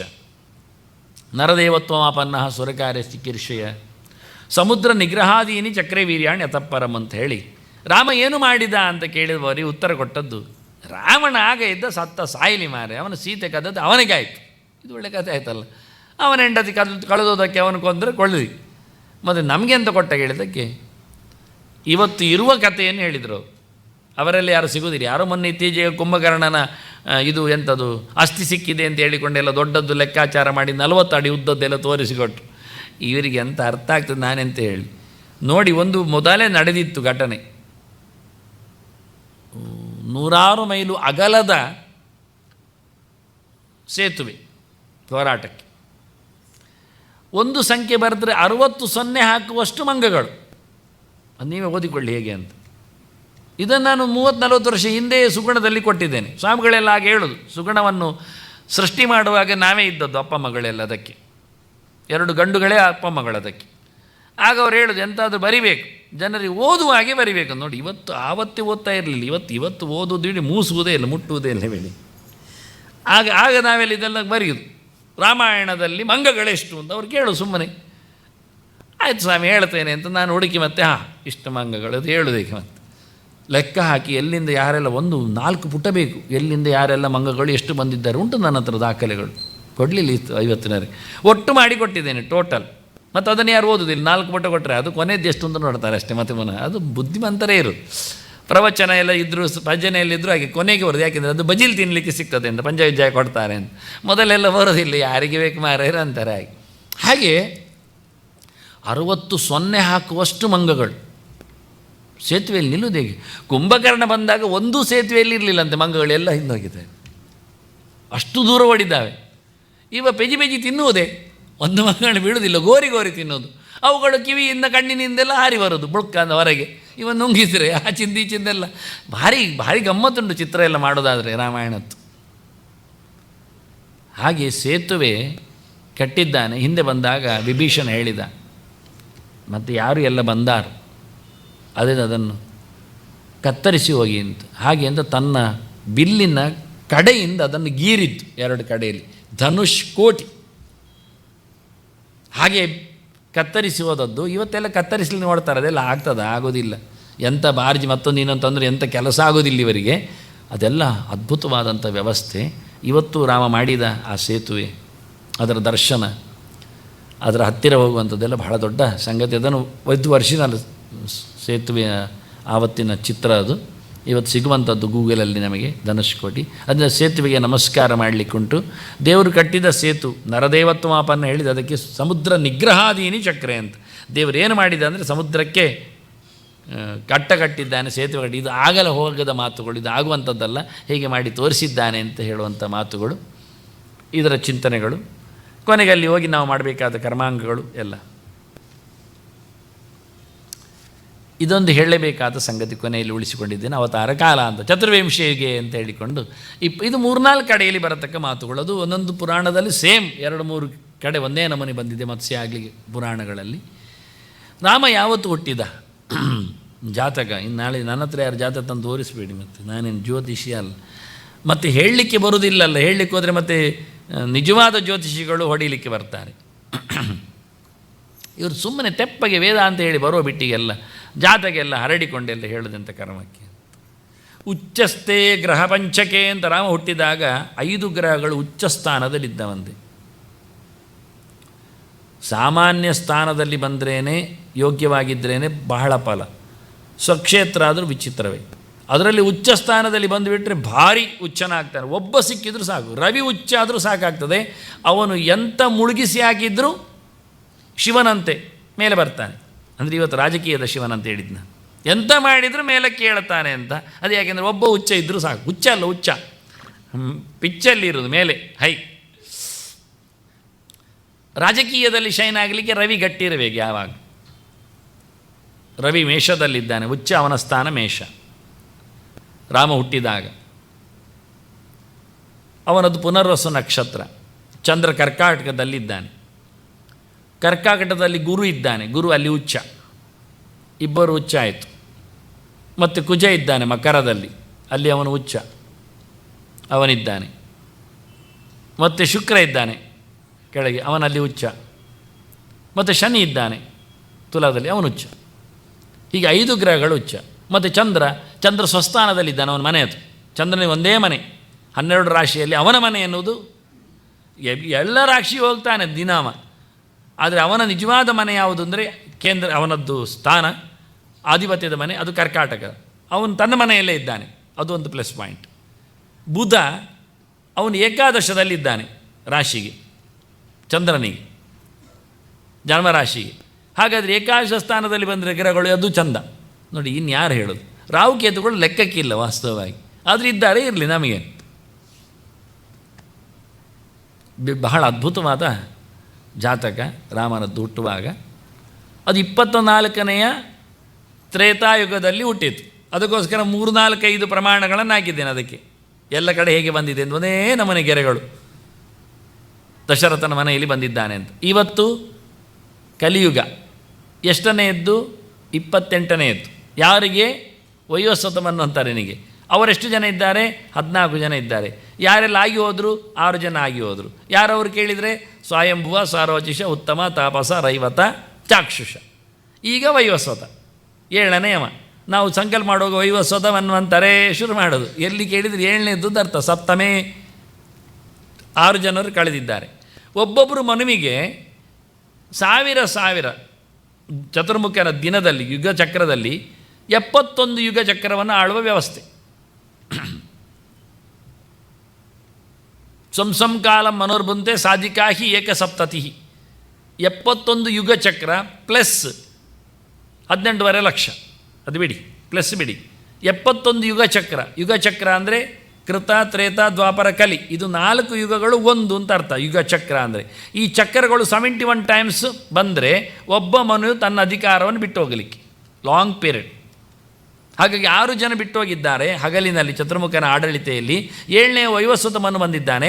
ಅವನದರಲ್ಲಿ 28ನೇ ಯುಗ ಚಕ್ರ ಆಗ್ತಾ ಉಂಟು. ಈಗ 28 ಅಷ್ಟಾವಿಂಶತಿಮೇ ಕಲಿಯುಗೆ.